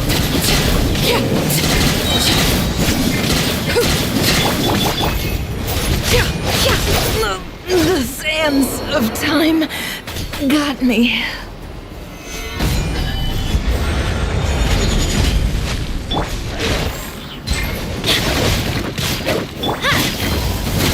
Transfixed, everlasting as the moon, laid bare.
Gather! Everybody stand back! Falling leaves, adorn my night!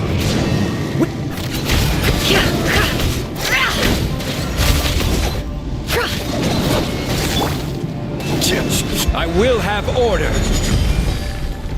Solidify! Transfixed! Witness my rise!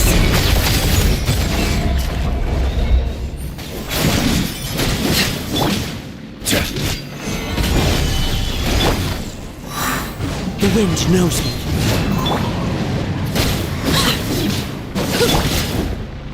Can't hide the truth.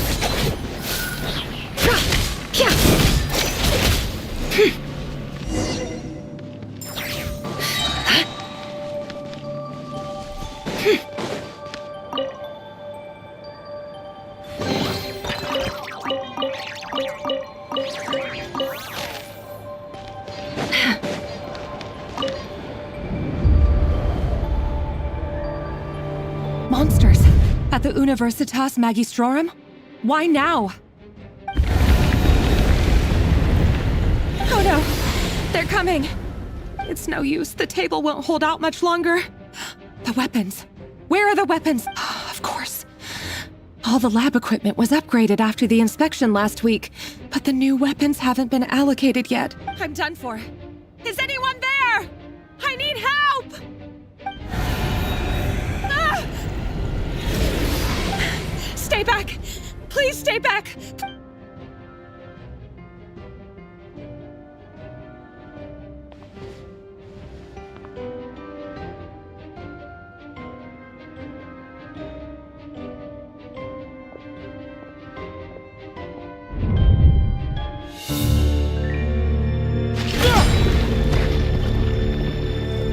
What's that?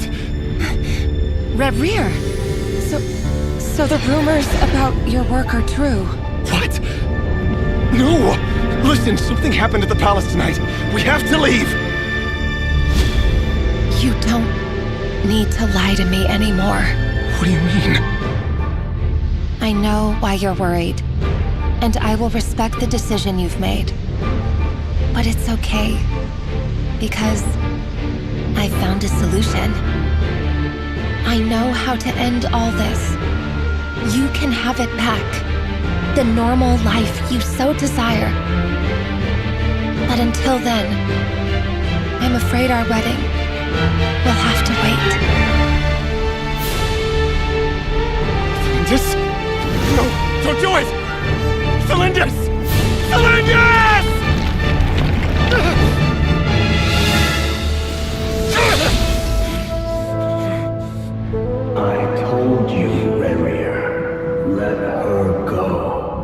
You will find someone better. No! No, I won't do it! I have to save her! By what means exactly? A lowly pawn. You lack the power and the strength of will. Do you know a way? Tell me! Come to the palace. Join us.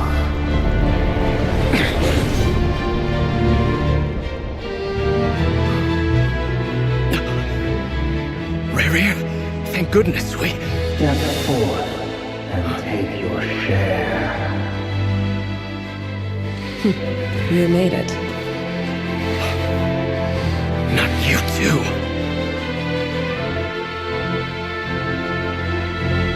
Hatred or grief, despair, desire. We all have our own.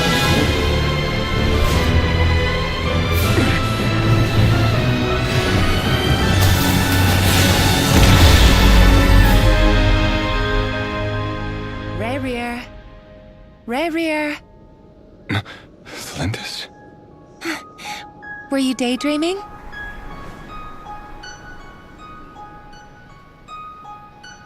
You still remember, Rerir? That question you asked me a couple of weeks ago? Oh. You mean the proposal? Yeah. I'm wondering, where do you think would be a good place to discuss it?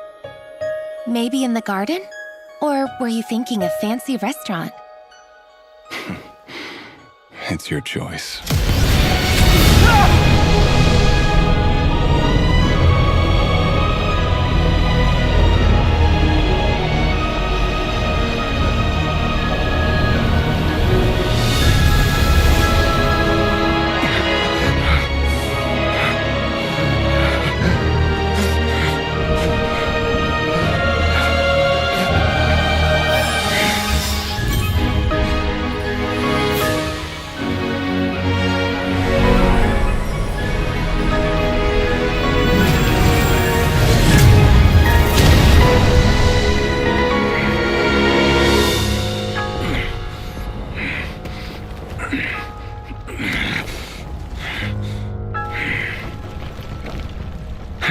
Find you. And then, you can give me your answer.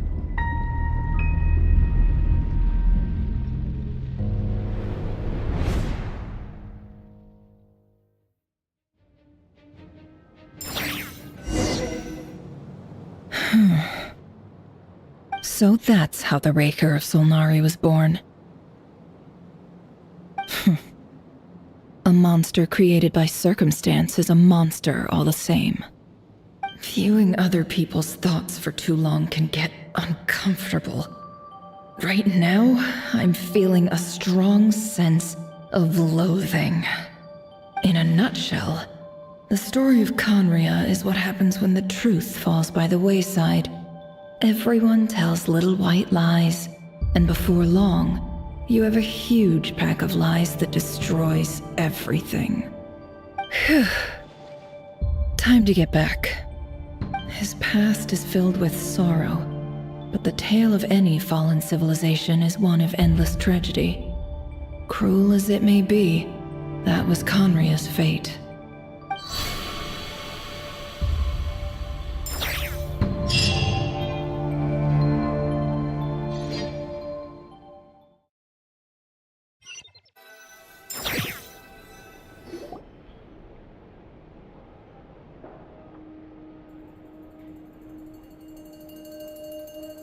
Everyone, I'm back. Can I get a standing ovation? Never! How are you holding up? Feeling okay? She's fine. Boss is a pro. Yes, I'm fine. You will have seen the events of Rerir's life through my thoughts. It's now clear that he is just a regular nobody, driven by personal tragedy, as he said himself. I mostly agree. There's only so much we can know about him from his memories alone, but they did give us a clear glimpse into his life in Conria. However, I would not consider Rerir to be a nobody. He was deeply involved in the events of that era. Yet, when the catastrophe of a generation strikes, nobody is safe. Sounds to me like you're speaking in riddles again. Is this you urging me not to abandon the people of Nodcry in their hour of need? That's not what I meant. Although I do hope you choose to remain a part of the plan. Without you, the mission ahead will be all but impossible. Then try to remember that I respond better to the carrot than the stick. And I don't appreciate being bossed around. Now, as for you, Missy, you were excellent. You stuck to the rules of the ceremony and kept your mouth shut the entire time. Bravo. Cool! So, can you fill me in on the deets now? Most of what I saw went right over my head. Patience. You'll hear the whole story, don't you worry. But let's meet up with the others first. It will save me narrating it twice. Yehoda? Yes, boss! Let me get that door for ya. That's more like it. For a moment there, I was worried you'd forgotten about the first clause of your employment contract. Forgive my curiosity, but what does the first clause say? It says I gotta do the annoying stuff that boss is too lazy to do for herself. Like opening the door, pouring the tea, yada yada. Is that right? If something is in the contract, it's because she willingly agreed to it. Rest assured that the Curatorium abides by the very strictest of labor policies. You don't seriously think I'm cruel enough to treat her like my slave? In any case, I've hardly shied away from my share of the work today. Hope I don't catch Flintz and Varka lounging about in their chairs, enjoying a leisurely cup of tea. There's nothing I dislike more than other people enjoying themselves while I'm hard at work.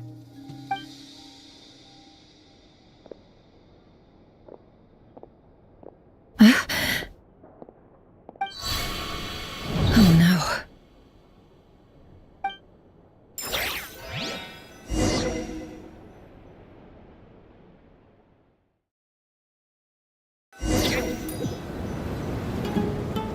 Sorry to disturb you, but we seem to have run into some trouble. Evidently so. Don't worry, I'm not about to leave you to fend for yourselves. I'm not that kind of boss. And it would go against the Curatorium's labor policy. I'm sorry. What did you hear me say? I wasn't talking about labor policy. Wait. How long have I been standing here? Not long. You just appeared by the door a moment ago.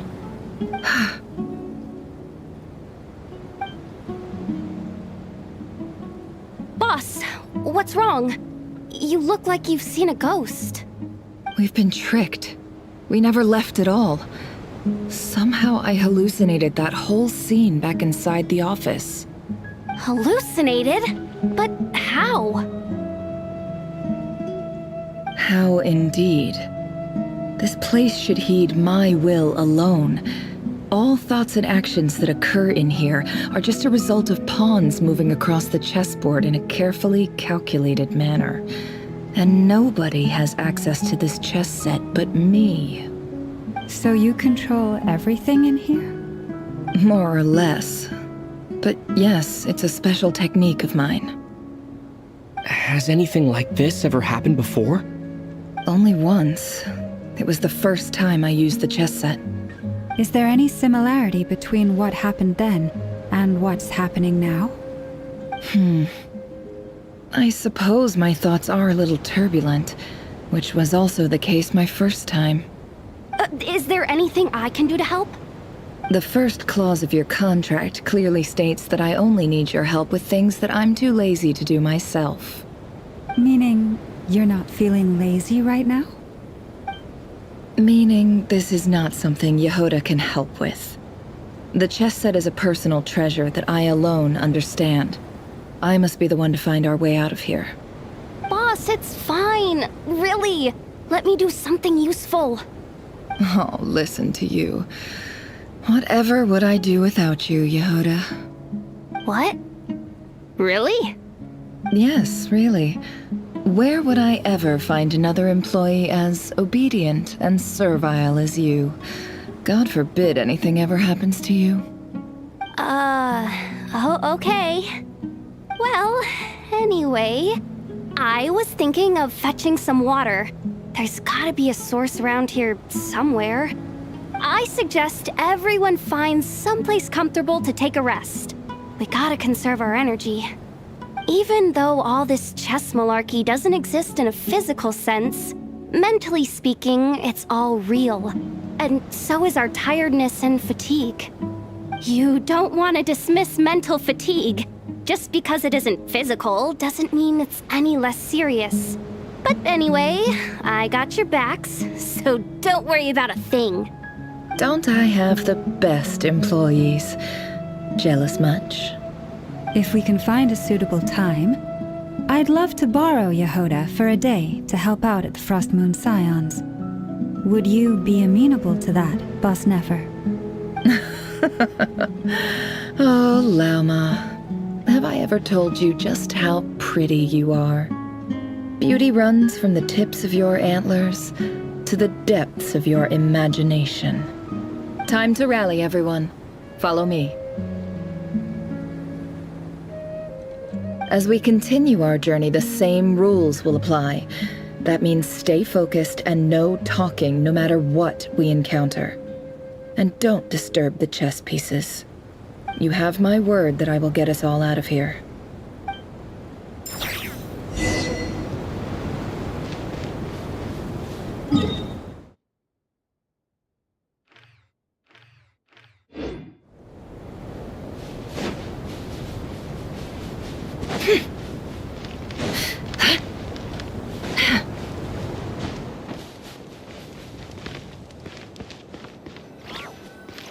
This place looks familiar.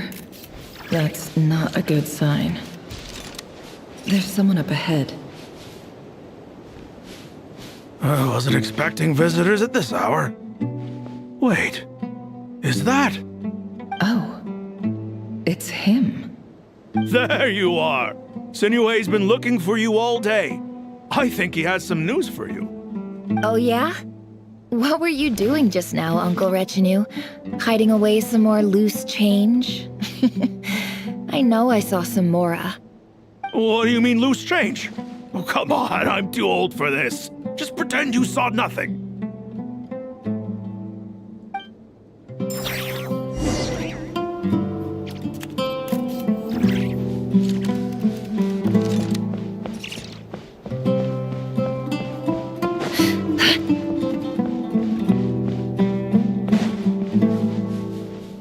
Hey, kid. Mind telling me what Sinuhe's been up to recently? I'm trying to get in his good books and I need a way in. Get in his good books? Why? What do you want with my dad, Uncle Apepi? I've written a new song. I was hoping to showcase it at the next festival, but I'll need his approval. A new song, huh? I'd love to stay and listen, but unfortunately, Uncle Retinue says my dad's looking for me. Well, there's plenty of time and I'm not going anywhere. See that pile of stones? I'll be sitting there warming up my vocal cords. Come find me when you're done. Pile of stones. Got it.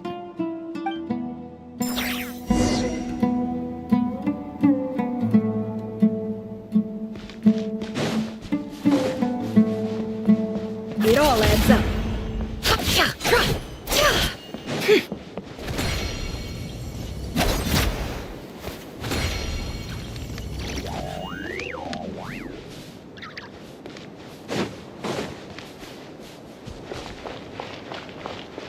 Hi, Dad. Uncle Retinue said you were looking for me. Ah, there's my little princess. If you'd gotten back just a little sooner, you could have shared the spoils of war with me. Spoils of war? Who were you fighting against, Dad? It was just a figure of speech. The aftermath of a sandstorm is no time to be waging war. I was talking about our war against thirst. I went out to fix our water supply problem, And now I'm back. Which means... We have a well again. That's right. I found a new one and brought back as much water as I could carry. It should last us for a good while. If it wasn't for these blasted sandstorms, our wells wouldn't be caving in. You wouldn't be spending all your time out searching for new water sources. As the chief of our tribe, I'm supposed to be leading us out of hardship and poverty, onto better things. You know how prosperous our ancestors were. I've told you all the stories. And look at us now, squeezed into these hovels. No one would choose this, if it wasn't for the endless wars over the years. But things are looking up.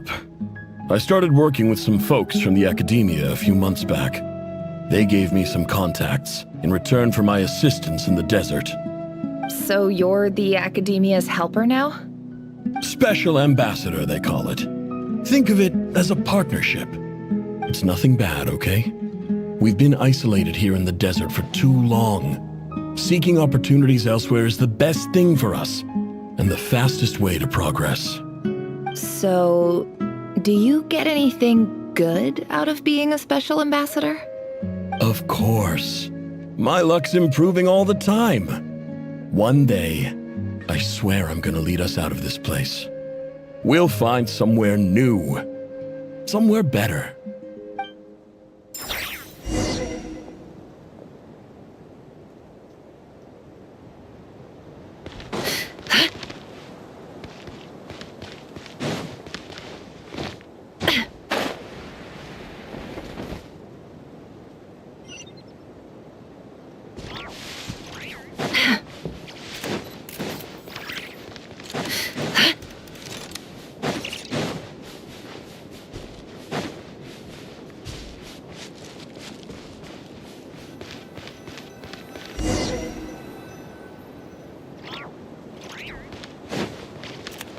No more lies.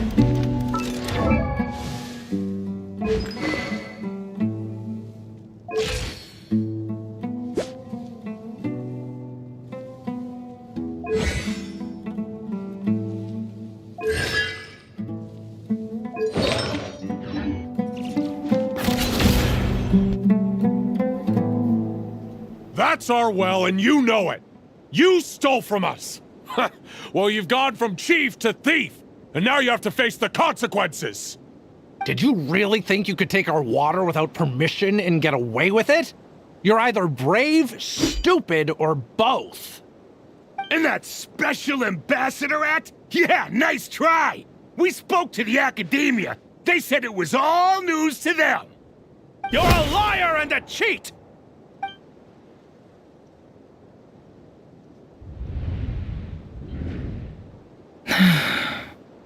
I heard Yehoda gasp, but I don't blame her. Most people are terrified by the sight of blood. Corpses strewn across the ground. The wounds are clearly from scimitars and daggers. The desert dwellers' weapons of choice. There's a handwritten note on the ground. Let's see what it says. Halil, this is Sinuhe, chief of the Shimti tribe. Surely you remember me. I was the one who helped you and your colleagues avoid the quicksand in the desert. This is my second time writing to you. I assume my last letter must have gotten lost in the mail, as I didn't receive a reply. I hope this one makes it to you safely. I'm writing to you because I need some help. That sandstorm the other day completely blocked up our well, forcing me to look for another water source in Iab and Unut territory. It was a matter of survival. Praise the gods. The well of the Iab tribe was intact. It was my last resort. I drew what water I could and left, but not without being spotted. I fear they will retaliate. You told me to write to you if I ever needed help. You said you'd be my ally in the academia. I urgently need you to formally recognize my title of Special Ambassador and send some of your people to assist me for a few days. It's the only way I can convince them that this was the Academia's decision and prevent them from retaliating. This is an emergency. Please send help as soon as possible. Looks like this letter never got sent. The writer died a grisly death, and the letter was trampled into the ground. It's badly defaced. Some parts are barely legible. What a ridiculous lie the surviving Shimti tell. Their whole village was butchered over a sip of water.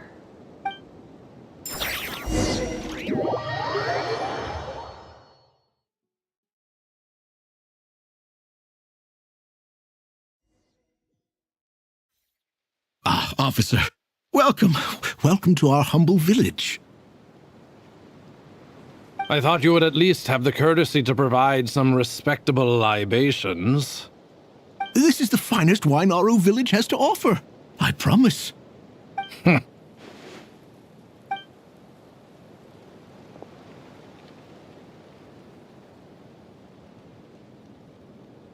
The Academia has agreed to reserve a single space for a candidate from your village. But I remain skeptical of this entire endeavor. I highly doubt anyone in this desert possesses serious academic potential. Please, have faith. If not in us, then in our god. The child we found shows great promise. I beg you, take her away from this place. Give her a chance. Don't let her talent go to waste. I don't recognize her. New arrival? She showed up here a few days ago and we took her in. She's a really bright kid. Please help. I'm begging you. So, where are you from? Nowhere special. Just a sand dune. What about the rest of your family? How many of you are there? Just the one. It's only you? Correct. So, no brothers, no sisters, no mother or father? Any who have slept on a bed of sand, I call my brothers and my sisters. Apart from that, I have no family. All right. Get over here. Sign your name on the form.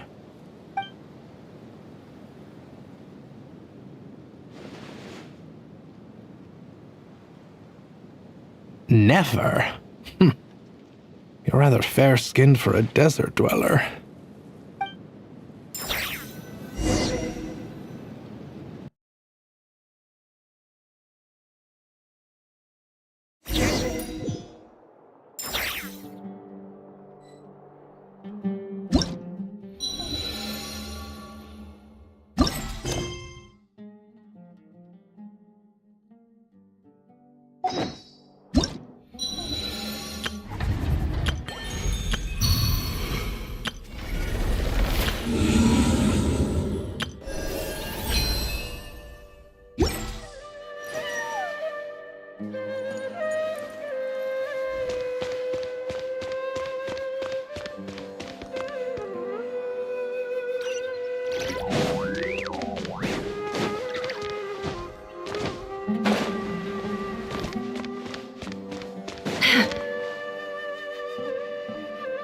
Nefer, this term's assignments have been issued already.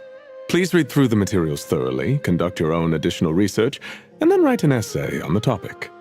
Yes, Professor, I'm aware. I just had a couple more questions I wanted to get your perspective on. Oh? Please ask away. Well, I saw the other students' problem sheets, and I couldn't help but notice that my assignment is much easier than theirs. Do you really think I'm a weak student? A weak student? Goodness, no. Quite the opposite. You have a sharp mind. Almost too sharp.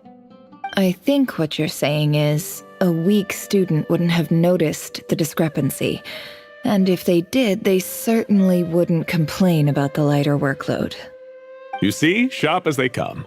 You see things the way they are. And I'm sure you know why they're like that. Because of where I come from. Because I'm different. I'm sorry, Nefer. I don't like it any more than you do. It's just... Anyway, you said you had a couple of questions. What's the other one? I wanted to check. If someone sent me a letter to the academia, where do I go to collect it? Ah, your family wrote to you. As long as they put your name on the envelope, someone should hand it right to you. Not exactly. It's not even a recent letter. I was just curious where the mail would end up if no one collects it. The House of Dana, I expect. I know there's a box for unclaimed mail somewhere in there, probably sitting on a shelf. Whatever you're looking for, that'd be the place to start. Okay, got it. Thank you, Professor. Oh, don't mention it.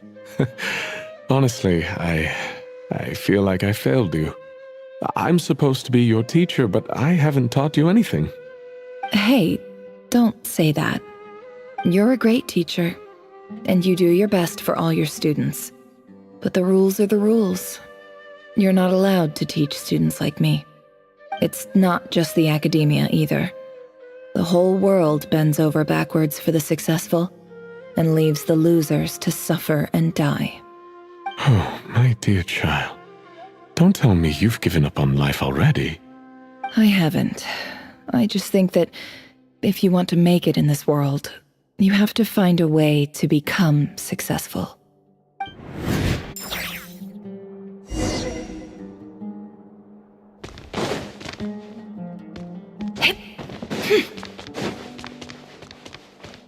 Can't hide the truth.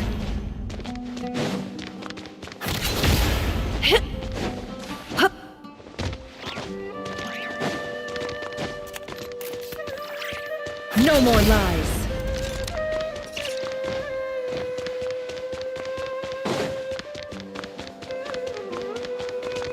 It all adds up.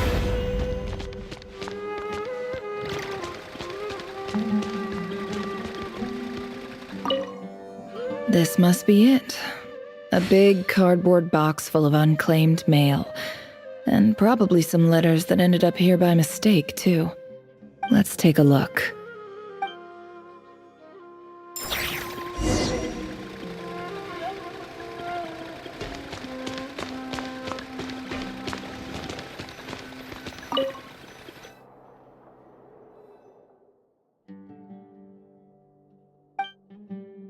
A dilapidation survey from Port Ormos. This one was never even opened. I guess the recipient didn't care what the Core of 30 had to say about anything. Who was it addressed to? I don't recognize the name, but it must have been a Kasharawar professor. This one is addressed to the Amorta Sage. The title is Changes Observed in Satyavada Life Symptoms. Why do all these letters read like full-blown dissertations?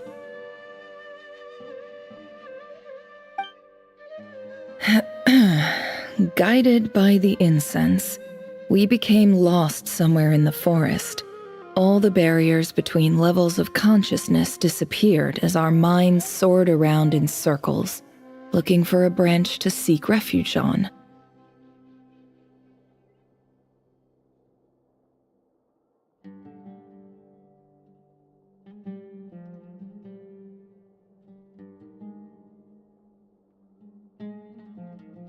In clinical terms, these symptoms fit the description of incense poisoning. The Amorta Darshan strictly prohibits the use of hallucinogenic substances, but I believe there are still people getting away with it.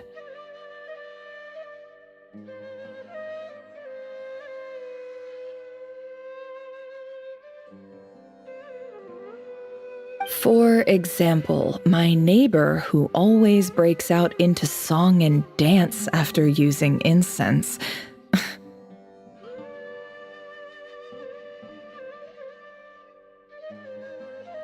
This seems like something the academia would want to know about. Why wasn't it collected?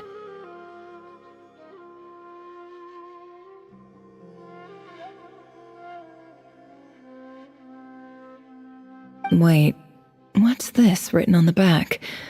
It's so small. The note says, "The sender authored this letter while under the influence of mushrooms. I would send it back, but no return address was provided. Stamped by the Grand Conservator of the House of Dana.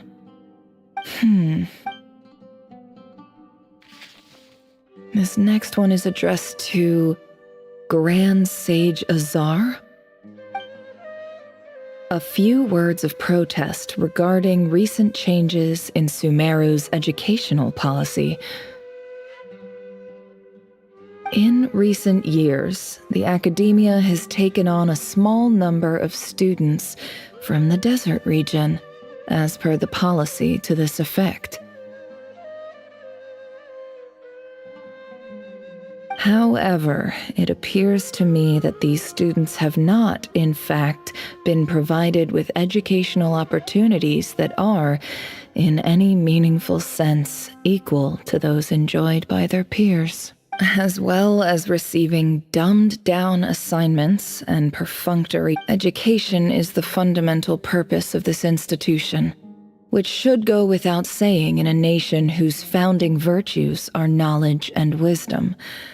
I ask you, is the lip service we pay to the policy of education for desert students truly the standard of pedagogy to which the as Grand Sage, policy decisions are your prerogative, but do not forget your roots. You and I were once students too, as was everyone else in this institution. I do hope you will give some serious attention to this matter. I encourage you to discuss issues like this with myself and others, and listen to some alternative opinions. Great letter. Shame it didn't get to where it needed to go. And the sender is... Sage Cyrus of Spontamod. I didn't realize anyone else even knew how bad students like me have it in this place. So this is where letters from the Sage of Spontamod end up? Nice one, Grand Sage. Really enlightened leadership. Whatever. This isn't what I came here for. Moving on. I'm not exactly holding out hope that a letter sent from the desert would even make it here. But if it did, where else would it end up if not in this box? I can't believe how much discarded mail there is. Must have been years since someone last went through it all. And this is just one box. The whole House of Dana is boxes on shelves. I don't believe for 1 second that any human being has sat down and read through all the documents in this place. Who has that much free time on their hands? Wait, could this be?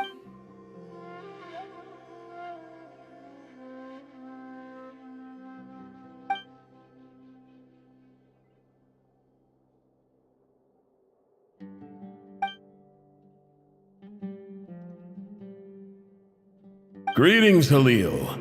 My name is Sinuhe, chief of the Shimti tribe. I was the one who came to you and your colleague's aid when you ran into trouble in the Great Red Sand. I don't know how well you remember it now, but I brought you to safety and gave you some water and other supplies. You seemed very pleased and told me your name. In my tribe, learning a person's true name is serious business, and I therefore see you all as friends. You were kind enough to leave your contact details, so we could stay in touch. The Shimti tribe lives a harsh, nomadic existence in the desert. You were sympathetic towards my plight, promising to make me a special ambassador of the academia and help us find a way to make a better living. This brings me to my reason for writing. Our tribe has fallen on particularly hard times, and I would like to ask for your assistance. There was a terrible sandstorm a few days ago, which blocked up the well in our land. To ensure my people's survival, I had no choice but to venture into Iyab and Unut territory in search of an alternate water source. The Eob and Unut are descended from the Thamudians, while we trace our ancestry to Tulatala. We worship the Lord of Flowers and have had relatively good relations with our fellow tribes, up until now. I found a well belonging to the Eob tribe. They declined to help us, but I really had no other option, so I took some water to keep me and my tribe alive. My actions are certain to incur their wrath. When we met, you assured me that you would be my ally in the academia. I would like to take you up on that offer, because I really need your help. I wonder if you could send an academia representative to meet with me. That aside, the last time you were here, you mentioned that the academia had started accepting students from the desert, and I told you a little about my daughter, Nefer. We have next to no resources here in the desert, and my power and influence are limited. Would you consider enrolling my daughter at the academia? She is a smart girl. I know she won't disappoint you. From the outset, the academia never took you seriously. Those things they promised were just empty words. I doubt they even remember the name Sinuhe. And you were so emphatic that your luck had finally changed for the better. You swore you'd lead us to a better place one day. You spoke with such conviction, like you were the most powerful chief in the whole desert. You liar. You lied about everything. You promised the world and delivered on none of it. And who fell for it? Just me, by the looks of it. Despite your best efforts. Which makes you a pathetic liar. You weren't even any good at it. I think I'll take over from here. Let me show you how it's done.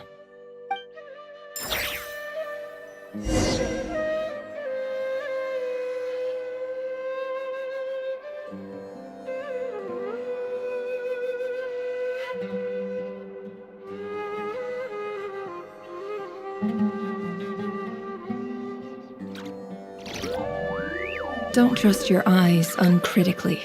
People only see what they want to, so don't be your own fool.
I just came to say goodbye. Thanks for everything you've done for me in my time here. Nefer? You packed your bags. Where are you going? I'm quitting. Something's come up in my hometown. Gonna head back and deal with it. Huh? But This was a hard-won opportunity for you. You know that better than I do. It was, but it doesn't matter. I have more important things to deal with, and they can't wait. Oh, and I didn't want to overfill my bags, so I left some incense on your desk.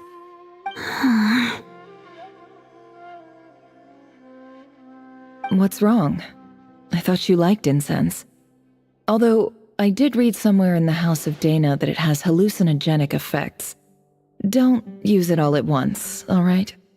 Isn't this the stuff you brought from your hometown? You're just letting me have it? But you said it's a rare and valuable commodity. Yeah, about that. I lied. It's not rare at all. There's this bunch of ruins near my hometown that are practically overgrown with this plant. It's not worth much. Keep it, it's fine. But never... Alright, that's all from me. You take care.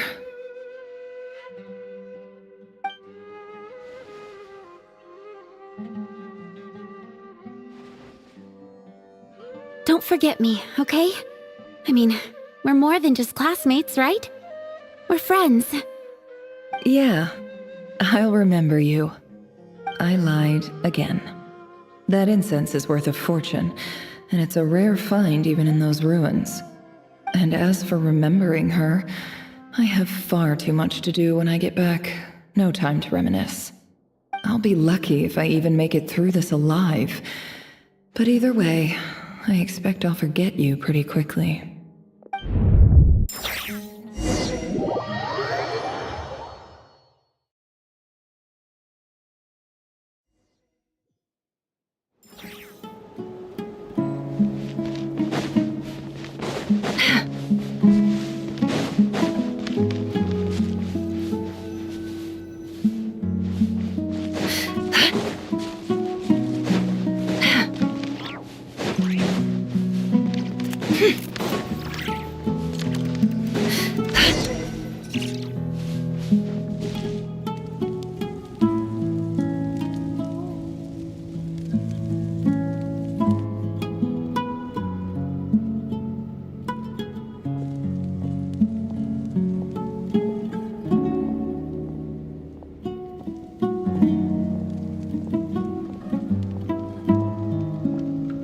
It's a pleasure to meet you, Mr. Arif.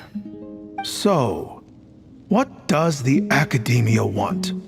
Since they've sent their special ambassador, I assume there's a big business deal to be made. If not, I'd be very disappointed. Please, sir, lower your blade. You're lucky I'm the one they sent. Not all special ambassadors share my admiration for the Iab people. The ever-shifting balance of power in the desert reduced the once great civilizations of this region to rubble and sand. But the story of the Iab has a very different trajectory. Others grew weak, but you grew strong, beginning in obscurity and moving to prosperity. You're the only ones who defied the trend. Huh. So, you do know who you're dealing with? This well is the perfect symbol of your strength, is it not? It used to belong to the Unut, but it looks like you have control over it now. You're not wrong. But I'm sure you didn't come all this way just to flatter us. Of course not. I came to bring you some very good news. Some information that recently came to light, which might just be your ticket to freedom. Records uncovered by the Vahumana Darshan show that a certain well currently under Iab control is built on top of some ancient ruins. These ruins are of great archaeological interest to the Academia. I checked the map carefully on my way over here, and I'm confident that this is the well in question. The Academia is offering 50 million mora in return for excavation rights. 50 million? No, wait. If these ruins are as important as you say, 50 million's a little low, don't you think? Don't get greedy, Iab. We know far more than you think. We know that you seized this well by force. Wasn't that the first step in your rise to power? To drive away the Unut and steal their water supply? So what if it was?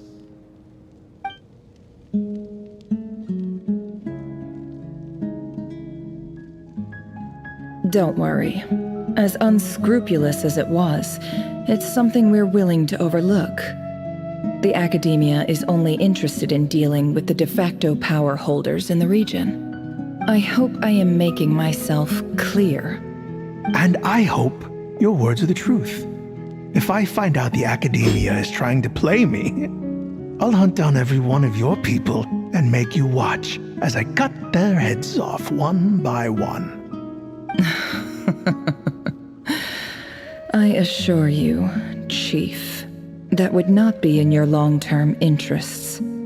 You don't want to make an enemy of the Academia. You see how I'm dressed, don't you? I appreciate that you've never been to the rainforest, but surely even you recognize an ambassador's attire when you see it. And what does a barbarian like you have to lose anyway? You really think the Sumeru Academia would bother to come all this way just to lie to you? We have more important things to worry about. All right, I take your point. The Academia is the highest authority in the land. I'm sure you're trustworthy people. In that case, we have a deal. We will sell you the excavation rights. I'd like to thank you, Ambassador. This is good news indeed. Excellent news. In fact, it calls for a celebration. Would you do us the honor of staying a while and enjoying some Eab hospitality? Gladly. I am partial to wine myself, and I trust you are as well. So let's indulge in a few drinks together, in celebration of this momentous occasion.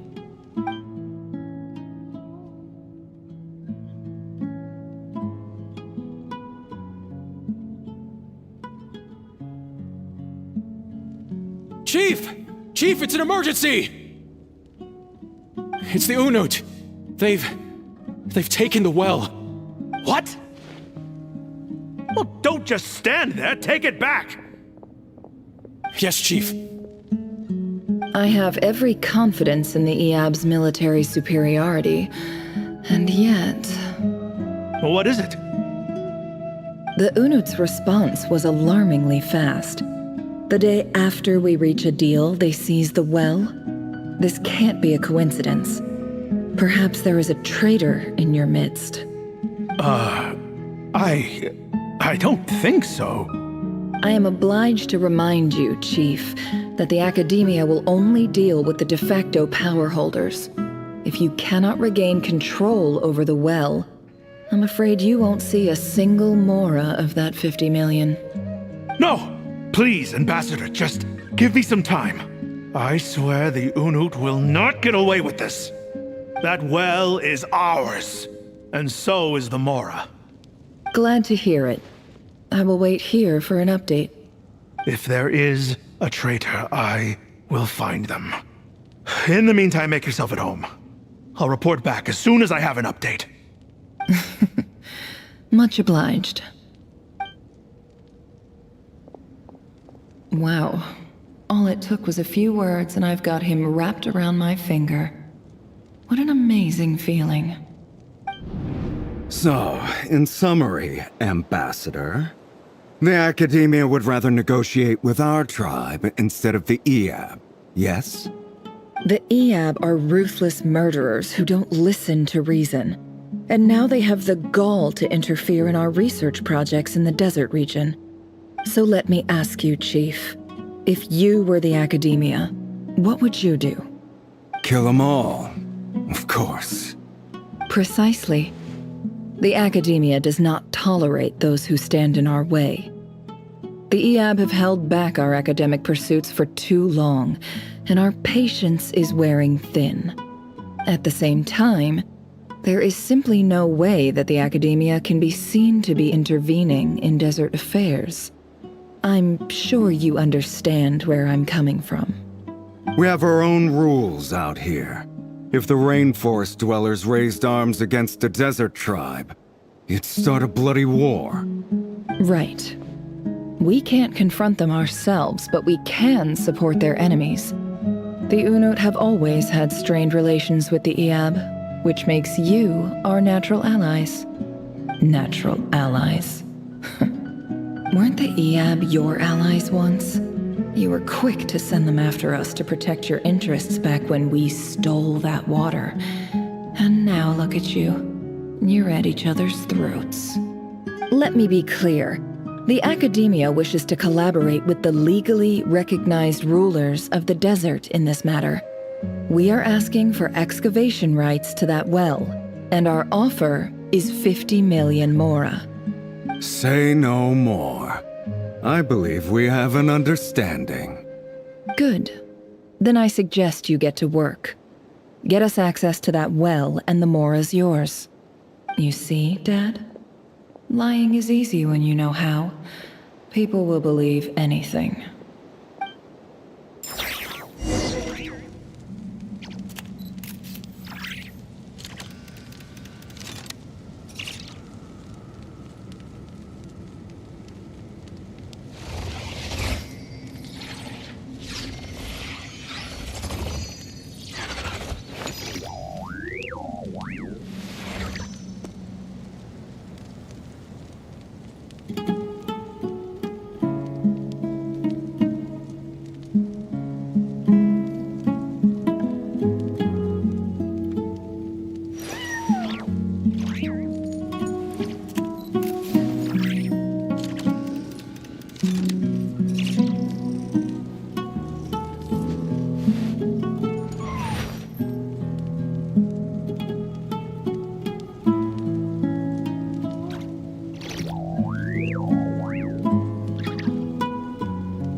Emotions are like a raging torrent that surges through the mind. More often than not, if you try to hold them back, you'll be swept away by their unstoppable force. And if you try to ignore them entirely, you'll end up tearing yourself to pieces.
Don't trust your eyes uncritically. People only see what they want to, so don't be your own fool.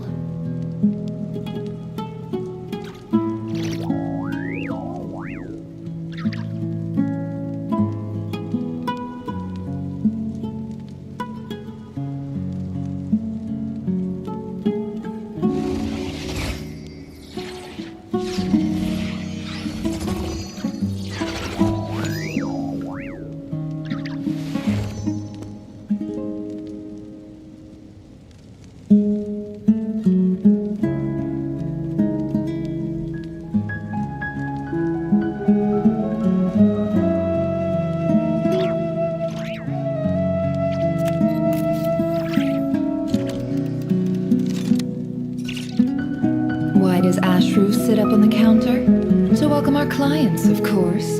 A kitty's gotta earn his kibble somehow.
Emotions are like a raging torrent that surges through the mind. More often than not, if you try to hold them back, you'll be swept away by their unstoppable force. And if you try to ignore them entirely, you'll end up tearing yourself to pieces.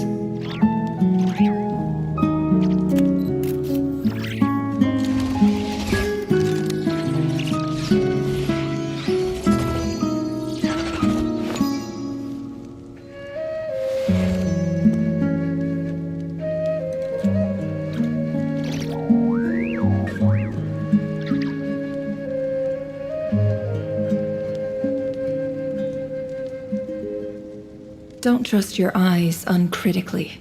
People only see what they want to, so don't be your own fool.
Why does Ashru sit up on the counter? To welcome our clients, of course. A kitty's gotta earn his kibble somehow.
Don't trust your eyes uncritically.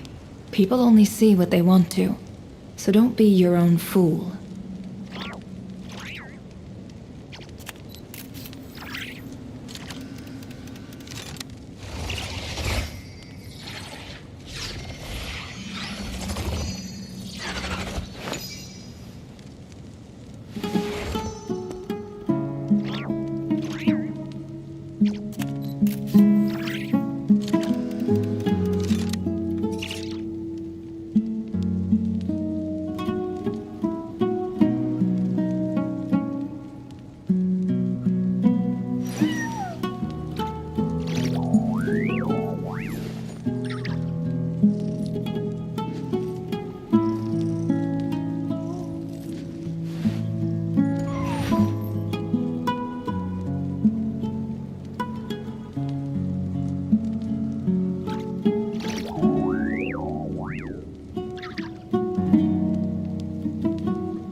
Why does Ashru sit up on the counter?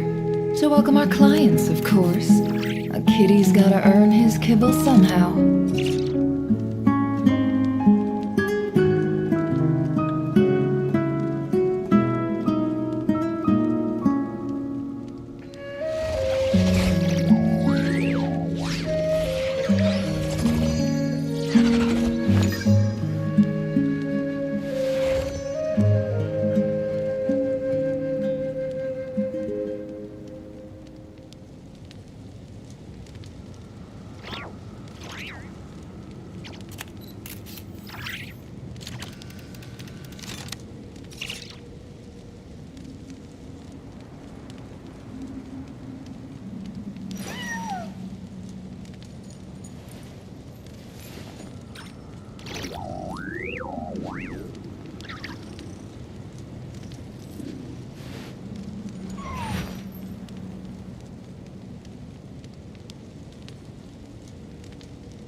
Emotions are like a raging torrent that surges through the mind.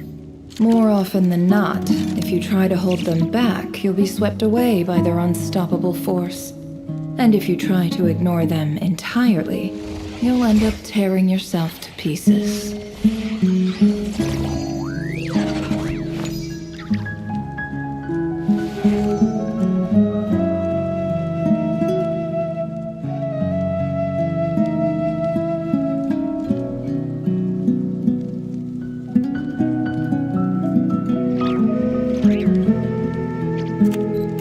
Why does Ashru sit up on the counter? To welcome our clients, of course. A kitty's gotta earn his kibble somehow.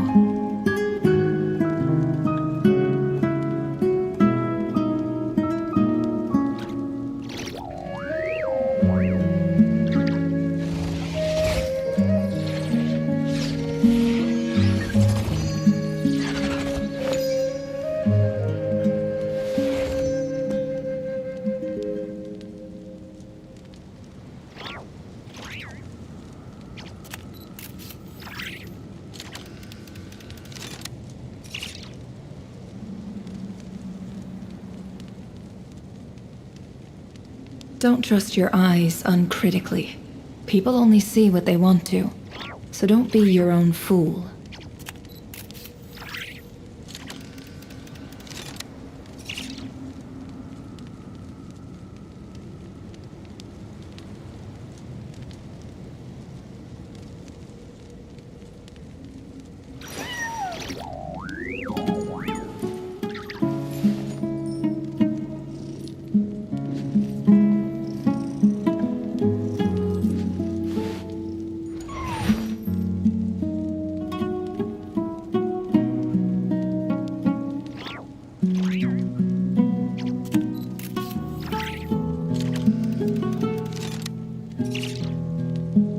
Emotions are like a raging torrent that surges through the mind. More often than not, if you try to hold them back, you'll be swept away by their unstoppable force. And if you try to ignore them entirely, you'll end up tearing yourself to pieces.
Don't trust your eyes uncritically.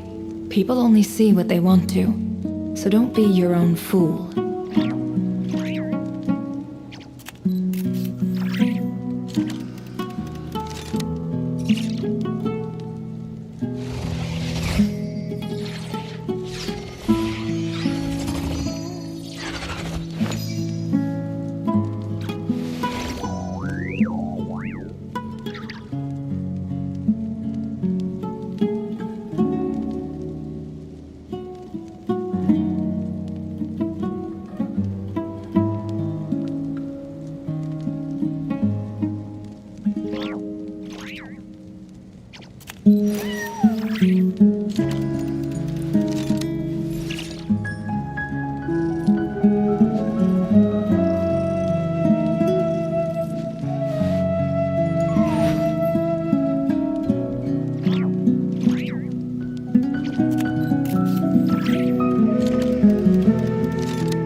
Why does Ashru sit up on the counter?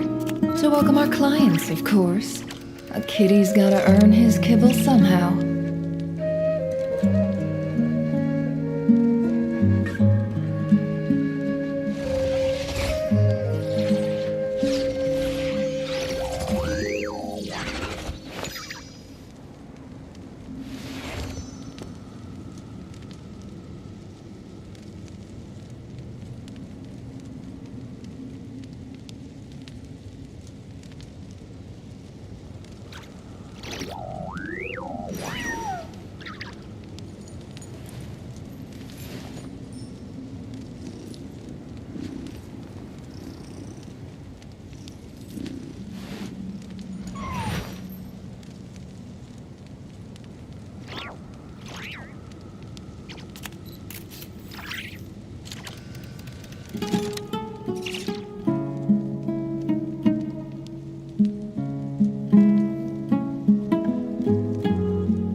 Don't trust your eyes uncritically.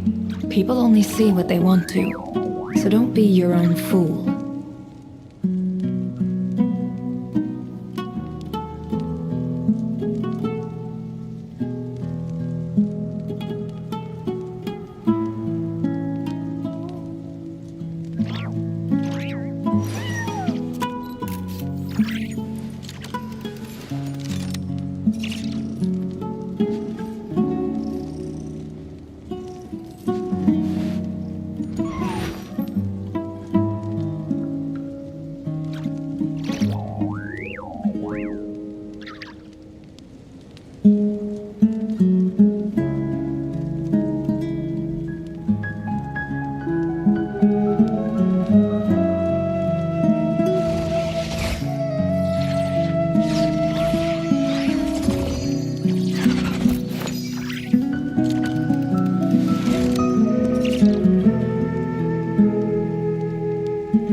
Emotions are like a raging torrent that surges through the mind.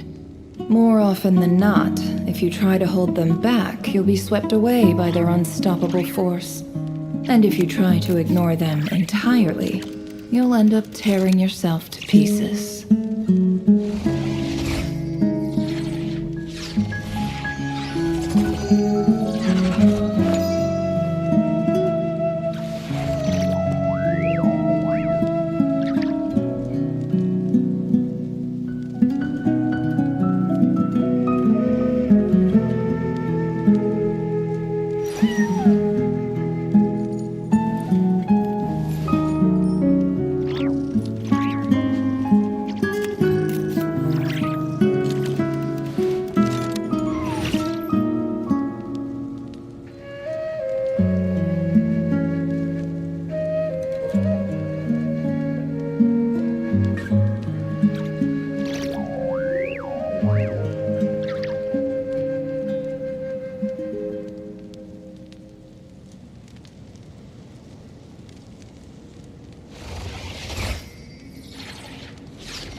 Sit up on the counter?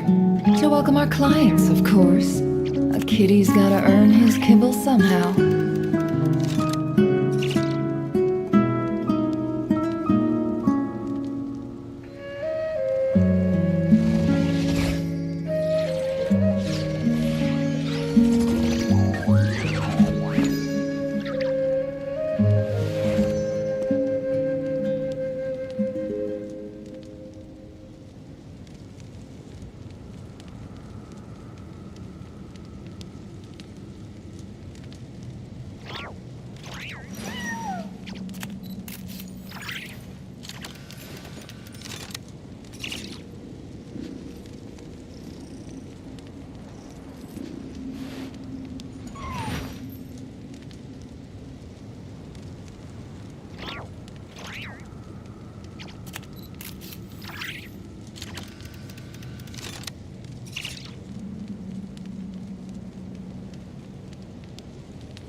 Emotions are like a raging torrent that surges through the mind. More often than not, if you try to hold them back, you'll be swept away by their unstoppable force. And if you try to ignore them entirely, you'll end up tearing yourself to pieces.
Why does Ashru sit up on the counter?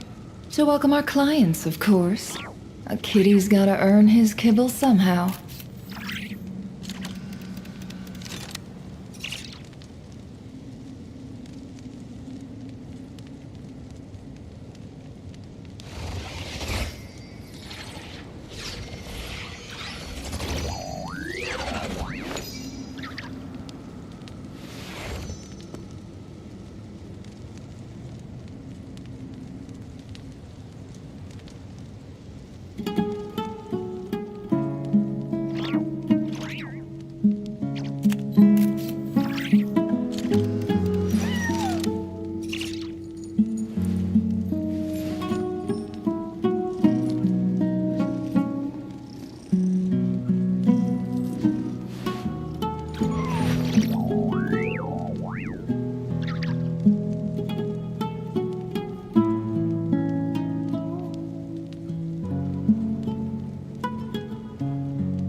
Emotions are like a raging torrent that surges through the mind. More often than not, if you try to hold them back, you'll be swept away by their unstoppable force.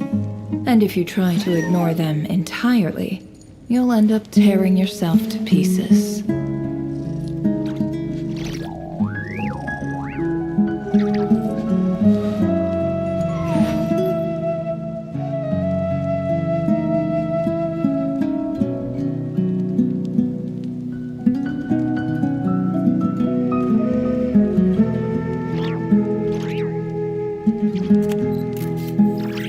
Why does Ashru sit up on the counter? To welcome our clients, of course. A kitty's gotta earn his kibble somehow.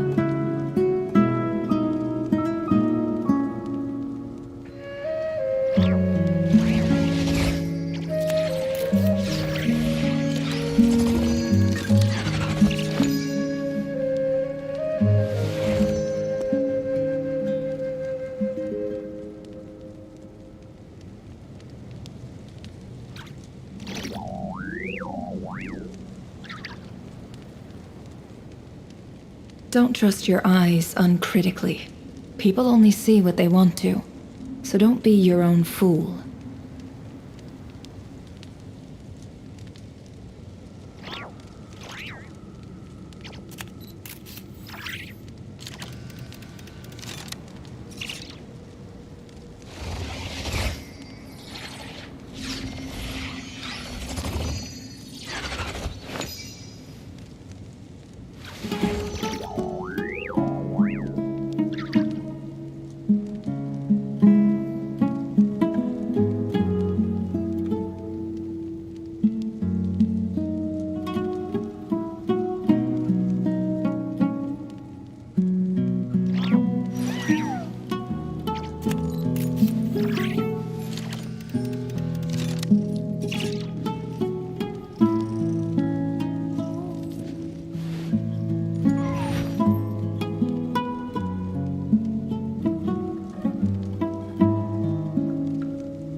Emotions are like a raging torrent that surges through the mind.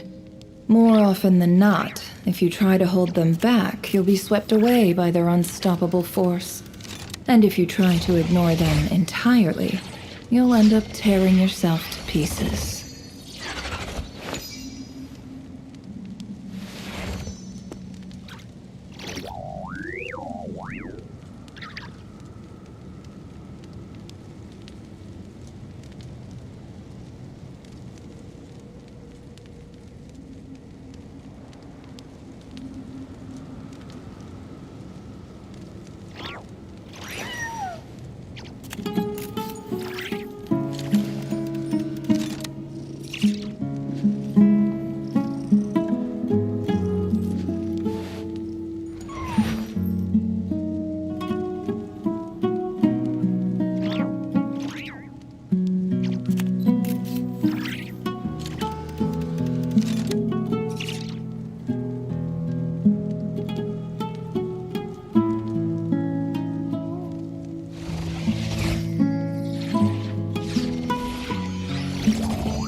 does Ashru sit up on the counter? To welcome our clients, of course. A kitty's gotta earn his kibble somehow.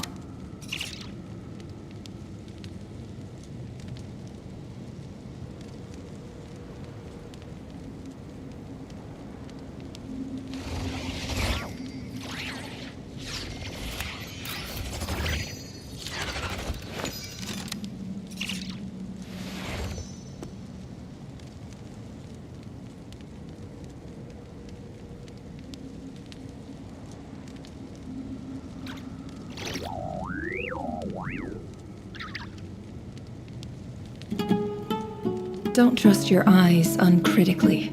People only see what they want to, so don't be your own fool.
Emotions are like a raging torrent that surges through the mind.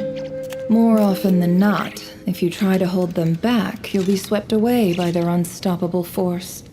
And if you try to ignore them entirely, you'll end up tearing yourself to pieces.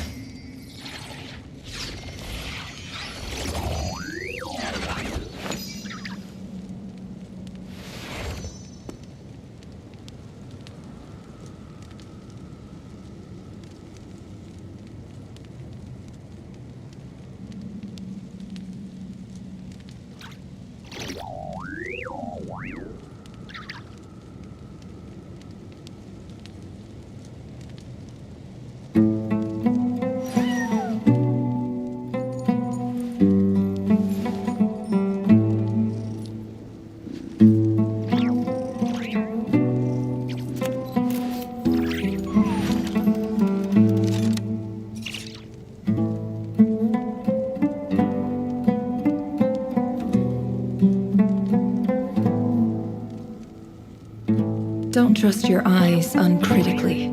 People only see what they want to, so don't be your own fool.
Look at yourselves. You may be vile, savage monsters, But your butchered bodies bleed like any others. You're no different. You're nothing special at all. The monsters who destroyed my home, they're just ordinary, petty human beings. What a joke. I think we're even now. Maybe I've even done the desert a favor. It's a better place without all these people around. Oh, Sinuhe, my gullible fool of a father. Perhaps if you'd been as ruthless as I was today, our tribespeople would still be alive. In this dog-eat-dog world, a chief needs to be tough to survive. But you couldn't do what had to be done. So I did it for you. Nefer, it's okay. All of this is in the past now. I believe I remember you promising to remain silent. Yeah, but even so... Yehoda, is there anything you can do to ease the tension? Alright, time for a sharp turn onto a completely different topic. So, anyway, that's enough of that. When are we getting out of this place? Feels like we've been walking forever. I'm getting pretty tired. Oh, Alma, you tired? Yes. If we can find somewhere to sit down, I could certainly do with a rest. It's not far now. There should be a temple just up ahead. Yes. Really?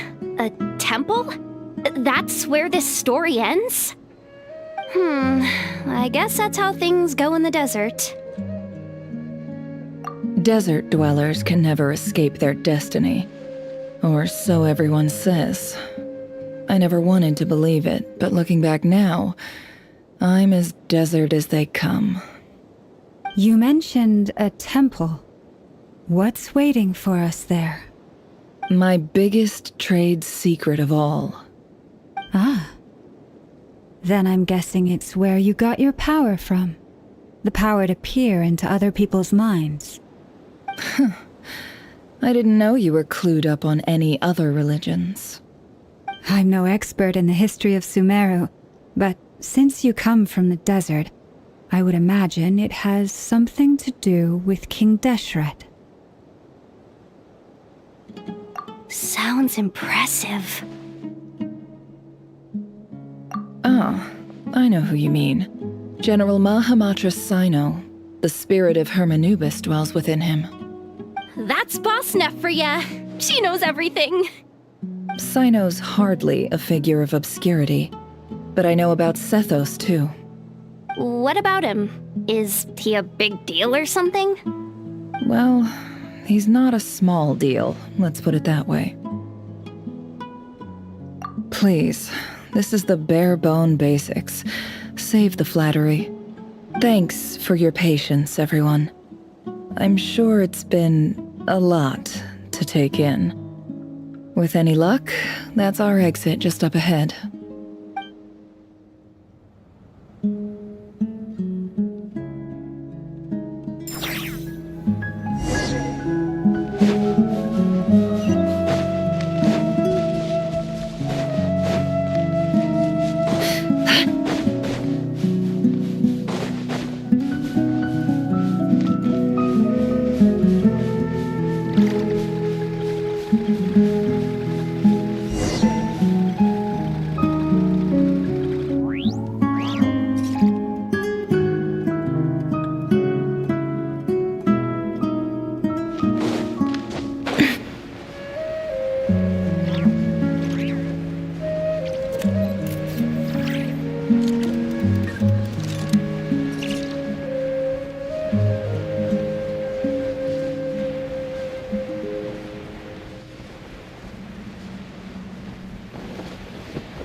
Uh-oh.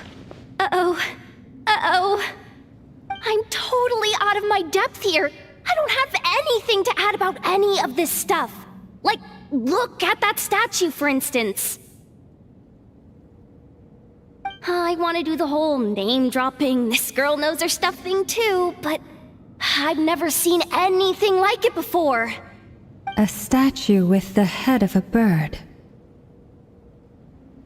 That's Thoth, the Ibis King, one of the 7 pillars of King Deshret. The legends say that he, the Crocodile King, and the Goat King were the 3 retainers of King Deshret. Let's take a look.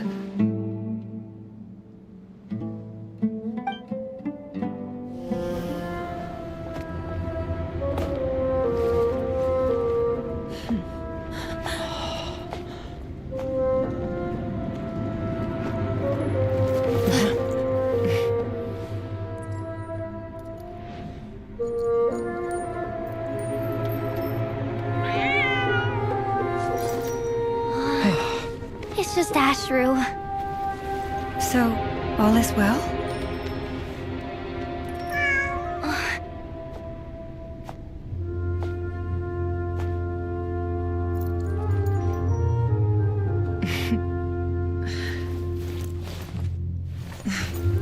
Typically speaking, at this point, the world disintegrates. Then we find ourselves back in the outside world. Besides, these are my memories. There's nothing to fear. You're sure? Of course. It's almost over.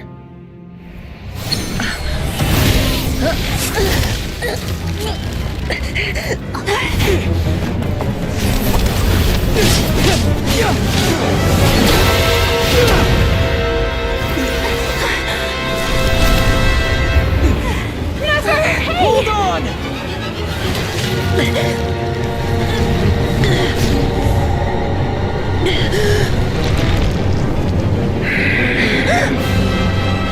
Knowing too much is always a death sentence. Speak for yourself.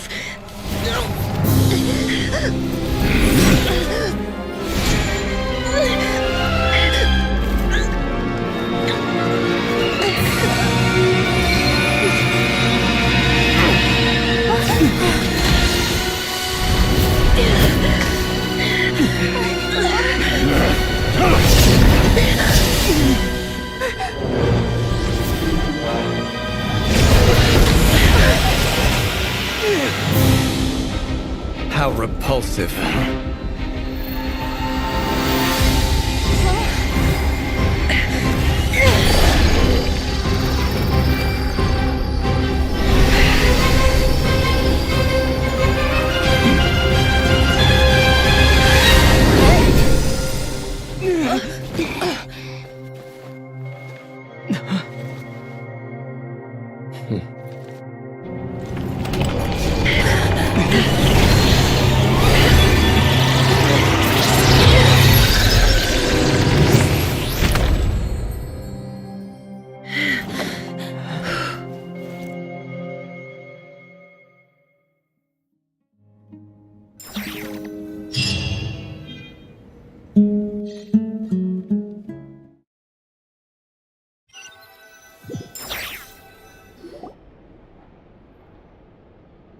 Timed that pretty well, didn't I? It's okay. I'm just glad no one was hurt. Paimon noticed you doing something too, Dainsleif. Were you helping get them out? Of course. When I asked Nefer to conduct this investigation, I was not naive to the dangers involved.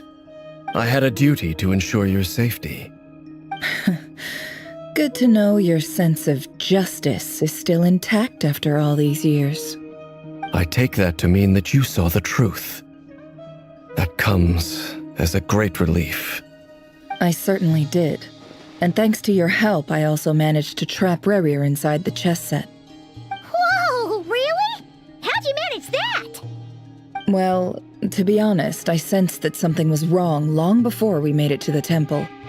By using this fragment to probe into Rerir's past, well, the monster formerly known as Rerir, it seems I alerted him. I was tracking him, then he caught on and started tracking me too.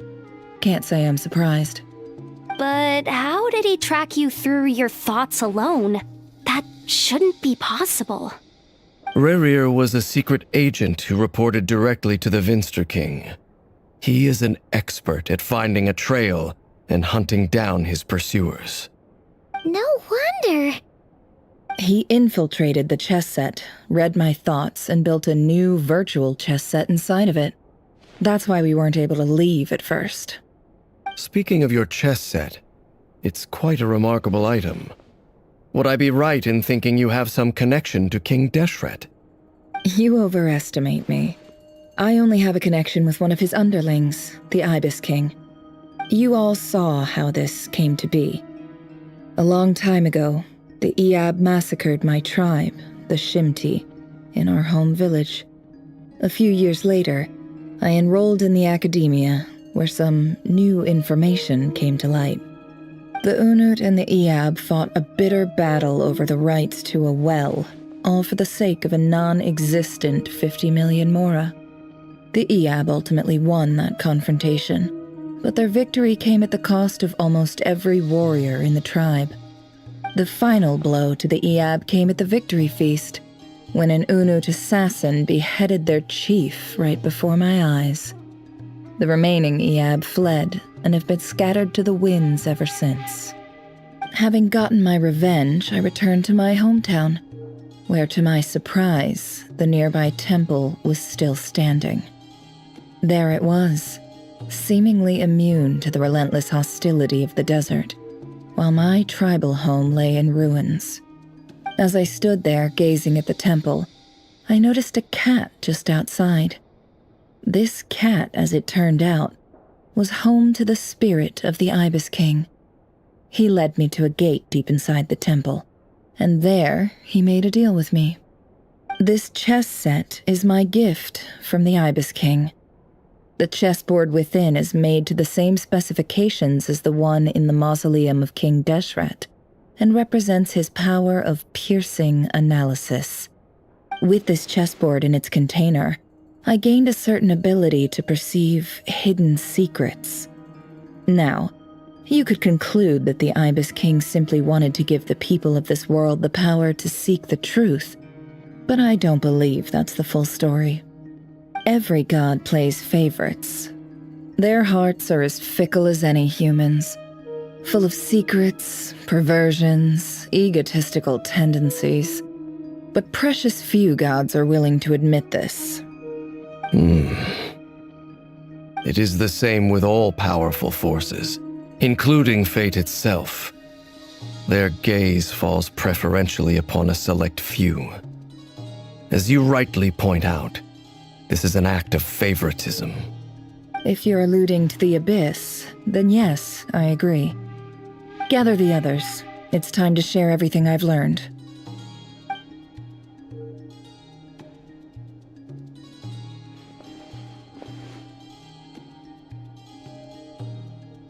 Thank you all for being here. As promised, I did some further investigating into the Raker of Solnari's background. I am pleased to report that the investigation has been most fruitful indeed. The Raker of Solnari, real name Rerir, was once a Conrian subject who served the Vinster King. I will now share the important details of his story. Please save any questions or comments for the end.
So that's why he's so obsessed with the moon.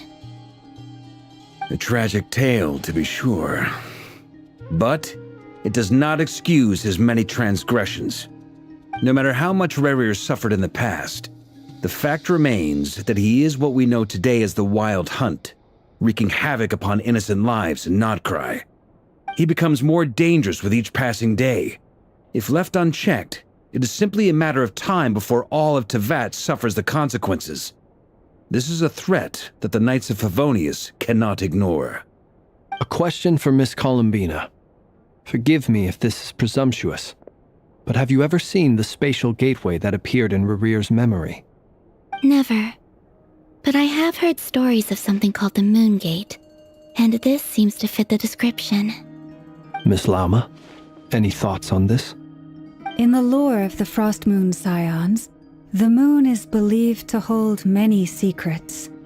Some sources speak of ancient knowledge, others of a gateway to the unknown.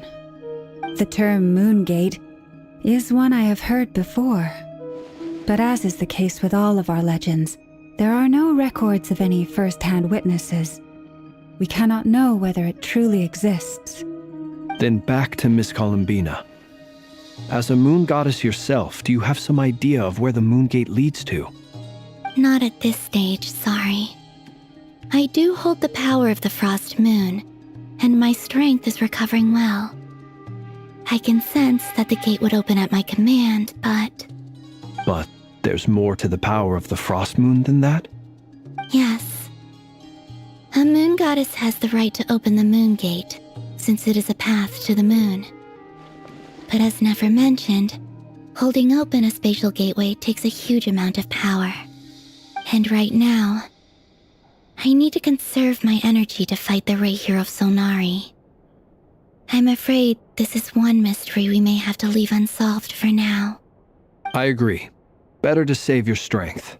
But if you'll humor me for a moment, I have a bold conjecture of my own regarding the world beyond the gateway. I highly suspect that neither Tholindis nor Rerir made it through unscathed. The evidence pointing to this is the fact that the Rahier of Solnari exists in the form of countless fragments. With the abyssal power he wields, no ordinary foe can touch him, let alone tear him to shreds. And yet, the Wild Hunt proliferates wherever his scattered fragments lie, drawing hordes of monsters to many different locations across the land. So your theory is that Rerir was physically torn to shreds by some powerful force?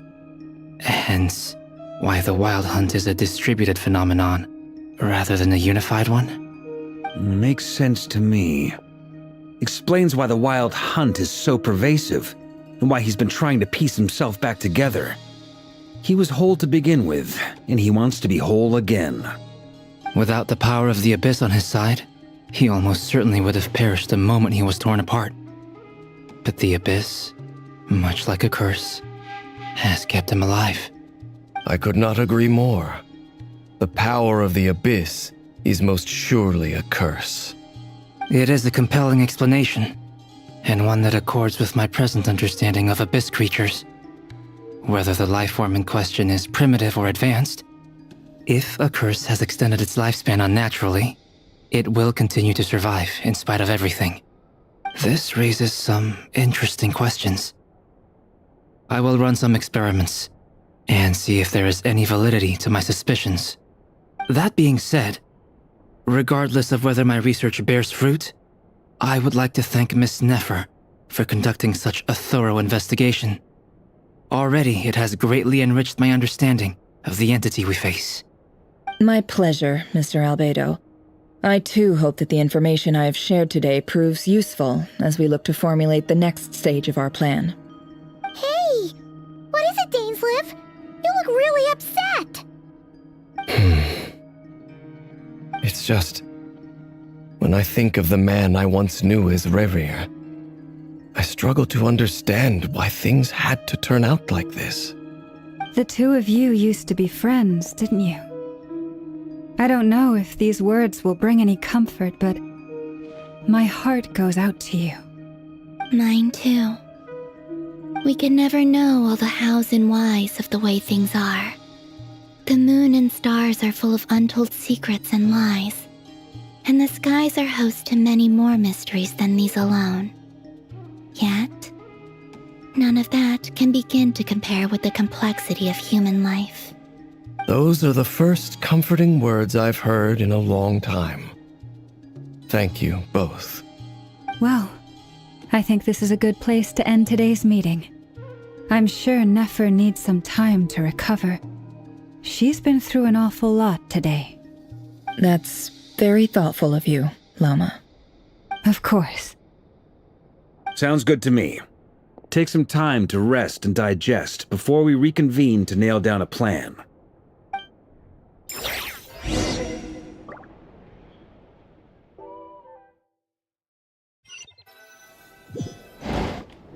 Hey, is this a bad time? Hope I didn't kill the conversation.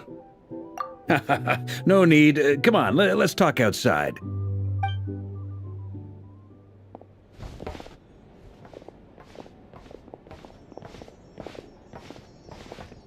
Anyway, Nefer went back to the curatorium to get some rest. But before she left, she shared some things with me that I thought you should be aware of. Firstly, although she managed to trap the Raker of Solnari inside her chess set, there's no guarantee that the power of the Ibis King is any match for one of the 5 sinners. Their powers are beyond our comprehension. It's only a matter of time before he finds a way to break out. We have to come up with a plan and take care of him before that happens. Honestly, Paimon figured that might be the case. So, how long have we got? Well, I asked her that same question. She talked for a long time, but for the most part, it seemed like she was trying to convince me how precious her chess set is, and what a long and storied history it has. It felt like some kind of sales pitch, you know? The kind where you end up handing over Mora against your will? Anyway, after all that, she finally answered the question. 2 days, at most. 2 days? Holy moly! Can we even recruit enough help in that time? That remains to be seen. Which brings me to the second issue. Dainsleif is obviously conflicted about this whole thing. But given how little time we have, there's no way we can pull this off without his help. You have some history with him, right? Do you think maybe you could talk to him for us? Great, I appreciate it. All right, on to item 3. So, Albedo, Durin, and I put our heads together and came up with a plan. Can't promise it's gonna work yet, but at least it's a start. We figured we'd bounce the idea off you first. We'll explore it further once everyone's recovered. Oh, Paimon's dying to hear this. All right, so here's what we're thinking.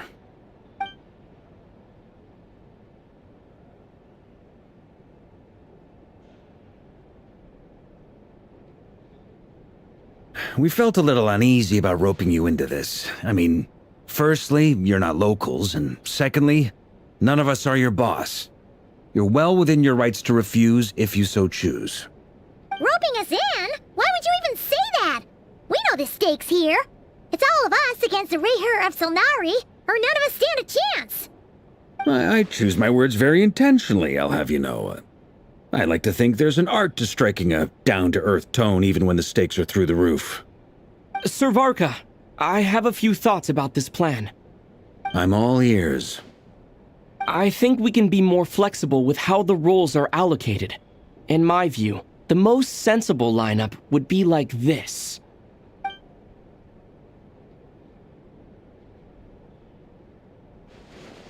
I see your point, yeah.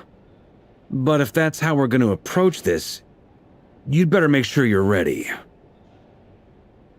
To be clear, I don't doubt your abilities. Far from it. I just want to make sure. Are you really willing to take all this on? I want to do everything within my power. The Rayher of Solnari is a truly fearsome opponent, and if I do my part, it'll greatly reduce the risk for everyone else involved. Well, that tracks with what I've heard. Jean's mentioned in her letters that you're so diligent it's almost abnormal. As in, most people weigh up the risks and rewards in situations like this. But you seem to just march towards danger without a moment's hesitation. Of course, everyone appreciates a fearless pioneer. But all that aside, I'm the Grand Master of the Knights of Favonius, and you're our honorary knight.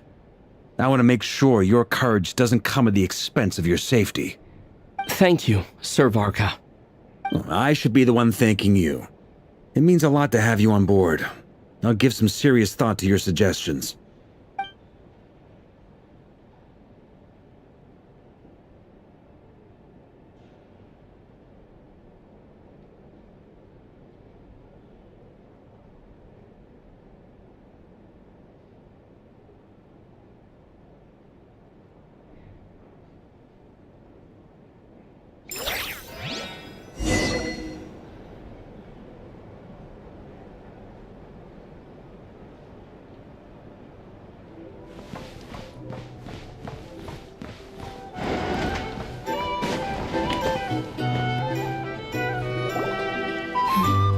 This is a thorough plan, but I do have one last question before we take action. How can we be sure that our enemy won't leave the designated area? Great question. Albedo's been hard at work analyzing Rerir and the Wild Hunt's behavioral patterns. His conclusions are as follows. Firstly, from the earliest known confrontation until now, Rerir has never displayed any ability to manipulate the dimension of space. So it's unlikely he has any power in that domain. Secondly, he seems to have a particularly strong vendetta against our group. If we put him in a fight-or-flight situation, he'll choose to fight every time. Thirdly, finally, and most importantly, he is consumed by hatred, both for the moon and for his enemies. Turns out, we tick both of those boxes. We have a reincarnated moon in our ranks, and a spy who accessed his private memories without permission. He'll be baying for blood, not looking to escape. As someone who's had their fair share of interactions with the Wild Hunt, those all seem like valid observations to me. Understood. Then I will defer to the verdict of the group. Well, everyone, that's the plan in full detail. Albedo and Durin are carrying out their part as we speak. Plan approved. Scheduling. Okay, any firepower you need, I got you covered. Let's light this baby up. The Frost Moon Scions are behind you as well. And the rest of you?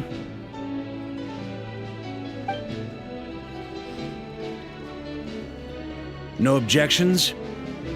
All right, then it's settled. This is the plan we're going with. Next up, an old tradition of mine. Anyone who wants to back out, now's your chance.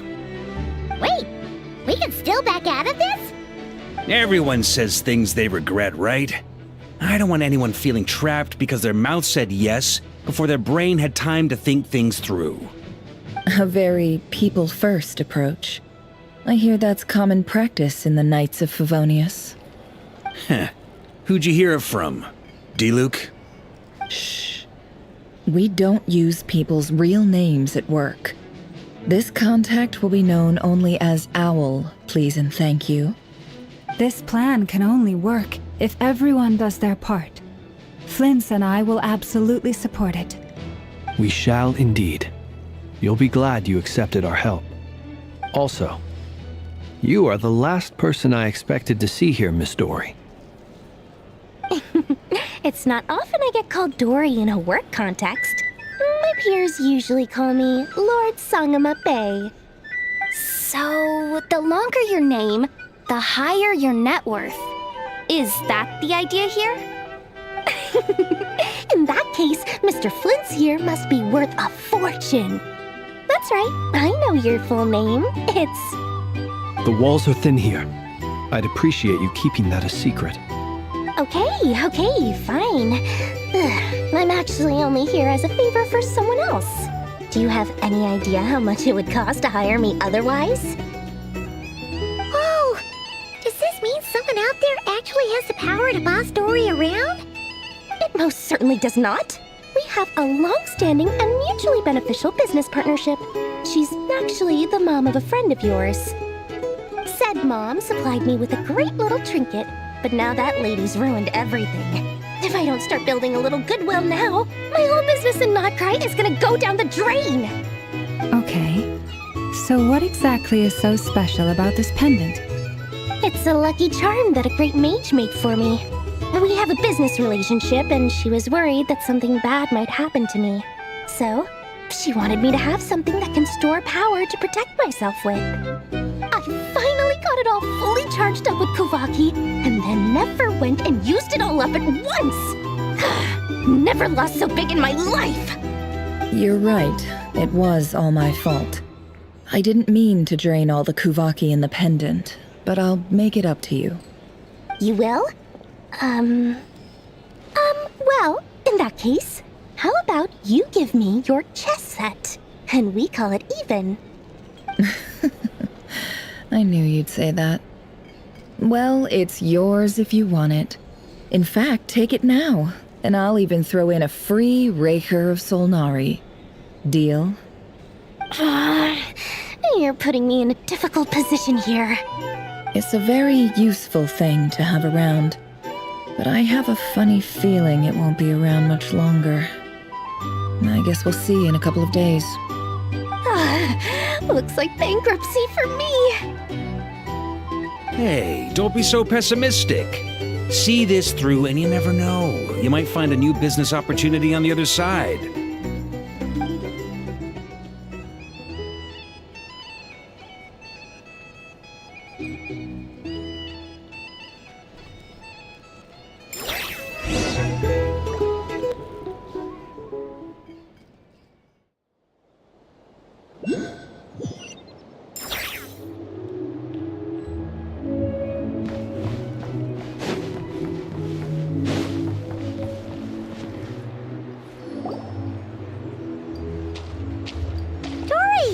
How are things going? Feeling ready? Oh, I was born ready. We only have 2 days. You think Lord Sangamabe would let an opportunity like this slip by? Don't forget, when something's in high demand, the people with the goods on hand get to charge the highest price of all, even higher than the sellers taking advance orders. Ta-da! See? It's right here! Ah, it's so pretty! Did you make it? No, I have a supplier.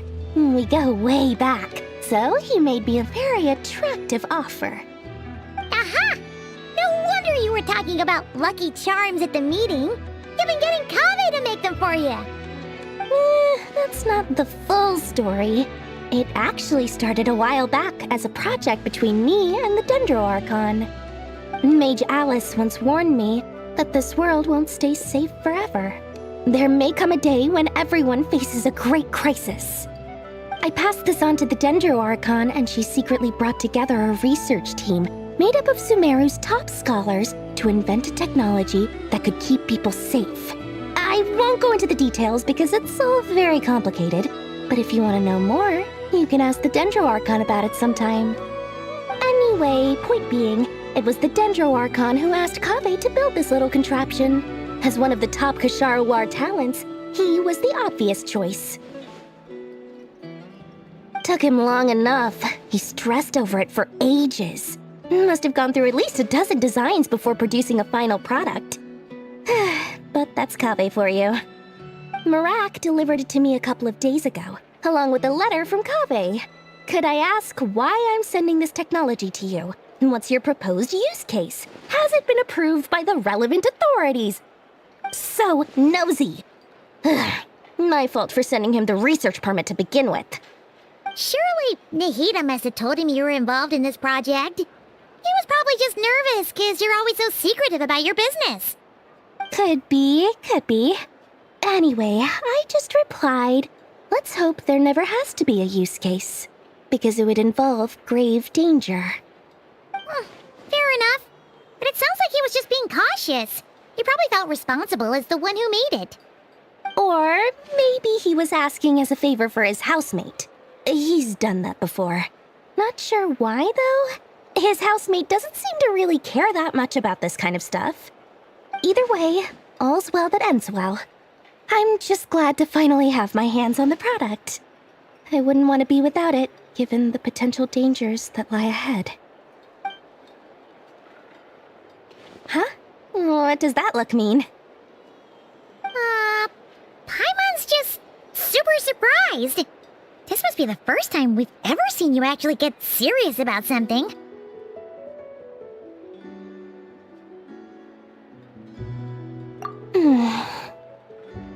Well, a long time ago, I made a promise to myself. I promised that I was gonna live every day of my life with a big beaming smile. Obviously, Mora plays a big part in that. But there are always gonna be times in life when you have to give something back. That could mean paying back a debt, returning a favor, or showing some kindness. Alice has been a huge help to me over the years. She was the first investor I ever had. And I want my investors to know that Lord Sangamabe is the best in the business. And more than that, no one knows what the future will bring. Whatever happens, I want to make sure the Dendro Archon and all of Sumeru is prepared to face whatever comes. Oh, that? I was just making sure Nefer and I are square. Don't be thinking it was some sort of benevolent act. I'm no saint, so don't treat me like something I'm not. My priority is doing the business that I want to do, so long as my conscience lets me, but it usually does. That's the Lord Sangamabe business model. Alright, if you say so. I do say so, and that's the whole point. I'm a businesswoman. Don't go trying to figure out what kind of person I am. You'll exhaust yourself. Much easier for everyone involved if you just take my word for it. Oh, and could you two help me get this stuff where it needs to be? Thanks so much. You're my favorite assistants.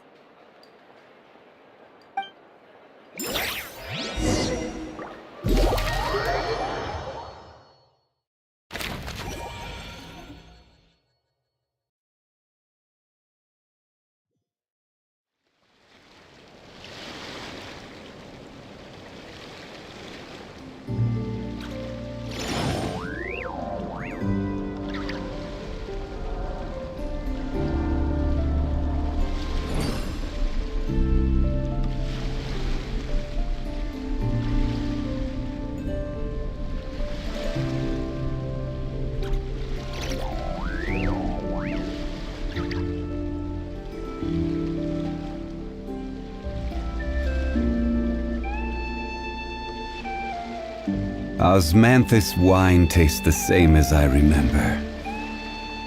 But where are those who share the memory?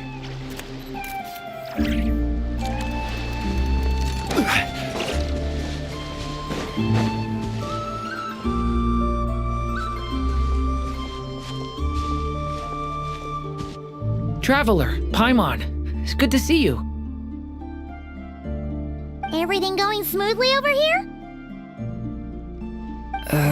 Sort of. As you're probably aware, Varka, Diren, and I captured some abyssal creatures from the Wild Hunt. Per the plan, we dissected and analyzed some samples of these creatures. The process went very smoothly. The findings, however, come with some troubling implications. What? You can actually dissect the Wild Hunt? That depends on your definition of Wild Hunt and dissection. Harmless, lifeless. These words are accurate descriptions. The Wild Hunt is an interesting phenomenon. In and of itself, it doesn't seem to possess anything akin to a human personality. But taken as a collective, the medium through which the Wild Hunt is summoned does appear to have a soul. Master griped a lot about the wise Horoptotire, and seemed somewhat fascinated with the Faust Certology. But she barely mentioned Rerir at all. I don't think that was because of his lower social standing, though. Anyway, it's a pity. I should like to hear her thoughts on the nature of the life form he has become today. It's a strange mix. The furious energy of an abyssal being channeled through a fractured physical existence. A consequence of being torn apart by an unknown power. Perhaps the only explanation for his survival in this state is that he sacrificed a degree of individuality in exchange for a continued existence. Oh, sorry. Once I get talking about interesting research, I have a tendency to go on indefinitely. Back to our research findings. Essentially, they confirm my hypothesis. Rerir's corpse is completely contaminated by the Abyss, and the effects are irreversible. You could think of this as Rerir in mutated form. But in my view, even that would be inaccurate. In reality, his whole being has been consumed by the Abyss. In other words, he is now nothing more than a manifestation of abyssal power. Unfortunately, at present, we have no means of completely eradicating abyssal power. Hence, we cannot fundamentally destroy the Reihir of Solnari either. Oh, that's terrible news! So, that's it? We can't defeat him? Not even if we get the power of the Three Moons? Miss Columbina's situation is a difficult one. She can never achieve wholeness when the world does not accept her presence. It's as if her creator banished her to a place she can never be accepted. It means she spends most of her energy just on her own survival. Given the circumstances, it's only natural to despair. But we must see this plan through to the end. Time to kick off the backup plan. Oh, Paimon almost forgot! This is for you. Dory asked us to bring it. Ah, how wonderful. Well, thank you for making the trip. Durin and I will be heading off shortly. I'm sorry I won't be there to protect you in person this time. Please be careful. All right then. Stay safe.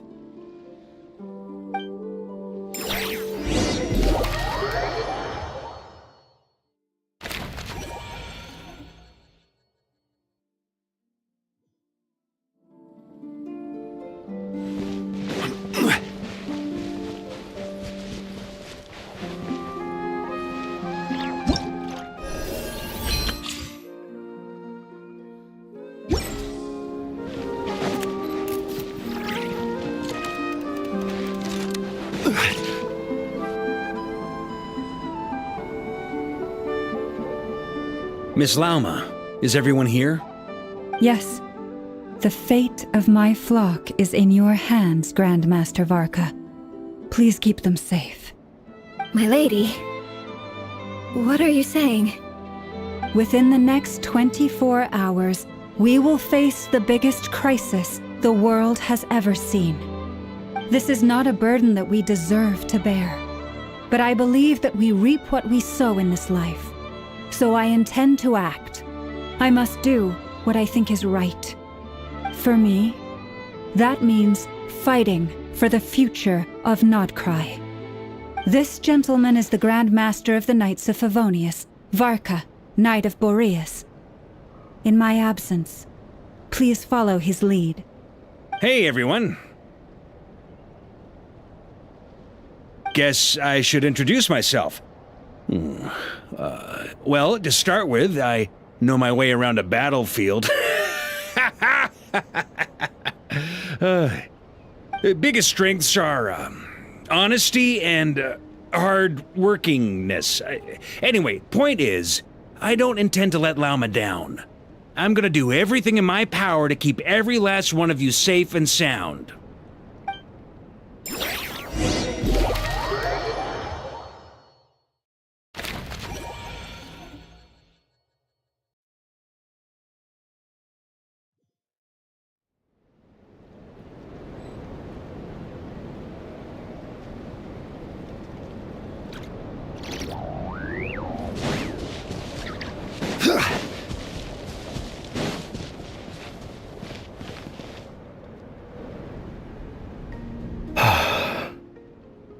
Something on your mind? Miss Columbina, was it? I believe that's how the others addressed you. That's right. Names are funny things. Have you always been called Dainsleif? Yes. I take it your own name has a more complicated history. I have a different relationship with names than other people. To be honest, I'm not even sure that Columbina is my name. At least, not in the same way that Dainsleif is yours. But it's what everyone calls me, and I go along with it. A lot of my life has been that way. I get so used to things that I forget to question why they are so.